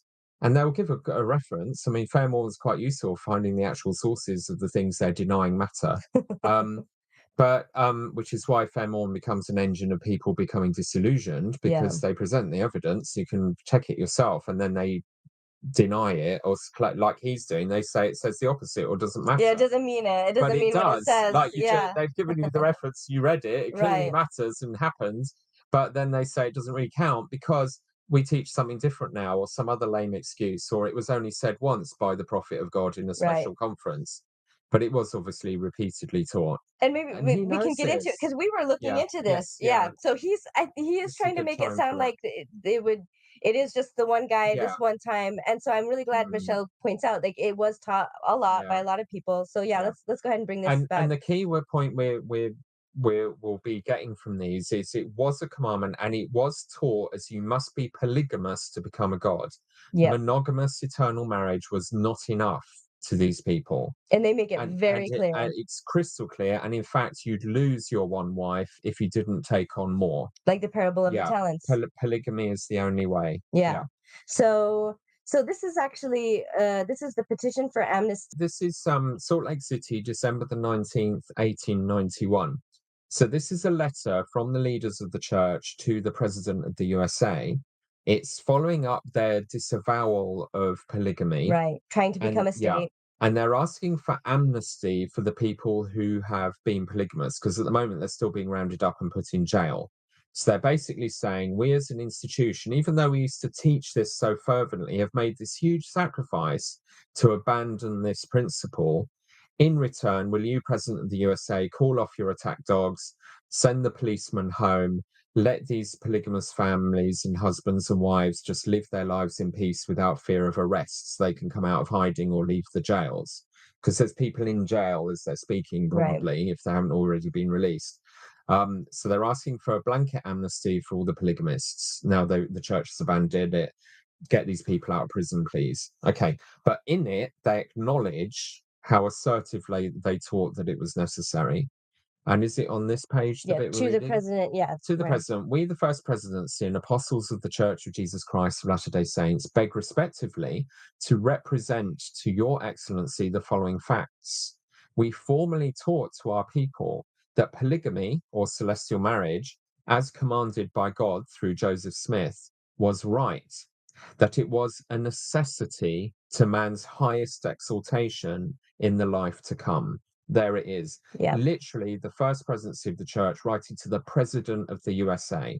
You couldn't have like a more credible document than that. Right. And we taught it was a necessity. And then I'm just showing this next piece we don't necessarily need to read from, but it is the end of it. It's the endorsement. George Buchanan, Joseph S. Smith, Lorenzo Snow, Franklin Richards, Moses Thatcher, Francis Lyman, Heber J. Grant, John Henry Smith, John W. Taylor, M.W. Merrill, Anson Lund, and Abraham Cannon. It was a descendant of Merrill, converted my great-grandmother, I think, in points of interest. It also says this petition was accompanied by the following letter from Governor Thomas and Chief Justice Zane. It was also endorsed by members of the Utah Commission and by all federal judges of Utah, besides other prominent non-Mormons. So the full thing we'll have reference. So it's a legal document, you could say. It was signed by the 12. By everyone in the hierarchy of Utah, secular and religious. celestial marriage, Yeah. polygamy, celestial marriage. Those are the same And they thing. call it the same thing. There's no distinction. And it was a requirement for exaltation. Let's go Yes. to some more. This is a talk called "The Plurality of Wives." This is also by President Brigham Young. This is in 1855. I also have the references for this. Peter, do you want to? July the 14th, 1855. Mhm. Now, if any of you will deny the plurality of wives and continue to do so, I promise that you will be damned. And I will go further. I will go still further and say, take this revelation or any other revelation that the Lord has given and deny it in your feelings, and I promise that you will be damned. So even if you weren't practicing it, you had to believe it was a principle. You had to testify that it's a true thing. Yeah. And then we have Deseret News, July the 6th, 1852, is that, or 62? So I think it's 62. Yeah, And this is also in the Journal of Discourses. So so we actually found the Deseret News page online in one of the archives. I have a more readable version right here. And this page begins with a big discourse by Brigham Young printed on the front page. Monogamy, or restrictions by law to one wife, is no part of the economy of heaven among men. So there's no single monogamous marriage in the economy of heaven in heaven. Yeah, it's ungodly. It really is painting it out. Such a system was commenced by the founders of the Roman Empire. That empire was founded on the banks of the Tiber by wandering brigands.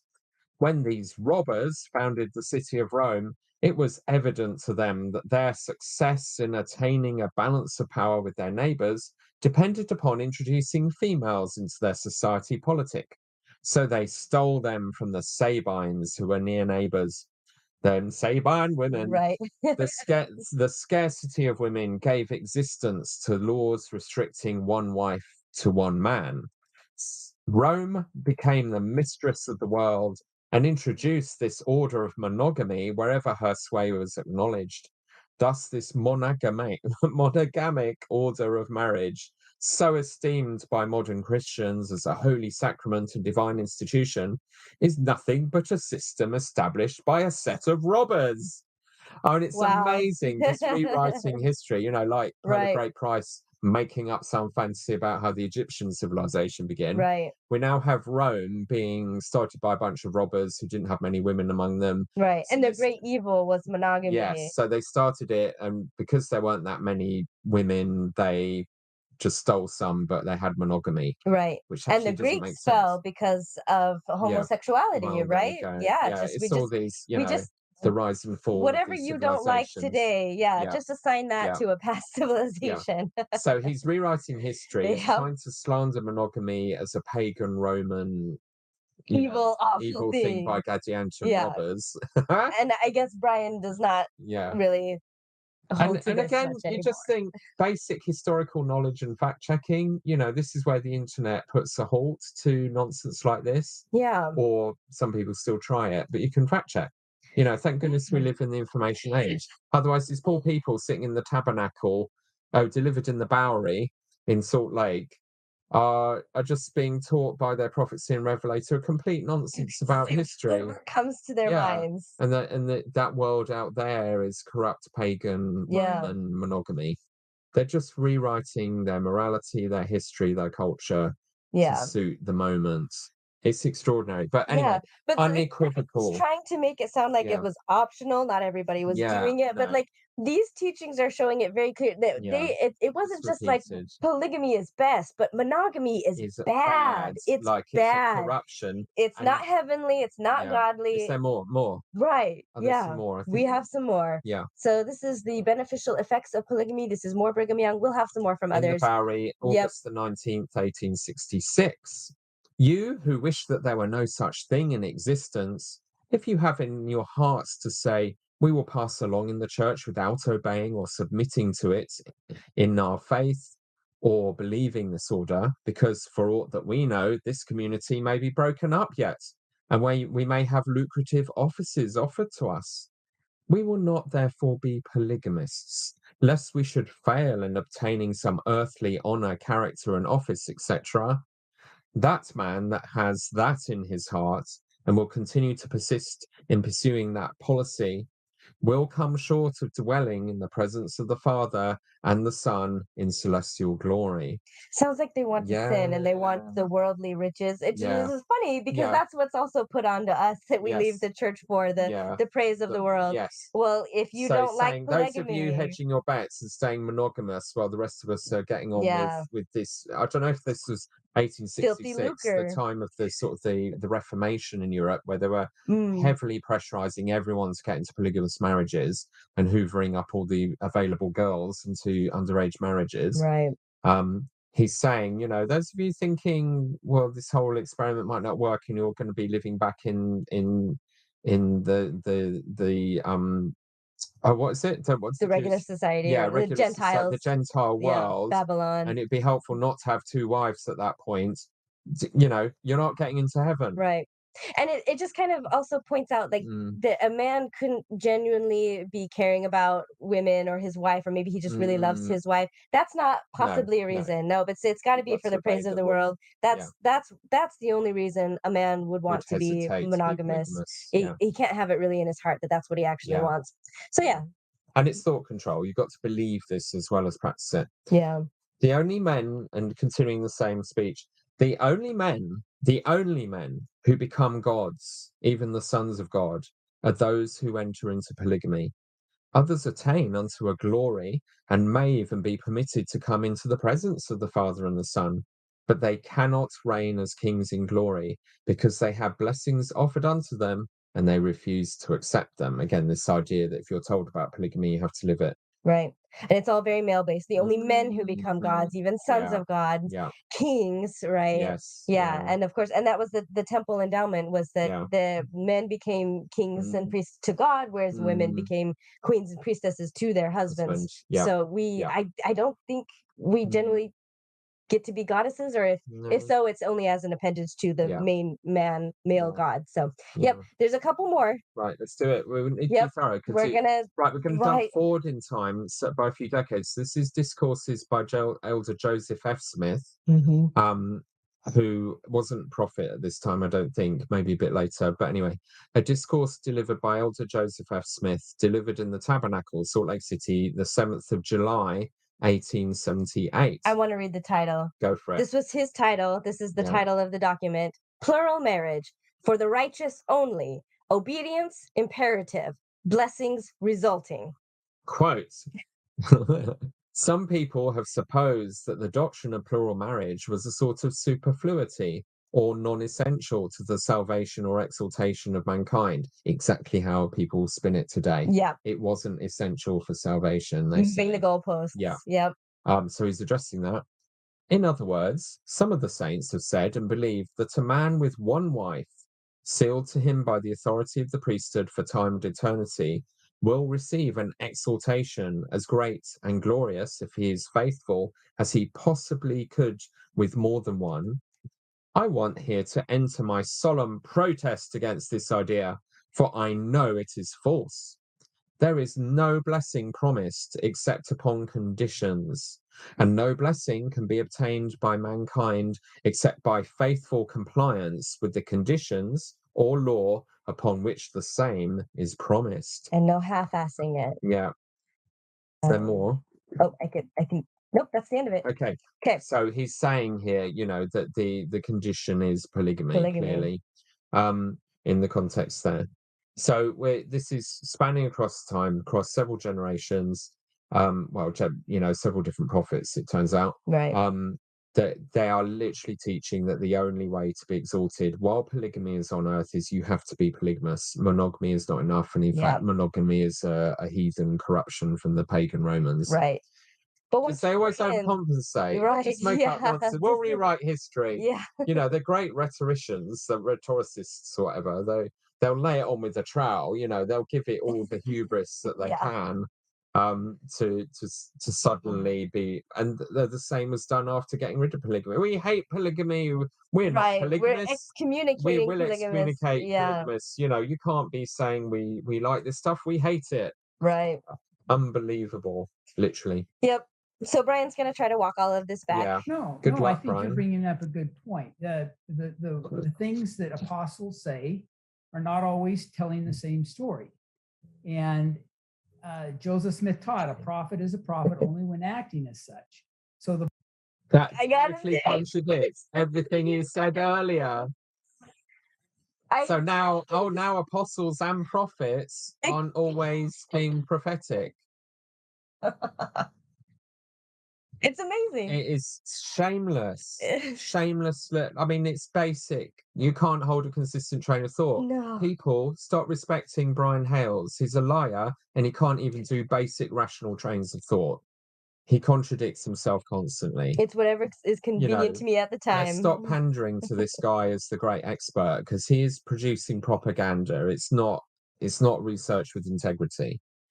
Right.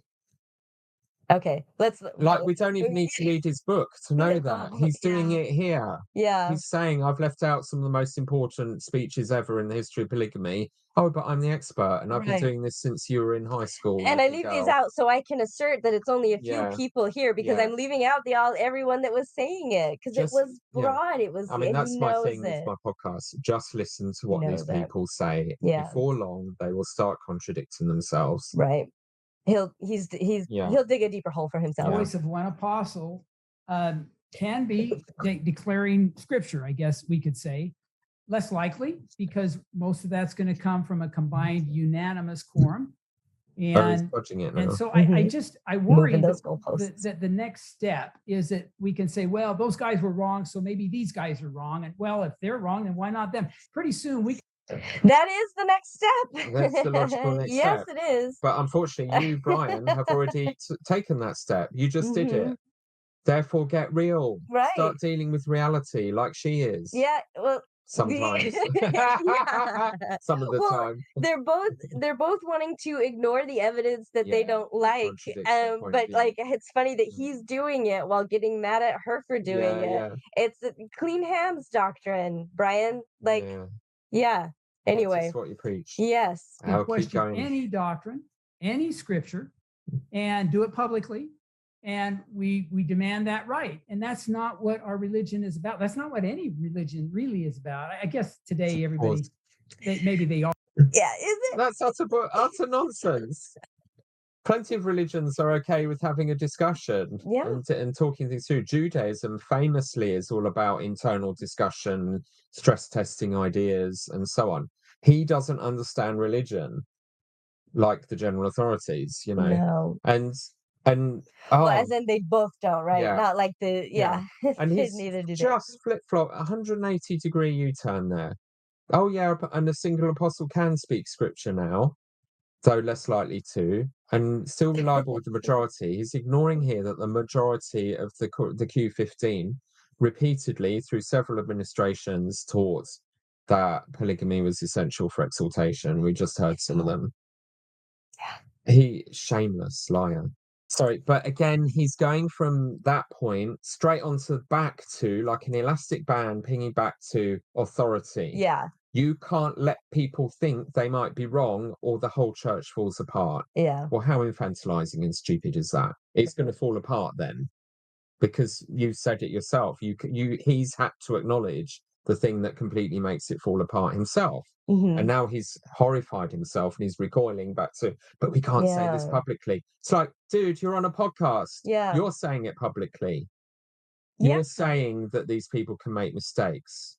But and we mustn't let the he peasants just find out. ignores that, and he doesn't include it in his research. You know, and he's like, you can't do what I have done. Yes. But she's the threat, not him. Right. Today, honestly, everybody, maybe they are. They'll let you go ahead and oppose them and still retain membership. But that's not what we are, because of what I told you, that the brethren are commissioned to keep the doctrine pure. And if I come out and disagree with them, they have a responsibility to help the members realize that I was wrong if I was in fact teaching a false teaching.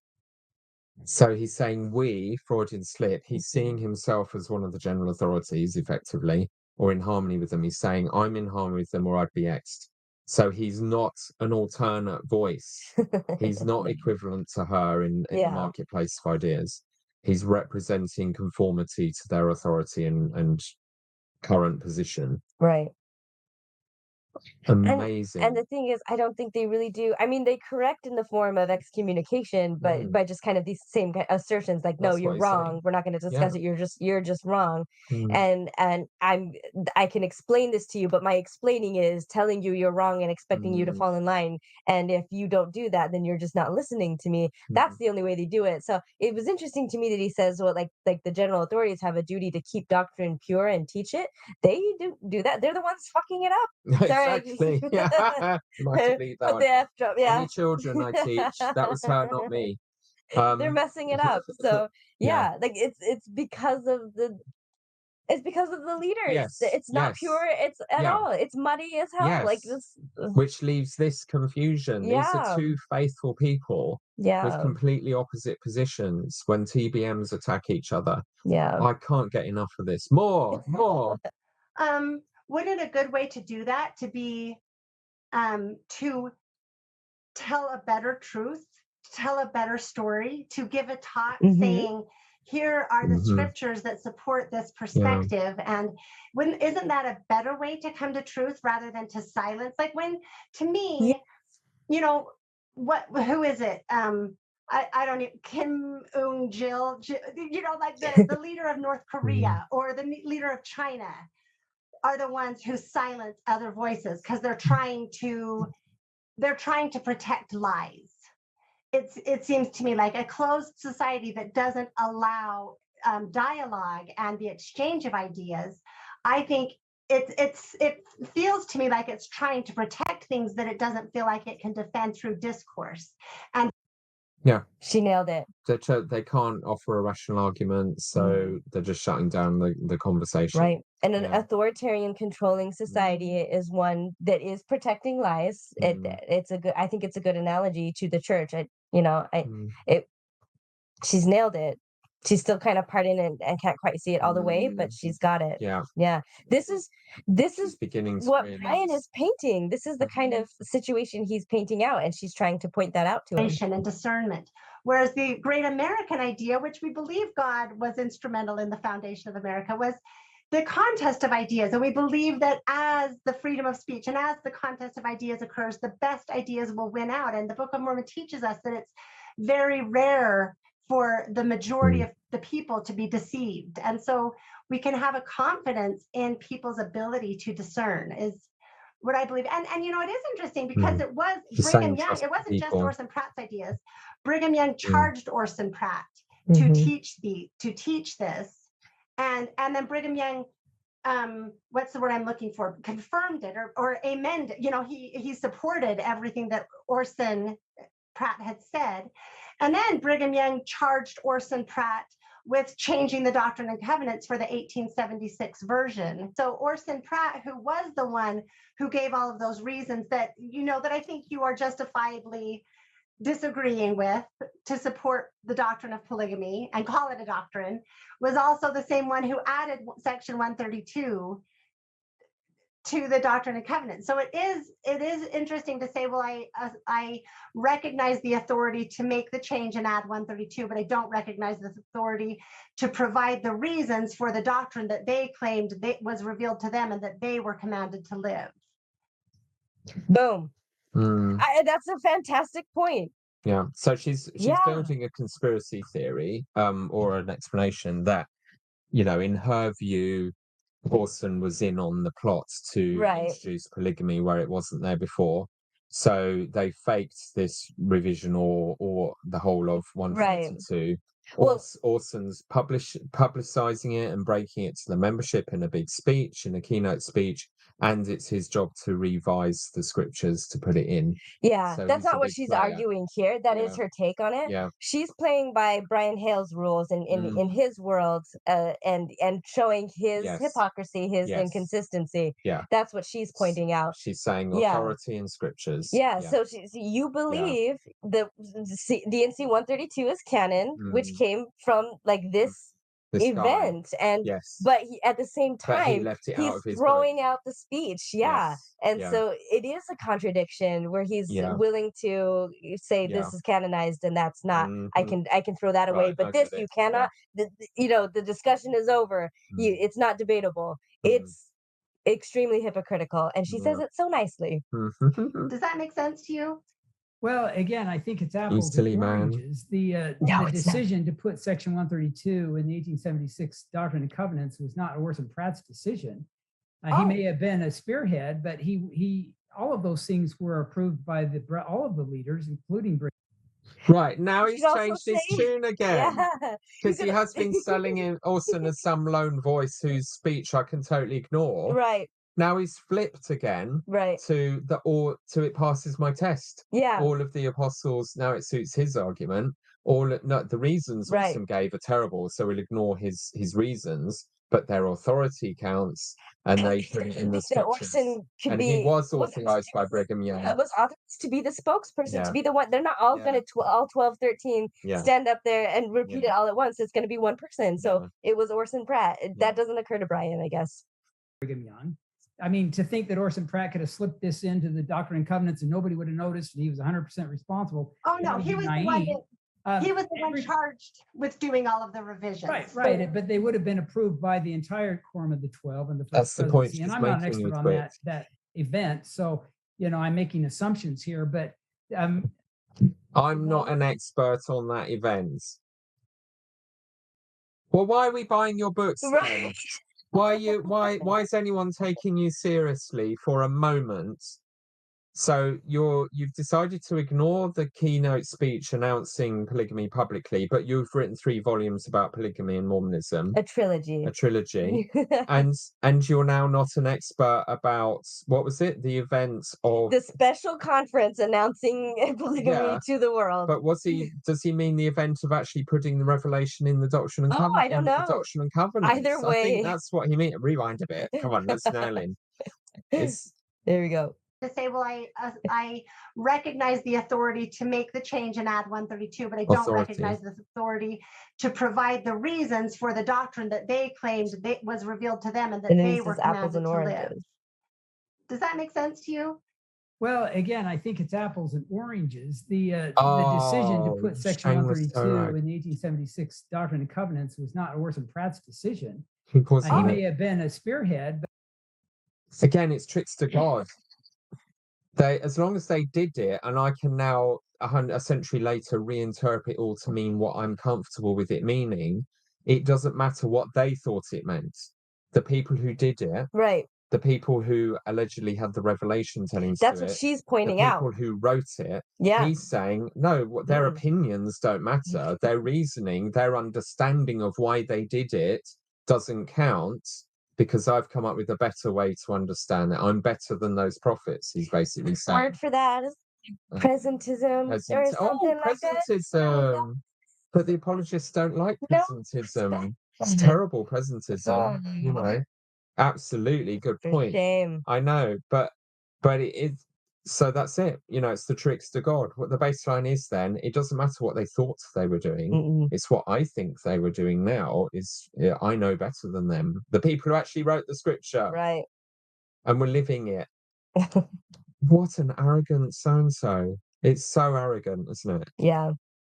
And Yeah, it's but- not historical. It's No. not being a historian. Neither of them are really. Therefore, this is where their lack of academic training absolutely totally sabotages their whole claim to credibility. Right. Because everything when you're learning history is about context and the validity of sources, Mhm. and what's the motivation and understanding of the people writing the sources. Right. Right. It's all about understanding what were their biases, why did they do what they do, and what did they think it meant then. And looking at it not as a what whole. we think it means now. Right. And Um, not leaving out the pieces that Yes, don't don't suit line your up with what you picture. like. But This is It's- where he is not, right. his failure to do Michelle- basic academic things. with Michelle is his integrity. creation, really. Yes, It's this kind of yeah, stuff of yeah. leaving it out Yeah, that gives birth to Yeah, this whole movement, really. yeah. He is upset at Yeah. this movement that I think he's directly Well, responsible his- for yeah, by along with bad the- scholarship, bad Yes. historical Yeah. research. by leaving bad these form. these contradictions Yeah. for people to be broken by and upset by and confused by. Yeah. He's It's- created this space And in it's which these victim people blaming, live. and Yeah. they will persecute you if you Right. actually Right. function with integrity within the environment they created. Yeah. Boom. Yeah. More. He Loving all of this. those things were approved by all of the leaders, including Brigham Young. I mean, to think that Orson Pratt could have slipped this into the Doctrine and Covenants and nobody would have noticed, and he was 100% responsible. Oh no, that would he be was the one naive. that he was the one charged with doing all of the revisions. Right. But they would have been approved by the entire quorum of the. He's just straw manning her there. That's not what she said. She's not claiming that Orson Pratt was slipping it in secretly. Yeah. So he's just making a weird argument that she's not made. 12 in the first presidency, and I'm not an expert on that event, so I'm making assumptions here. But and then to say that Orson. Yes. So sorry. So we've confirmed. I think the event he's talking about is putting it in the scriptures. Okay. Yeah. Again, what? What's your job then, mate? Not an expert. Not an expert. But it is canonized. He will die on this hill. That it's absolutely, But he hasn't bothered to become an expert on the moment it was put in the canon. Like, what's the point then? Who are you even? No. It's amazing. Right. More. All of the things Orson said in that very long talk, I thought. But there are some things that he said in there that I think are dubious at best. And Okay, and we can cover some of those because I'd be hard pressed to find many of them that I do agree with. But let me change lanes for a minute and ask you a different question. So one thing that I have heard both you and Laura say is that nobody will be forced to live polygamy.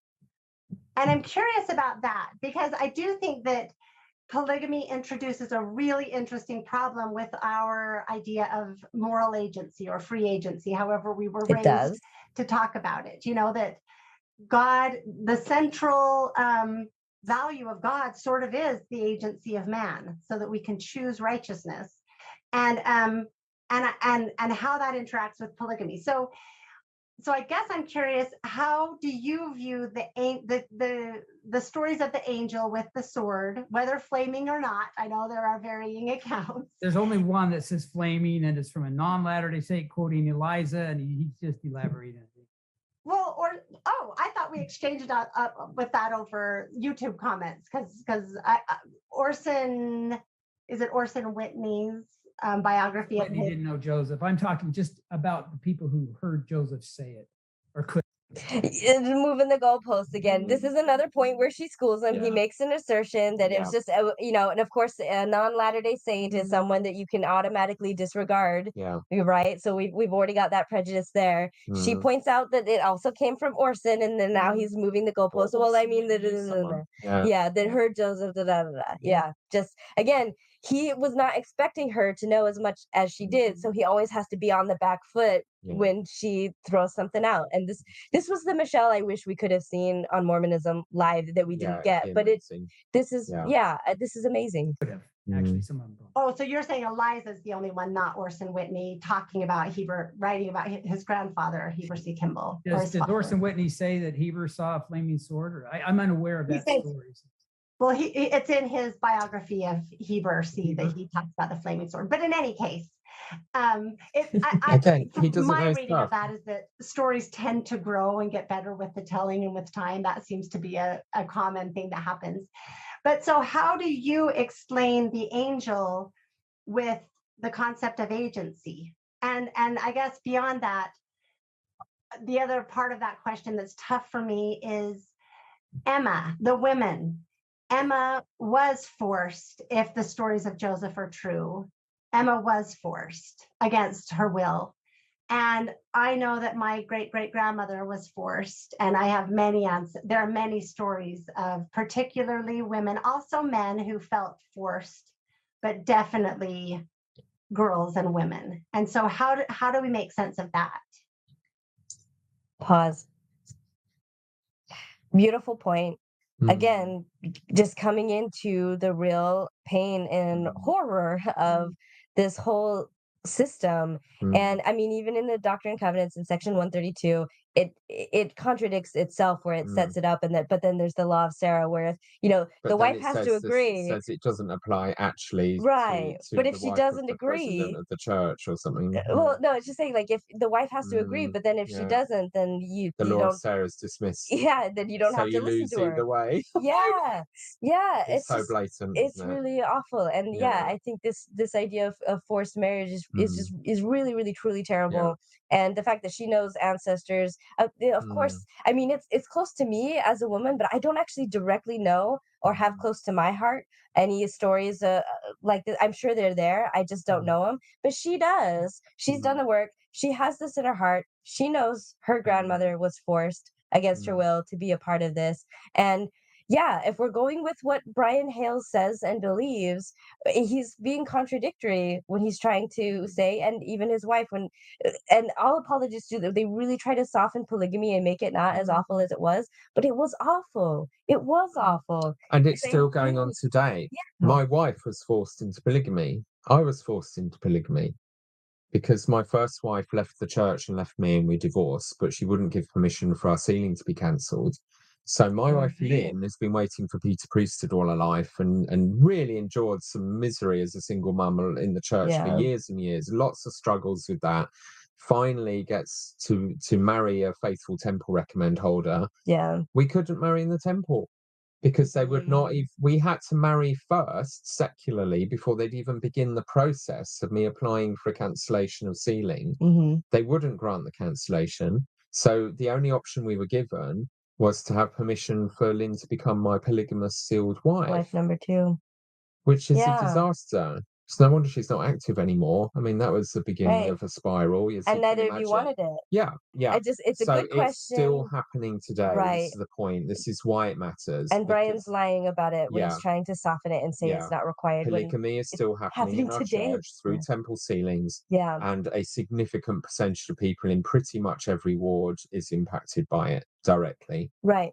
And I It's think they not like to gone pretend too away. that coercion is like Yeah. you've got a woman tied up by her Yes, hands and you're yeah, dragging her no. along beside your horse, Yeah.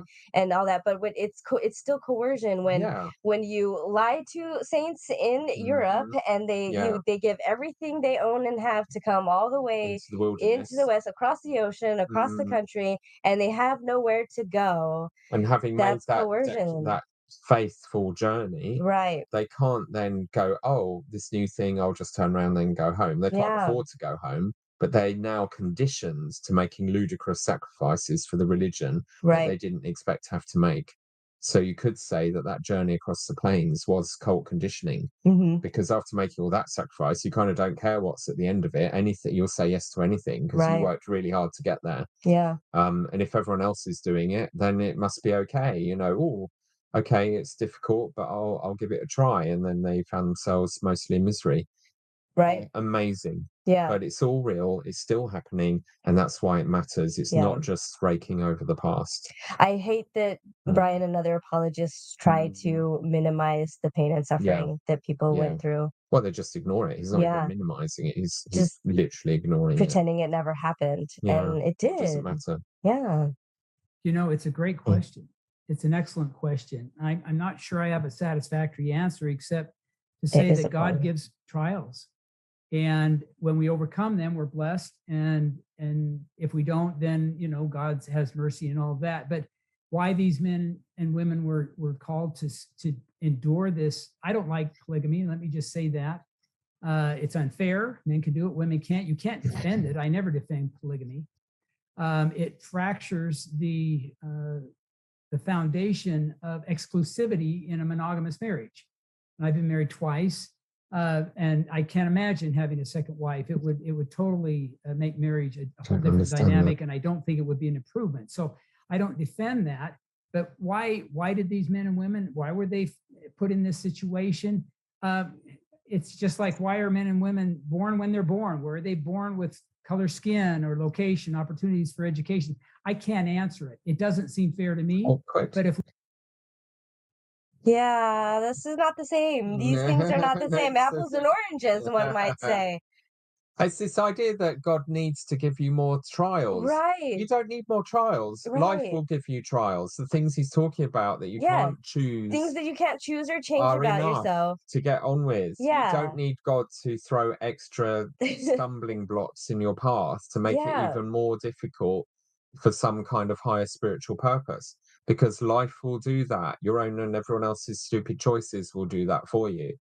I just don't buy this Right. idea that it's for our own good to suffer more. The purpose of the church was meant to be to fill the earth, Right. to convert everyone. And President Nelson said it again recently to Europe, sounding every year. He's saying the Yeah. work isn't done here. Everyone needs to hear the gospel while we disappear. Salvation was supposed to be the plan of Yeah. happiness. Men Yeah. are that they Yeah, might yeah, have joy. joy. Wasn't that Yeah, also a scripture, exactly. Master? Yeah, but also will make you miserable. It just makes no sense No, at all. And it's funny to it's me not that necessary. he's like, that it fractures relationships. Yeah. It's unfair to women. I hate it. It's all of these things. And polygamy has been the biggest reason we Right. have not become a global religion. Yeah, but By any earlier metric. he was really pushing back at her, saying like, I don't like you saying that this is a mistake of man. Yeah. So what is it? Like, that's Yeah. bad. That it's not okay for Michelle to say this was a mistake, this is man-made, but it's okay for you to say Say it's it's awful, God's it's idea. unfair, it fractures relationships. But we got to do Exactly. it. Yeah. Yeah, I don't just want to do it and I don't understand it, but right. it's good that other people suffered as long as I don't suffer. It's from God. It's a bit like the voyeurism of Yeah. telling these stories of poor people paying tithing. And the people telling those stories will Yeah. never be in the situation where they Mm. have to choose between feeding their children or tithing. It won't Right. happen. But they love it when other people suffer because they think that's great. And isn't that good for everybody? What a great story. It's ridiculous. Yeah. More. It's just really astounding. We want Yeah. to think that God is fair. All we have to do is look around. Okay, somebody's born in Africa to starving, and somebody's born in Boston to privilege. There's just too many variables there, and we can criticize God, but that isn't going to do us any good.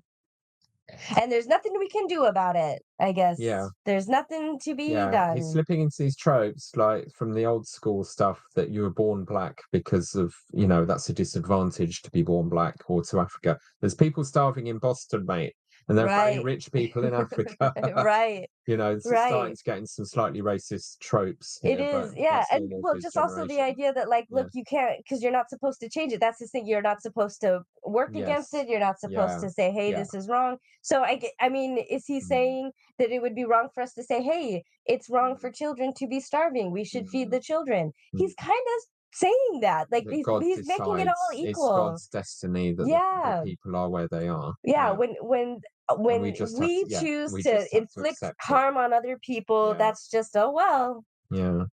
amazing. What we can say, and you mentioned this earlier, and I hope it's okay if I respond, but I don't believe I'm going to be a polygamist in eternity. I don't believe anybody's going to have to be a polygamist in eternity for several reasons. What are they? What reasons? God said that those who inherit exaltation will have eternal happiness. That we can trust. Oh, here we go. The power to seal is the power to loosen, and that can be done by proxy or live. And I believe that men and women, everyone who's worthy, will be in a marriage to a partner and in a marriage dynamic that they 100% accept and have chosen. Okay, nobody's going to be forced in eternity into marriage situations that they are not 100% supportive of. And that's right. So he has mentally gymnasted this, because this is no prophet has taught this doctrine. So he's said, I don't think anyone will have to be polygamous. And he just said the power to seal is also the power to loosen.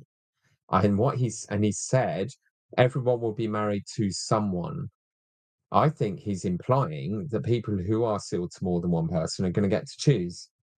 That you'll choose which of your wives on earth you actually keep as the one wife, if you prefer, and they'll be compensated with someone else they'll be happy to marry. It could. That really seems to be the game plan that he's laying out here, because he's mentioned that you can loosen these ceilings as well as make them.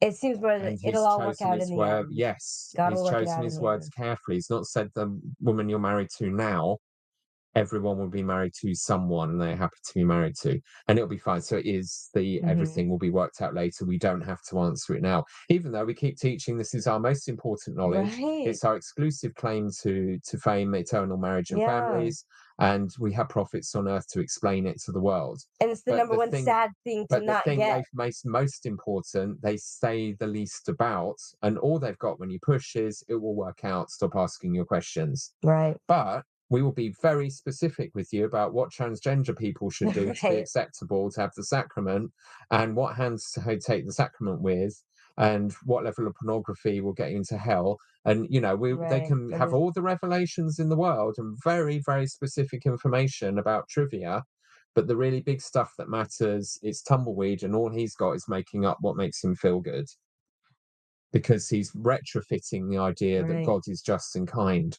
But that's what she's done. Yeah, they're both trying She to has make themselves yes. feel comfortable She with has what they've got. assumed God is just and kind. Therefore, this polygamy can't possibly be of God, Right. because of the harm it does to women. He's doing the same. Yeah. He's found a way to nuance it up whereby it's all fair and just. Right. She's just saying, can it be fair and just right now? Can we please address this? Because right now I'm hurting. And it's, again, the male privilege that they don't have to be as worried as women about it all. Right. In general. A lot of them are, of course. But Yeah. on the whole, you can really see the difference, can't you? Right. That she's speaking from pain and emotion and experience. Right. And She's in the vulnerable position and the Yeah. less powerful position. Yeah. He's got all of the power, Yeah. the privilege, and Yeah. everything. It's fascinating. Yeah. More. That'll come during the millennium. That's my personal belief. And if somebody wanted polygamy, that's fine. I personally think that Joseph was sealed to 30-something wives. I don't think they're all going to stay with him. That's my personal opinion, just because the dynamic is weird. But we know nothing about. Well, Joseph didn't think that, did he? Joseph thought he'd have more than that. And why couldn't That's just the they beginning. have had the benefit of marrying somebody they wanted to be married Yeah. to in this life and the next life? He's so disingenuous with all of this. He's submitting this is his personal ideas, but he's saying she should be excommunicated and shut her podcast down because she's talking about her interpretation Yeah. and feelings about these scriptures. He's admitting Consistent. I think Yeah. she's wrong about the history, but the Yes. the morality is absolutely consistent. His is not. and he's saying she can't speak about these ideas, but it's Yeah. okay for him to have his whole alternate version of Mormonism. Right. He gets That- to have his cake and, eat and it he too, said it's but not my- yeah. her. He said it's my doctrine. He's saying it's not official. Well, what's the difference to her then saying the same thing? Right. And he's Almost offering nothing that about as an eternal answer. marriage, and we know even less about eternal plural marriage. So talking about it is Can really. you pause that again? We know almost nothing about eternal marriage. Well, what is the point of this church then? Because its whole claim to fame is we know all about eternal marriage and we can give Right. it to you and make it make sense. But this is the new narrative. This is how stupid and desperate the apologists have become, the general authorities. They just plead ignorance about everything now as their Right. ultimate get out of jail free card. They cannot defend their position. They're clearly not having revelations to explain it. They're telling us in general conference it's offensive to God to ask them to ask about what Right. They heavenly cannot mothers get any do. new revelations. They don't want new revelations. They're No. not going to ask, and they're condemning you for asking. But at the same time, they're the prophets, seers, and revelators, and we should shut up because we're not allowed to tell the church, even though they're being a dog in the manger and refusing to do it themselves. Right. All played out in this conversation. Yeah. And it comes out in every It's conversation like amazing. this. Yeah. Yeah. This is a microcosm of the conversations going on in every Mormon family, in every Mormon ward. And that's why this matters so much, and why we're finding so much sort of that speaks to us in what these two people are saying to each other. Yeah. Because it's absolutely a small version of the larger picture of the problems and nuance and contradictions that everyone's trying to grapple with as they make this religion work, or try to. Right, welcome back, intrepid listeners. We've had a break. That was too much, man, but we're back for more. We've just, Maven wanted to have a proper British pub experience, so we did a literal pub crawl. We crawled into 2 pubs that didn't serve food and eventually found one that did, and we've had lovely vegan sausage and beans and chips. And with vinegar and salt. with salt and vinegar Salt on and the vinegar. chips. Absolutely. So we're replenished, and we've had loads of ice cream, and we are back and ready to finish this amazing experience. So let's get back in. So they've just been talking about how they know nothing about eternal marriage, single or plural, or almost nothing. And we're like, really? Right. What's the point of the church? But anyway, what Yep. does he say next? What's next? There's more. Here we go. So talking about it is really talking about something that is totally insoluble. We just don't know. Okay. Just don't know. Okay. So I guess for me, I think there is a lot that we do know. You know, we know a lot about what God teaches about marriage and the rejections that God makes of plural marriage and the reasons that God gives. Another reason in the Book of Mormon is that. And now I forgot what I was saying again. We were talking about women and the trials that they were going through, or yeah. Darn it! Well, we'll Lady just stuff. start here. We've had some problems. We have to restart our Zoom meeting, and neither of us can remember the sentence we were in the middle of. So hopefully we didn't leave you hanging too badly. But as far as the question about agency, I am curious about Emma specifically. Do you believe that Emma is a polygamist in eternity? Because it sounds to me like what you're saying is no one will be forced to be a polygamist in eternity, regardless of what happens in this life. And it's really interesting because sorry, I'll come back to that question about Emma, because maybe that's a hard one. I didn't mean to give you. I wrote 4 chapters on Emma, so I can certainly speak to that. Okay, well, you go ahead with your view of Emma. Yeah, he's back to being an expert again. He's the expert again. Yeah. Yes, I've done 4 chapters on that. Yeah. No hard questions. I just completely ignored the announcement of polygamy to the world. By an apostolic special conference. In a special conference. But Emma's good. I got her covered. 4 chapters. Sort that mess out. Oh, God. Emma in eternity, and then I'll come back to my other question.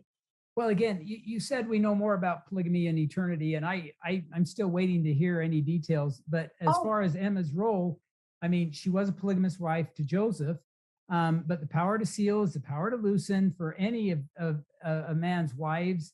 And if you're worthy, that's the issue. You know, stay in the covenant path. And Emma did. Before she died, she wrote a blessing, and she said she wanted to stay by Joseph's side in eternity. So she sustained Joseph. She was a polygamy insider. She knew the details. She still sustained him as a prophet. And I think that's why Joseph said that you know, I would do whatever I have to get her. And I'm totally confident that they are together, that she was worthy. She had the hardest row to hoe, if you will, because all of the other women could say, well, Joseph told my husband to do it. But Emma always had to worry about, well, maybe this is Joseph's libido and he just doesn't like me anymore or something. I mean, she had a very specific dynamic, and my heart goes out to her, and no one should judge her. But yeah, that's not enough to really, he's been so dismissive of just polygamy in general. We talked about this already. So just to say like, oh, Emma, she's my the heart only goes one out to who'd her. have those concerns. Right. Like, well, what about Joseph's other wives again? You know, what are they meant to be thinking? But only she counts as having sort of like some extra claim to disgruntlement with polygamy, or worrying about what are Joseph's motivations. Well, all the other wives can have those thoughts as well. Right. You know, they have to deal with jealousy, or that's completely inappropriate, isn't it? Jealousy. It's like someone else with your husband. Right. It's just not even being able to betrayal. have a relationship that they would have wanted, someone they would have picked. And what does it mean for them when he's saying this, like people who don't have to practice, and Emma clearly did not want to. He's making up nonsense. To make this okay, he's invented this idea that the sealing power is also the power to undo. Right. Well, what's the point then? The whole point is to make permanent, eternal relationships. And he's like, oh, well, you can just break your sealing in the next life. If Emma wants all the other women's sealings to be broken, then what does that mean for them and what they did and why they did it while they were here, when they could have been married to somebody and sealed to somebody else? It just doesn't make sense. But why do it in the first place then, if it can just be broken? We have to keep being so clear here. He's just made up doctrine. Right. He's saying we know nothing about the afterlife, but he's reverting repeatedly to this idea that he thinks people's eternal ceilings to prophets, who presumably get to have what they want, can just be willy-nilly undone if they feel Yeah. like it. By the first wife, apparently, to get undo everything everyone else. Well, any of them, he's saying. It just doesn't make sense. He seems to almost have this Yeah. idea that everyone eventually ends up singly, like monogamous again. You know, somehow he's worked out how everyone swaps around a bit more The shuffle. until you've got your monogamous relationship. Is that what he's expecting with his wife? I mean, really, you know, it's this patronizing, you're not allowed to have your ideas, but I've made up my own complete fantasy Mhm. that is not doctrinal, and I've never heard a prophet teach ever. And he's just resorting to that as his comfort blanket, Yeah. as his way to make it all okay. But he's also at the same time saying we don't know what's going to happen. Right. And what But the point it's she's not what making you is think. Joseph married people without telling Emma. Mhm. You know, therefore, that's what she means, is she can be forced into a relationship with women as sister wives she did not choose and who Joseph married without consulting her at all. And he's not addressing that. I don't know if he gets to it. He probably doesn't. No. Yeah. Yeah. Again, if you want me to speculate on eternity, will she be a polygamist? I don't know. I mean, who could even go there?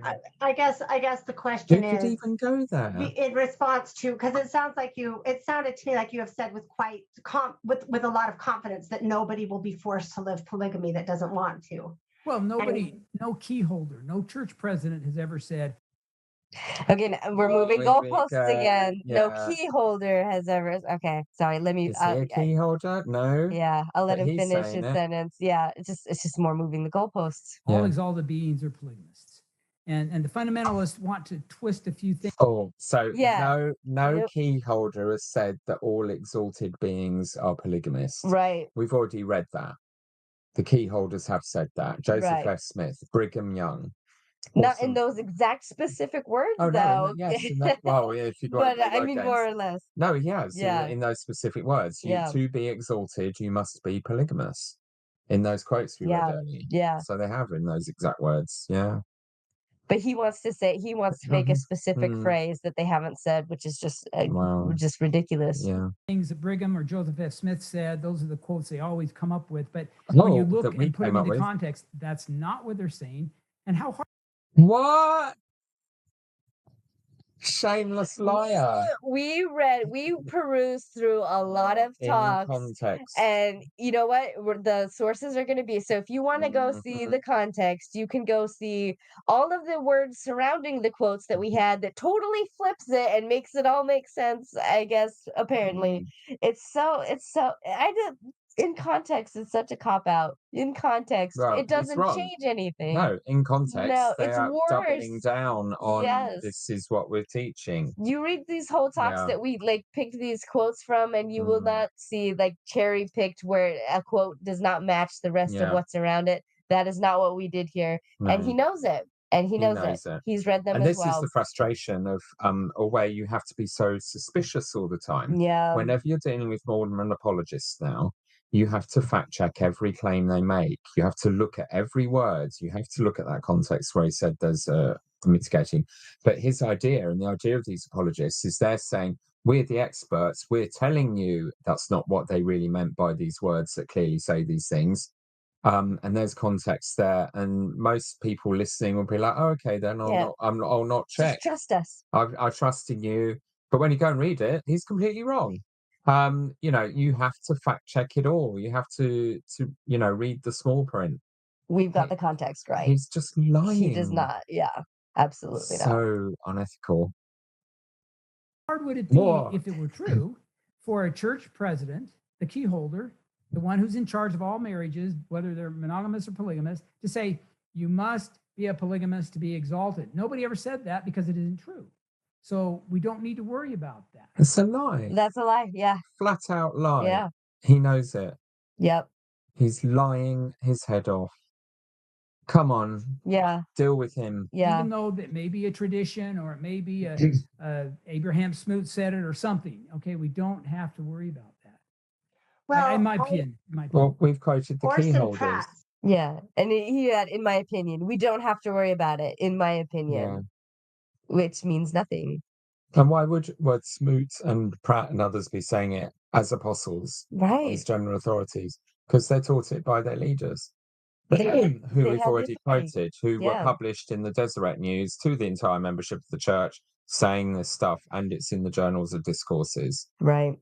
which people have been consuming for a century. How can he just barefaced lie like that? Yeah. It's extraordinary. It is. It is.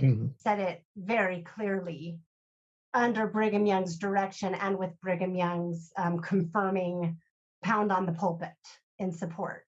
Between the 1840s and 1890, polygamy was taught as a commandment. If you wanted all of the blessings, it appears you'd have to be participating in polygamy. Now, with that Right, said, hang on. He's just admitted it now. Yeah. After saying they didn't say that, he's now saying that during those decades, it Yeah, was between the taught as a 1840s. commandment. Yeah. Yeah. And if you wanted the exaltation blessings, you had to do it. How does that not count? Well, it's wrong when words Michelle for says this. it because she's a woman, but when Yeah. Brian says basically the same thing, it's fine. a whole other thing. Yeah, But he thinks it's just supporting his argument against her. but it's So what odd. she's pointing out. Yeah. She's got it right. He's Yeah. he's And he knows that these Joseph Smith and Brigham Young quotes are clear as day. Yeah. That's why he mentioned them He brought already them up, to yep. try and muddy the water on them. Yeah. And she's kind of fallen for it because she should have said no. Both of them have actually taught this. Here's the Yeah. quote. But it's so easy. This is why you have to get the quote up like we did, because they've talked repeatedly about this talk and they're arguing about it now. But if you're going to, as a podcaster, I think if you're going to sort of be convincing or even between themselves in the argument, they need to remind themselves what it actually says. Yeah. Because it's unequivocal. And He's just they're gaslighting. They're just gaslighting each other. That's not what some happened. things, or, That's not what it said. working off memory. Yeah. But if you actually look at the text, their opinions don't count anymore because the text speaks for itself. Right. Yeah. Oh, Yeah. which is They why both know it. Yeah. She knows it. He knows it. Yeah. He's lying he's trying to gaslight her Yeah. about it, about what Yeah. she knows. Yeah. between the 1840s and 1890, polygamy was taught as a commandment. If you wanted all of the blessings, it appears you'd have to be participating in polygamy. Now, with that said, a fourth of the leaders of the church were monogamists. So you had bishops presiding for decades. You know, they did that back then, who are monogamous. So if it were that important, even though it was taught over the pulpit, that they, at that time and place, it was expected. And Wilford Woodruff, when he issued the 1890 manifesto, said, we formally taught that polygamy was necessary. But you can't make an argument that all exalted beings are polygamous. I think you can, because that's literally what they said. And so the fact that he admitted that at this time period that it was to get all the blessing, it was a commandment, yet there were people not living it. That's the problem with polygamy. It's a numbers problem. Yes. Yeah, you were saying that earlier, it's not that they weren't necessarily didn't want to, it's they ran out of women.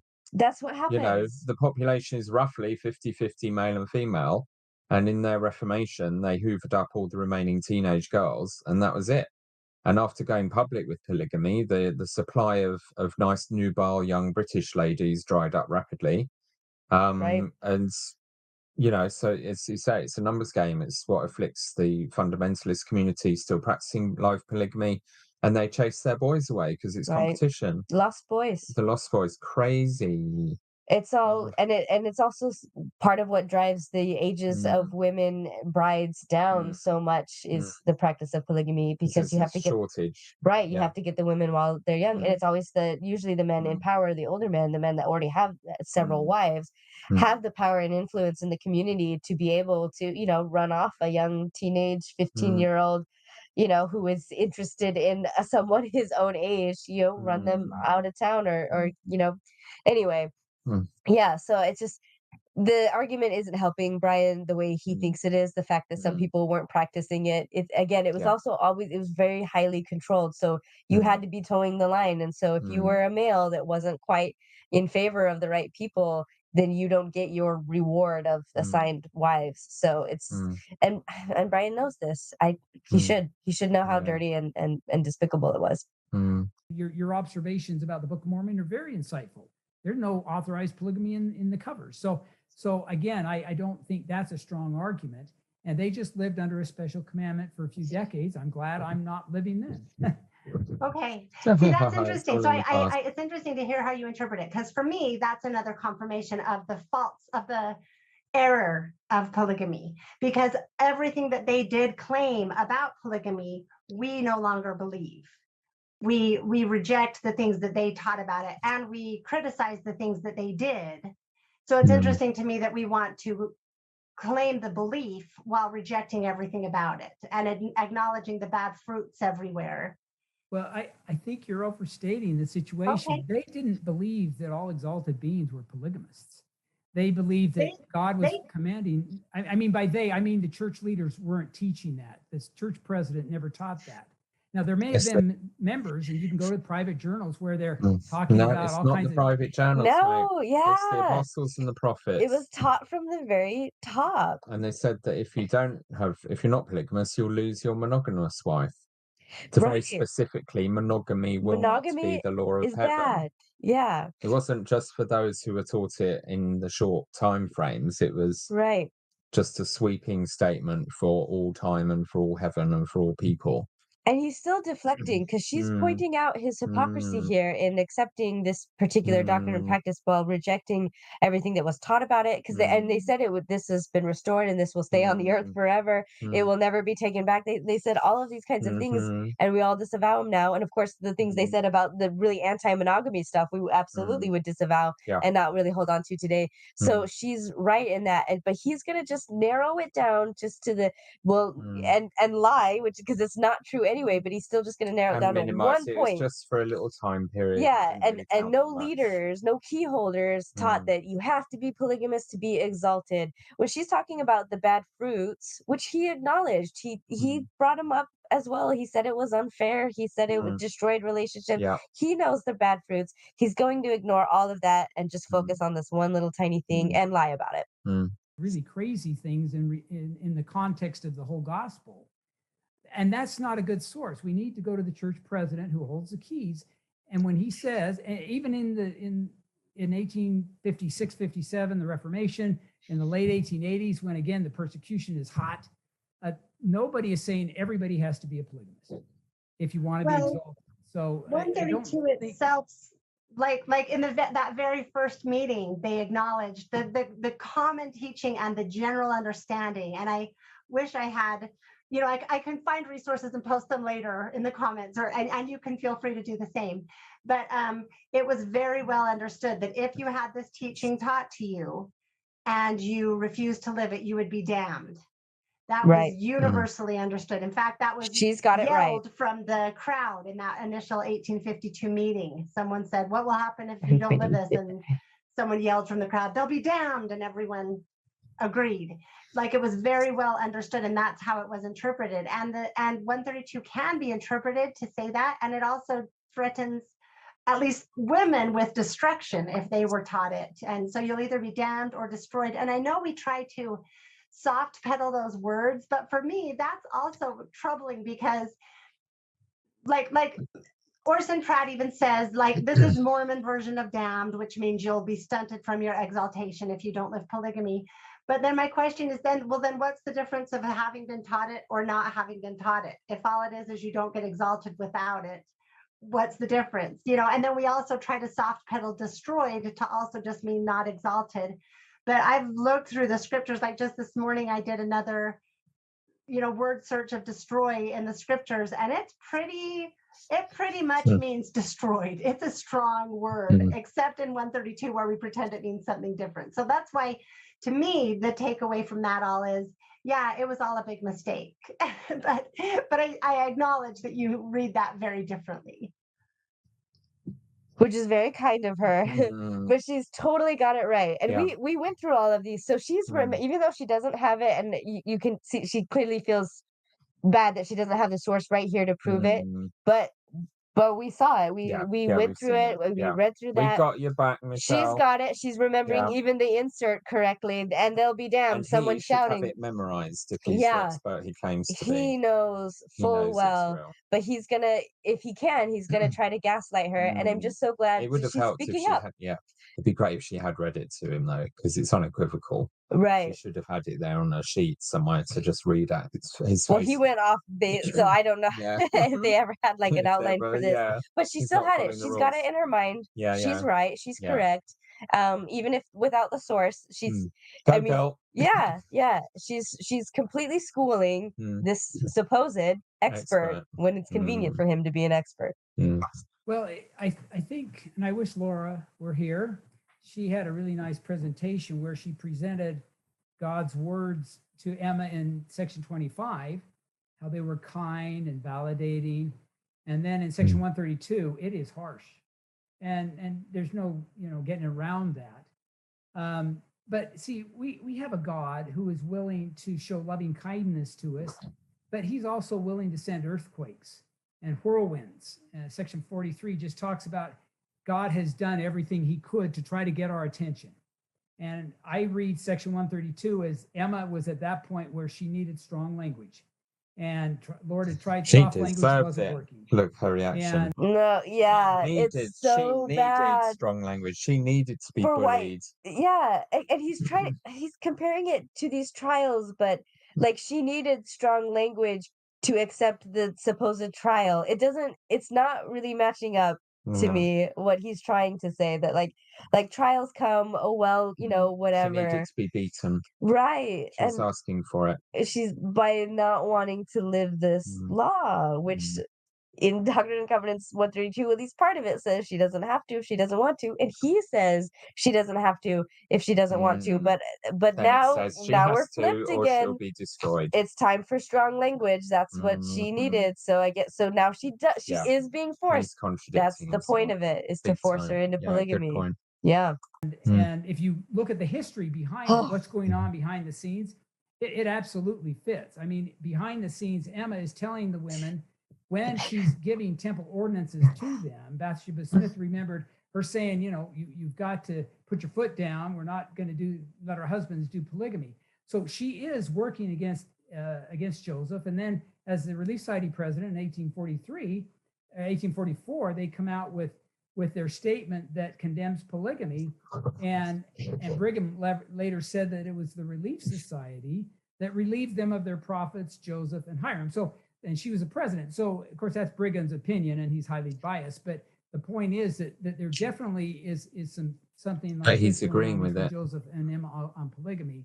And so to believe that Joseph's God would use strong language with her is very believable for me, and is not an indication that it's a false revelation.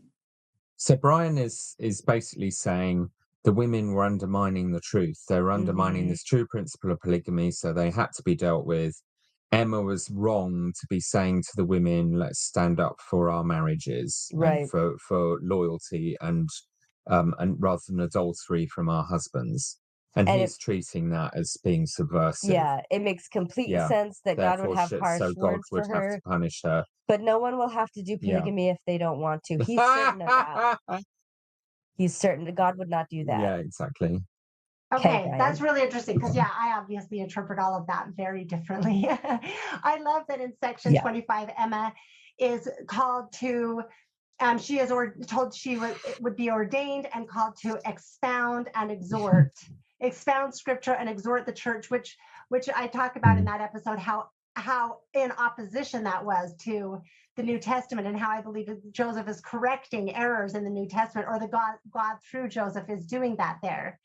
And then Emma was expounding the scriptures, using often section 101 to exhort the church, expound scriptures, and I find that to be an important through line in her call. I think that Emma was as called as Joseph in my understanding from my study that I've done of the two of them.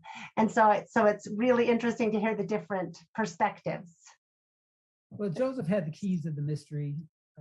Emma didn't. So, but whatever. What? Okay, we can move on. Whatever. That is so dismissive. She Yeah. was just the wife.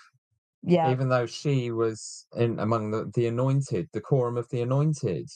She was in that elite club of the Right. people having their second anointings and all the rest of it. But whatever. But whatever. What she doesn't count. She's just the wife Right. and Joseph. didn't have priesthood keys, Yeah. so she can be just ignored. Basically. It's just brutal yeah. patriarchal misogyny, isn't it? Yeah. Amazing. More. I'm surprised that she's really, but there's so much going on that I guess she can't stick Yeah. with everything. Throw the plant at him. Right. Yeah. Pick up Yeah, that pot anyway, plant and sort him out. So yeah, I did an episode on Joseph and Emma that for me was really an important one. So if I anyone haven't listened to that. Maybe I need to. Okay, so for anyone listening, that explains some of my perspective on why I say that. But okay, so did you have any questions? I'm looking at my notes, but in the meantime, do you have anything you want to bring up or address? There's so much. Let me well, I what I was going to say, because I didn't have a formal presentation, is that I've done videos, I've got websites, I've got books. What? He came with a formal presentation. Yeah, not on the polygamy So he had stuff. all the time to prepare a PowerPoint with her face on it in opposition to the prophet and to make very clear that important context. To stay in your lane. He had time for that PowerPoint. But not to actually, I haven't come with a presentation for the stuff subject we at hand. agreed to talk about. My giddy aunt, he's shameless. That all talk about the evidence of supporting that Joseph absolutely was the one who introduced and practiced plural marriage. So I didn't see any reason to duplicate that. And Sounds like you're familiar. I would refer everybody to what there is a lot of material that Brian has So done.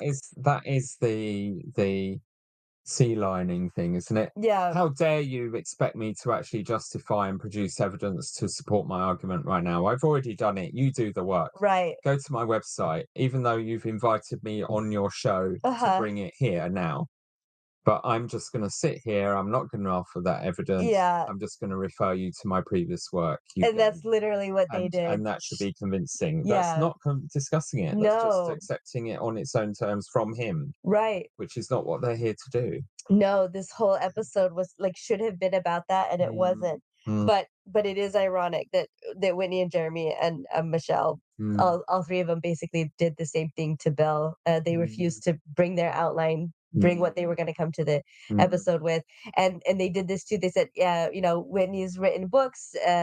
Michelle has her podcast. Jeremy's been on the podcast. He's also got some articles written. The evidence is out there, and she even says that in one of her responses, like that, if you're willing to go look for it. But again, Bill's being the lazy one by not doing all of their to come up with their points that they should have brought, like Brian should have brought his points here. So this is a bit of irony, but yeah. Taste of our own medicine. Yep. Is put out there, and as I said, I'm very grateful for it. So I would refer everyone to that. I think to study that all out. I think you're right. We don't need to reproduce it here, but I do want to acknowledge how useful it is and helpful. Maybe I have one more question for you that's more on the personal side, and maybe we can put it last year. I don't know if we're getting to the end here, but you can delete it if you want. But what is your end game? Oh, that's a good question. Okay, sorry. So this does get a little bit personal for me, and I don't. You don't have to answer it. It's almost no. It's just I just have to breathe for a second. So I was very, very strongly inspired, told to have my little 12th baby, which was a struggle for me. My 11th had health problems, and big long story. Anyway, and I did, and we weren't able to keep her. And then through a series of answers, I was inspired to have her little sister. who we also only got to keep for a very short time. And I'm sorry if one of those were in that picture. I apologize. Yeah, that was my little 12th. And I didn't mean to, I hope that didn't seem like I was trying to, that I just, it's just should have still been more hard. careful. That was only a couple of years ago. So anyway, I in the wake of that, it was several months later, but I will say this, while I was expecting my 12th and my 13th were the hardest times of my life. If maybe at some point I'll do an episode explaining all of the elements of things that were happening during that time. It was quite unthinkable. And at one point I was in a very, very dark place, and I was, it's a lot to explain. So I was given peace and healing and wisdom that felt like as big as infinity. And it was made clear to me later that was, I don't have a word for it. Things come and but I'll give the words, the wisdom of the mothers. It felt like the wisdom of the polygamist women who had experienced so much of these things and struggled with some things that in some ways must have been similar to what some of the things I was struggling with. And I was healed miraculously. Life was still very, very difficult for a long time. But in my prayers of saying, how can I repay you? Like, what can I do for you? I was so profoundly grateful. And I was given the answer, tell women the things that I had spent years before that learning what I believed about polygamy. And so that I had that answer and just left it, and then after that, we lost my little 12th. I had my 13th and we lost her. And it was several months after that one day I was just told it's time. And so, just like, I see all of this stuff, I'm not good at. I'm not good at technology. I'm not good at set design. I'm good at raising a large very well. Well, it was literally like one of those Nephi building a ship experiences. God, I was just told, this is the room you can use. I have a big family. We don't have a spare room in our house. This is the space you can use. This is what you can do. This is what you can, for every little part of it. I was just told what to do. And I set it up and I just started. And even as far as the editing, which the production of it, which there's not a lot of production, but the little bit was too much for me. And I was just told who to call, and every piece of it was put in place. And I've been doing it, and it's been bringing me a lot of purpose and fulfillment and peace. And like I'm doing something good, even though I don't have my little girls that I would be spending that time with. And so I truly don't have an end game, other than I will say the messages that I receive, both from men, but particularly from women, feel to me like more frosting on the cake than anyone deserves. It really is a blessing to me to know that women are being given hope and peace and connection to God, and sometimes to their husbands that was lacking before when they under this shadow. And also I think that there was something else I was just going to say and I lost it, so I'll have to come back to it. But I'll go ahead and pause it there. So we let that go on for quite a while, but we thought it was important. So powerful. Yeah. So where to start?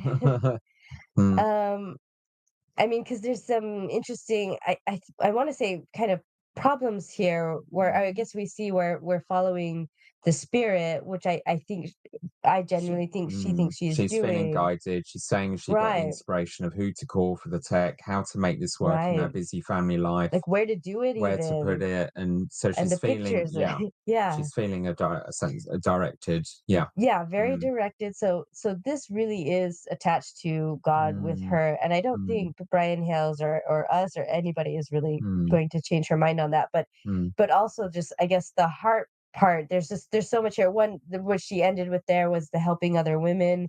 I totally get that she's got this project that's her, that she's doing, and kind of in place of what this time that she would be spending with these little babies.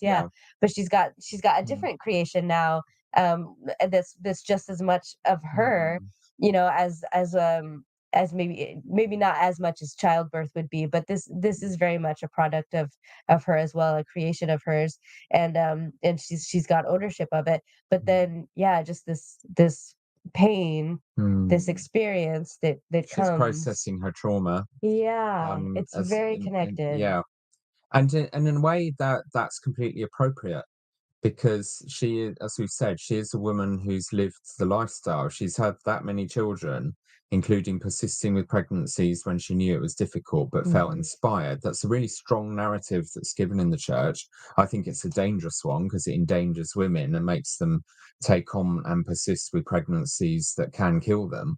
Yeah. So I do think, you know, there's a lot of responsibility of general authorities, which I'm talking about in some of the episodes I'm editing at the moment, where that messaging is actually quite dangerous. And we've That's had the something. discussions about what's going Yeah. on in America with the anti-abortion laws, where Right. women are really in danger now, and have to kind of be at death's door in a high state of emergency before they can get any kind of care that looks like an abortion to save their own lives. Right. And I mean, And you even can speak to before that. Roe versus Yeah. Wade was overturned, I had a family member, just only 23 years old, very first baby. And again, good Mormon woman who's doing the thing that she's supposed to do, the thing that we're taught all our lives growing up that we were created to do, which is to have children.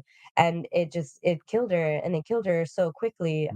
She had her phone with her. She didn't even have a chance to dial 911 to try to get some help. It just was over that fast. And that that's kind of my frustration here too. I know for Michelle, she's probably very, very certain that this inspiration came from God.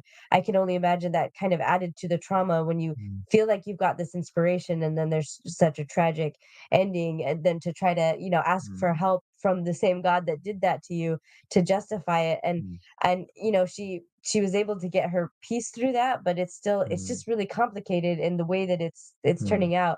But it very well, like you said, it could have very easily turned out that Michelle's 12th or 13th pregnancy could very well have killed her, despite how faithful she is, despite her doing the right thing. There are women who are faithful and are doing the right thing all the time who still don't survive this. And so, yeah, and I suspect that the inspiration to have these children, it seems to me, I would have to nail it down, but it does seem to line up with the talk that Elder Anderson gave in conference a couple years ago about another woman who had difficult pregnancies but decided to have two more, and it was two daughters again, but she got to keep hers, and now their family And is she was whole. highly praised as being Right. like a hero role model for doing Right. that and taking those Especially risks. despite, yeah, exactly, Yeah. despite the health risks, because health For risks to a for woman the are an reasons that these early inconvenience. polygamists gave Right. to have more Mormon babies. It's so Right. important. Women should sacrifice their own lives to make more Mormon babies, as many as possible. Right. So the same reasoning is still there and still Yeah. impacting women. And she must be working through some of those Right. connections. But also she's experiencing what we do, that where she's speaking truth and offering some hope and comfort in the face of a church culture and doctrinal setup and power structure that oppresses them and which traumatizes them, she's offering a beacon of hope. But unfortunately, in our point of view, she's offering them a false hope, because she's basing it on the idea that Joseph Smith was never a polygamist, and that's simply not true. So Right. ultimately, she's actually not being much help to these women, because most of them will eventually discover that it's a false basis. And her saying Joseph Smith did not initiate polygamy is the easy way out. She's offering ultimately an easy solution to Yeah. what is sadly a much more messy and more complicated and difficult thing. But it means that all these women traumatized by polygamy can just still love Joseph Smith, their fake version of him, and not have their testimony of the church shaken too much, because she's offering a bypass around the elephant in the room. And unfortunately, it's not real. So Right. I'm pleased she's offering comfort and she's getting positive feedback from her audience. Yeah. But ultimately, it's a house built on sand, because it's not real. And it will fall, which is frustrating, and will be for her when it happens, Right. and is happening. But my gosh, can you imagine coming from that powerful spiritual place Right. for what you're doing, and the comfort and the sense of the women of the past needing their voice to be heard as victims of this system? Yeah. But then the abuse she's getting and the opposition and she's having to have these ridiculous, difficult conversations with men like Brian Hales, Mhm. patronizing her, not bringing the actual Who evidence. should be on her Who side. should be, That's yeah, We're the evil yeah, apostates, and yeah, we definitely are. yeah, Like, we're criticizing her, but it's mm, not her personally, and we're not yeah, criticizing her having a voice. We're criticizing the conclusion and the way she's mm, getting to that conclusion, but not mm. the fact that she, Has the right to speak yeah, that she and has to a right to and to speak. encourage the discussion to take. And she's finding Yeah. it so hard. I mean, she's self-sabotaging, as she seems to have done with Mormonism Live, where she could have had that opportunity. But here, clearly, she's being sort of, the big beast of the world of Hmm. Joseph Smith was definitely a polygamist, is here on her Yeah. show.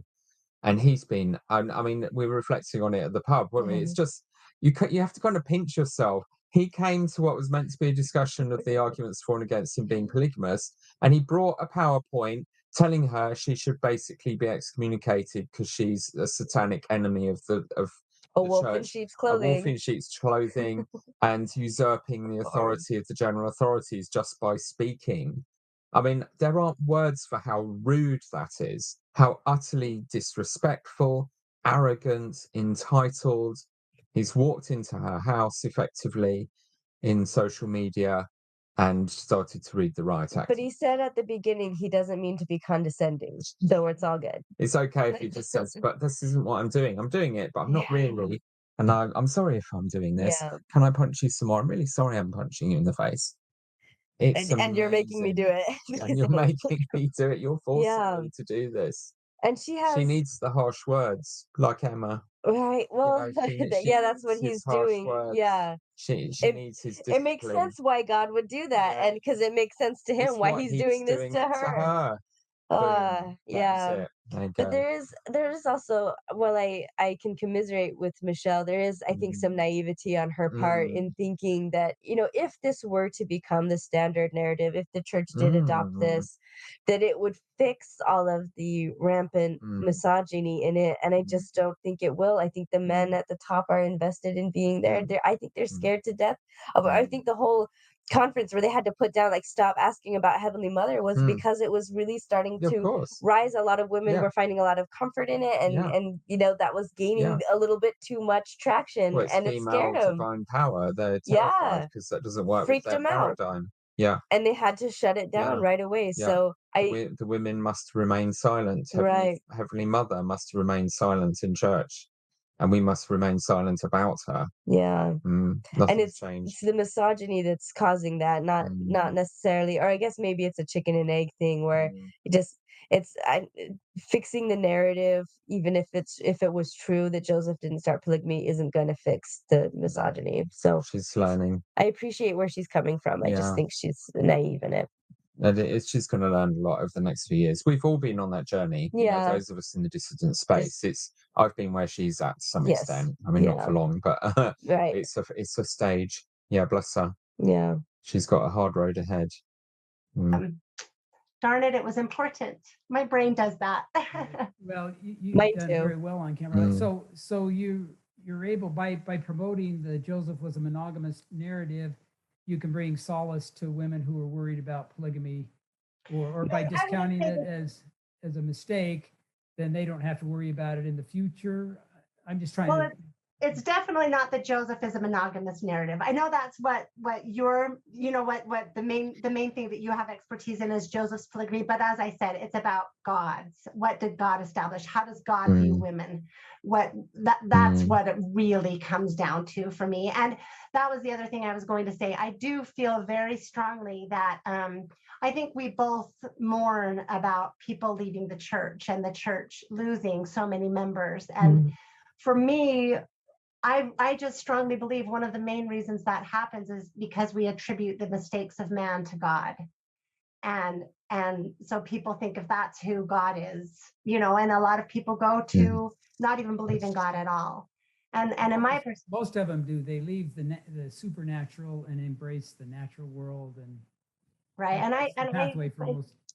I think that's a loss. I think there are a lot of different paths that people take, but I want the church to be able to keep more people rather than lose more people. And I think that letting people see this through fresh eyes and say, oh, maybe God does love me in the way that Jacob 2:31 and 32 teach me, rather than how Doctrine and Covenants 132, section 63 views, verse 63, or whatever other verses about women just as possessions and as property with no feelings and their lives don't matter. And that's really what we see happen throughout polygamy. Every time it's established, the women are means to powerful men's ends rather than independent beings who matter themselves, who are seen and valued. So that's my end goal. I don't have an end goal other than I'm just trying my best to do what I feel inspired at this point to do. And I think that people being able to see God more directly rather than through all these sort of muffled lenses of, I believe, false traditions, which I believe the Book of Mormon warns us about. I believe that allows people to connect to God more purely, more truly. I think that was beautiful. But she's so wrong. She's wrong, but like But her motivations are absolutely right.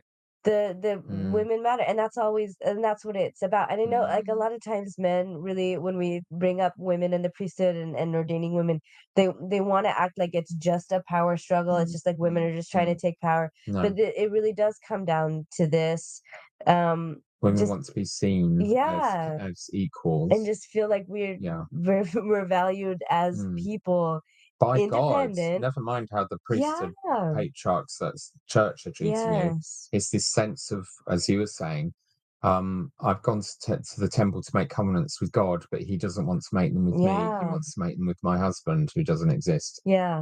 It's an erasure. Me off to be, and she expresses that really beautifully. I thought that was well done, because you do, as much as you may not want to feel this way, and as much as I know I tried very hard to feel that I was a Mormon and an independent, a feminist woman who was, a whole person in my own right with a relationship to God, the church and especially the temple really knocked that down for me over time. I lost it. Yeah.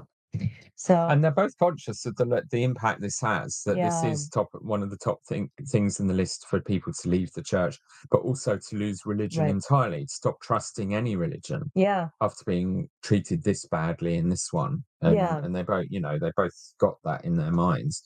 So in a sense, they're both trying to save the church. He's trying to save it from anyone talking about the bad stuff, because he believes in the contagion theory that the members of the church are blank slate robots, and they shouldn't be corrupted by these podcast people introducing confusion. She's trying to save it from one of its biggest sins, which is how it's treated women, and believes the sort of rose-tinted version of Joseph's brilliant relationship with Emma, which she can't imagine included him betraying her regularly. So she's trying to erase that from the picture as the solution. Both of these are not going to work, unfortunately.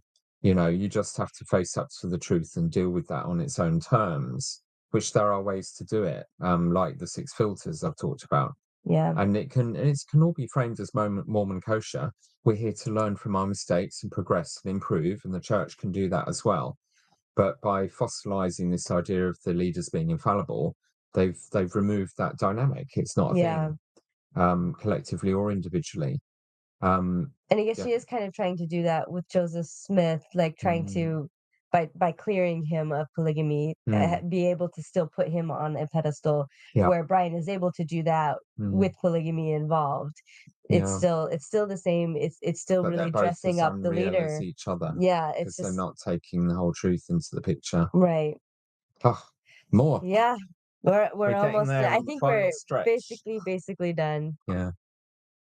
There's a long answer. that was very well said, and I appreciate your sincerity. I followed a lot of people who disagree with the mainstream church in some way, and they're almost always very sincere. I'm not here to try to push back about what you just said, other than I believe that God is with our leaders, that our scriptures and our narratives do represent truth. And I encourage us all to embrace that. But that's probably all I need to say. I'll be repeating myself, right? That's great. I really appreciate your perspective. And it is hard to disagree with people that the likable, knowledgeable people, like, I guess that is my hope, is that there's value in disagreement, right? That we can disagree with, my hope, mutual respect. And, and I know that I'm on the side of that maybe the other side doesn't see as deserving of respect. But I think so. I think that we all serve one another by bringing the hard questions. I think hard questions are where we learn the most. And so I have so many more questions I wanted to ask, but it's getting late and we've been at it for a while. So you've been very patient with me. Thank you. Oh, and vice versa. I appreciate it. I do have a lot of other things that I would like to talk about. So if you have more time in the future, could we do this again? Yeah, you bet. Whenever I've got extra time now, I'm retired. So yeah, just contact me and we can get back and maybe get a little more specific on events and yes, please. Whatever. That would be great. Well, I really appreciate it. Everyone, I hope that you are as appreciative to Brian as I am for giving us his time and for all that you have contributed to these important topics and discussions. We truly are all in your debt. So thank you, Brian. Thank you, Michelle. Thank you for letting me come on. Appreciate it. Yep. Mm-hmm. So she was very gracious. He was not nice. Yeah. He did not play right. He broke the rules they agreed on what they would discuss. He came in bullying her from the outset from an authoritarian position. He lied at several points. So she's saying nice things about him, but in my judgment about the whole thing is he absolutely does not deserve them she's at all. very kind. They could play nice, but he wasn't being nice. He was being disingenuous, deceptive, dishonest, but also revealing himself by doing all those things, revealing his true nature and the true nature of the people who think like him, and take this patronizing, infantilizing, withhold information from people approach to maintaining their power and control. So that's sort of my and just kind of head waving away feeling from it. Yeah. But I've really developed a lot of empathy for her and her position. I feel I understand much more where she's coming from.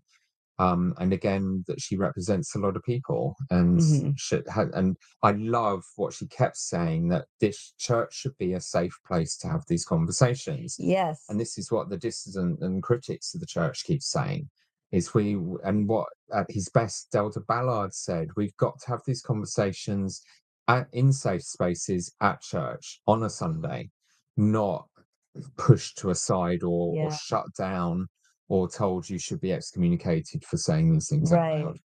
What were your thoughts, sort of? So my thoughts were similar, and my thoughts were, because I came to this episode kind of at the end of things completely breaking down with the communication and about coming on Mormonism Live, and so I had one view of Michelle that was very unflattering. I think I've seen maybe the worst of her, and just a lot of the same behaviors we saw from Brian, which I pointed out sometimes along the way, but just really a lot of contradictions. She did the same kinds of things there, and I loved her message at the end where she said it's valuable to have different voices, but it's a bit frustrating to me we weren't able to do that. But again, coming off of all of that stuff and then seeing this episode and seeing exactly everything flipped was just really interesting to me. And it's same thing. It gave me a little bit more appreciation and heart for Michelle, and understanding like that when it comes to the actual knowledge, which Brian was lying about and trying to gaslight about, that she knew,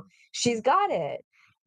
I just wish that that's the Michelle we could have got, because even if we were wrong, I would love to be trounced, by someone so knowledgeable. But that's just her responses to Bill and RFM. It just was complete opposite. Anyway, so I guess I have this really interesting contradiction in my mind now, and I guess maybe a more 3D view of Michelle than just the initial feeling I got from her. But yeah, as much as I'm still honestly a bit salty about how things kind of went with her and Whitney and Jeremy. At no point do I feel like it would ever be okay to tell her not to talk and that she doesn't Yeah. have a right to, Yeah.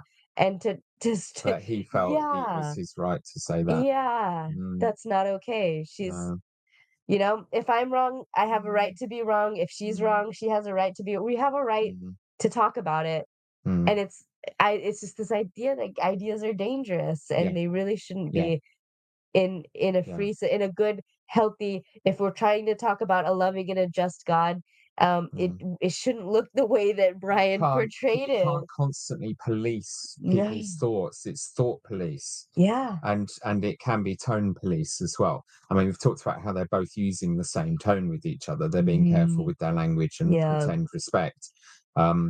Whereas that's not so much a British thing to do. Like you say what you really mean, and you can speak quite toughly, but then still be friends afterwards. Whereas I really feel a lot of the Americans having these difficult discussions with each other. I feel quite restrained by this need to have all this fake politeness. Yeah.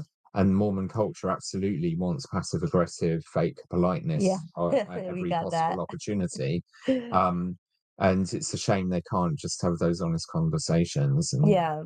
say it how it is. I don't know if I Yeah. fall along like all the way, like you said, male culture, and maybe that yeah, is it. But yeah. I do think there's something to being able to be Mm, honest and upfront and just say what you mean. I mm, see value in that, and yeah, I think I honestly feel like that's what our side tried to do, but we weren't playing by these polite rules, and I think we were kind of getting lectured on the yeah, tone for not doing it the right way and saying words the right way. But again, I think it was a sign of I think respect that maybe they don't see, mm, in that we were treating them equally that yeah. way and just Well, giving it to them straight. it's this really sad paranoia that because of bruising conversations like she had there with Brian, people can't trust each other. Yeah. And it's so hard to get them in the same room, as we Well, were saying earlier, in social Mormon I feel like she related social accepted that media. one because it Yeah. came with the sugar coating and the Yes. soft voice Yeah. and whatever, Yeah. but because there's apostates, so we'll just to say Yeah. it, Yeah. we were ultimately considered the more rude, the more awful, Yeah. when we never did to her. I don't think No. what Brian has done to Yeah. her, but he did it with the nicer voice, and he was playing by the rules Yeah. and how he said it. So I guess he got the space Yeah. to do it, which is too bad. She wasn't. But Yeah. anyway, yeah. Well, that was an amazing conversation. As we said, it was a microcosm of much larger things going on in church culture and the different factions that have developed in the absence of clarity and leadership from the general authorities. And I'd say all of these people are victims. We've been victims. Yeah. She's a victim. He's a victim of systems that do not work, of worldviews that don't work, Right. that are riddled with so many fundamental self-contradictions Yeah. that they can't be defended without mental gymnastics, Right. without gaslighting and embarrassing yourself intellectually, really, and perjuring yourself, telling lies, which is where they've both got to. I don't know if she realizes she's lying yet, but he certainly should know better. And it's how do we get through this? And I think the answer is speak to each other honestly, have the courage, stop being so defensive, stop having these endless email conversations in the background before you meet. Just get in a room and hammer it out. Yeah. Because the more you fill it all with anxiety beforehand, the more of a joke the final encounter becomes. And you might have someone like Brian turn up and just ignore everything he agreed to earlier anyway. Yeah. So there was no point having the negotiated plan for the episode. So just get in the room and get used to talking to each other, knock the corners off each other, have the marketplace of ideas, and persist. She is persisting. I'm incredibly impressed by her stubbornness. Yeah. She is going for it. She's got gabillions of episodes already. She's passionate. She's flying in the face of a huge institution and a weight of evidence and tradition. She's got what we've agreed are really valid reasons for feeling she must do that. Yeah. But just stay in the room and come back for the next episode, Brian. Keep talking to her. you might learn something because you clearly need to. Yeah, if he can open his mind to Yeah, that, I think he yeah. thinks he knows everything and Mm. there isn't anything to be learned from And someone like Patrick, her. get back in the room with Yeah, Jana Reese and John DeLynn. That again was a great moment. These big beasts of the apologist world and the critical world and the journalists commenting on it all, to meet together to practice what he claims to preach and write books about to do with peacemaking, but he chickened out after 3 episodes. I mean, it's cowardice. You know, really, I'm calling you out, Patrick. I do love you, but you're frustrating me. But everyone, God bless you, everyone trying to make these yeah, pieces. God bless Restoration Table. If you haven't heard of that Facebook group, it's still going. They've actually held it together. People, including academics with very opposing views, will come together and just talk through a topic. And they don't fall out and get all antsy so much. They just have the robust conversation. But it's really hard to have those spaces last and work. Because people start getting all offended and right. defensive.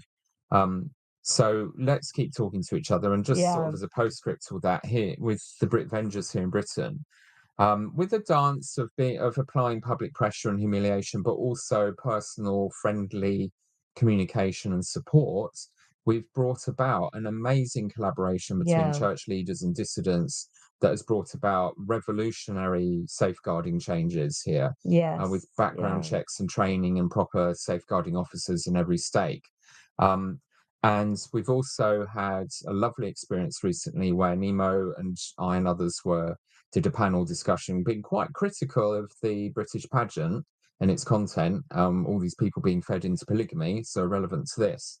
And the producers of it reached out and were very gracious and said, you know, we really appreciate your conversation. We actually agree with a lot of what you said, but we've got this issue with you having the actual footage of the performance for copyright and permission reasons. Would you be able to take those out? But we're not asking you to lose your whole episode. And a lovely yeah, dialogue happened between them and Nemo, and he's you know, very happy to comply with that. And we're really excited about what this is modeling, that people who seem to be very polarized, you know, literal propagandists for the church and its most vocal critics, can communicate with each other with respect, see each other's points of view, reach a reasonable yeah, accommodation with each other while respecting people's opinions to tell their stories how they want to. I love that. So we're quite excited that you know, that level of diplomacy and dialogue can occur. yeah, So good for you, Brian and Michelle, getting in the same room as each other. Brian, get over yourself. Actually show some respect to the person whose podcast you're on and follow the rules that you agreed beforehand, and it will go better. yeah, You know, just a bit of decency here and there isn't too much to ask, is it? yeah. But And big Michelle, things you can have come a from right it. to speak. Yeah. You have a right to your opinion. You have a right to ask these Mm, questions. They're yeah. valid questions. And I Period. think even when you find out that you're wrong about that stuff, the where you're coming from is all completely valid, and you'll find a Yes. lot of allies among the dissident Mormon community because we agree with you. We feel your pain about all the other things you've expressed concerns about, you know, being wrong in the church. We're totally there for you. You know, you've still got a bit more to learn, and we've got a lot to learn from you. I think, you know, you've really, you know, I've come round a lot to deeper understanding of where she's coming Yeah. from and understanding that we're all human beings. We've all got our real lived lives. We've all got our reasons for being in this space. And often it comes from deep pain, Yeah. and the harm that the church has done or that church members have done to each other and to us. But by talking about it, by creating an environment where we can actually speak through, you do help people, the people reaching out to her to thank her for giving them this hope and a lifeline. Yeah. We get that as well, and it's incredibly encouraging. So those of you listening, you know, do keep reaching out to the podcast content producers, because we don't always hear from our audience. You know, it's lovely when we Mhm. do. It's really encouraging and validating. You know, there's a lot of love to be had in this community still, even when we really have major differences and want to go to war and have to. You can't let these ideas slide. You have to challenge lies. You have to challenge things that are harmful. But if we all learn from each other and engage in the conversation, a lot of good can come from it. Brilliant. Oh, thank you, Maven. for recommending that. Yeah, That I'm was glad you right up my appreciate it as street. much as No, I it's did. just Yeah. you had me sold on the first sentence describing it. I didn't even need to watch it, but then I started watching it. It was like, oh my gosh, I'm rooting for Michelle. How bad is this guy? I Right. never thought that would happen. Right, that's how I was too. And It's I was like, even in more of a space yeah, to be disinclined to do that. But yeah, no, yes, she won yeah, me over. This yeah, episode yeah. helped Good me for win you. me over. Give Yeah. people time, think about what they're saying, follow their train of thought and their arguments. It's a revelation. Yeah. Wow. Why? I just want to end with don't buy Brian's book. But honestly, Yeah. I think I'm just saying to the whole sort of academic and post-Mormon community, stop blowing smoke up this guy's ass, because he's admitted just in one podcast episode He's not honest. withholding information. He's not honest. He's ignoring major factors in the history of polygamy. He's not the droid you're looking for. Other people can do better than this, because that was a disaster. That was embarrassing to watch. And he needs to apologize. My gosh. Anyway, that's for the content you get in this Yep. fiery, popcorn eating, watch the conflict world of the Mormon Civil War. Thanks for Lots more joining us. episodes to come. Yep. Loved my first collaborative episode. That was an absolute treat. Thank you so much. I had a blast. Good. This Oh, was it's been fun. great having you here. And good luck with the rest of your journey Thank and you. getting back to the States and everything you got planned there. And till next time, goodbye, everyone. What happened next? After coming on her show and not keeping to anything they agreed to regarding bringing evidence and actually discussing the issues about whether Joseph Smith was polygamous or not, at the end, Brian said he would come back and they would continue the conversation. So Michelle has repeatedly reached out to him and invited him to come on and to discuss the origins of Section 132 and such like. But every time, his response, as she puts it, has been like that of a one-trick pony. She said, every single time I've reached out to him for information or to invite him on the podcast, all he can talk about is my church membership, close quote. She shared one of his replies, which reads, Hi, Michelle. I'm usually supportive of researchers, but I think you are trying to answer questions that have already been answered with documentary transparency by highly trained historians and church leaders. Sure, historical documents are filled with ambiguities, silences, and contradictions, but there is no need to revisit the answers we have been given. Close quote. Again, this sort of passive defer to authority. You hear that a lot. The church has been given this, or we have been given by our overlords, by the church leaders. Although, as she points out, he actually wrote the script for the Gospel Topics essay about polygamy. So she accuses him of a circular argument in this case, pointing out that he's kind of appointed himself as the authority on this matter and has written the script for the general authorities. Although I'd agree with him that the evidence significantly leans towards his position that Joseph Smith practiced and introduced polygamy. To continue, quote, As I've shared before, when the church canonizes a revelation or provides an official declaration on history, like the Gospel Topics essays, that were vetted through all of those we sustain as prophets, seers, and revelators, as members, we are not authorized to publicly disagree because it creates confusion and allows the adversary to tempt the gullible, close quote. So again, the absolute disparagement of the members of the church, just regarding them all as childish and gullible, and therefore unable to cope with hearing different points of view about things or making their own judgments. To resume, open quote. Consequently, I have little interest in supporting your efforts. I don't know what you hope to accomplish, but I believe someday you will regret having planted doubts regarding Joseph Smith's teachings in the minds of your audiences. I recommend you stop your public discourse that competes with the Church's official narrative. If you choose to continue your studies, I recommend you do it privately, lest you be responsible for spreading confusion among the saints. Close quote.